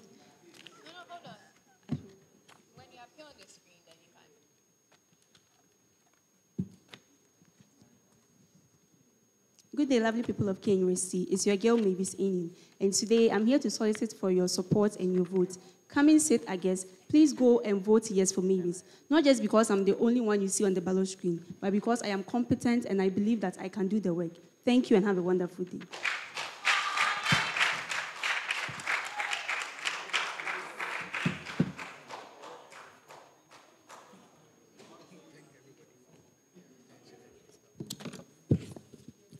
All right, so we've come to the end of the vetting. We thank you all for your time and your patience with us. And we hope you had as much fun as we had vetting all of these candidates. We hope that through our screening process, the good people of KNUST know who the right choice is and would be informed when going to the polling stations on the due date to vote. Pardon? Also, thank you so much, Prof. Enning, for being with us from morning, even before some of the aspirants were here, all the way till finally the last aspirant has been vetted. I'm really appreciative of that. Thank you.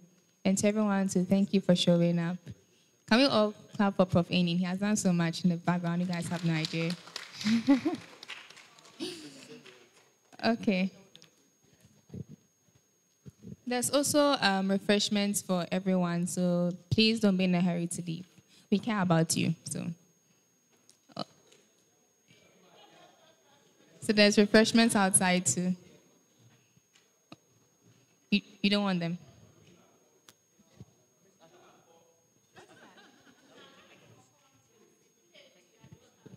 Also,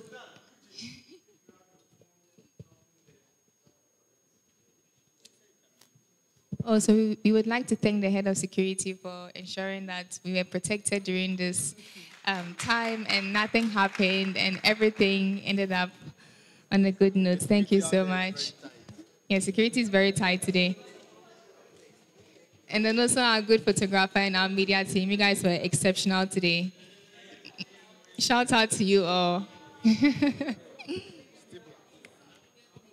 Okay, and to our viewers online, thank you too for joining us.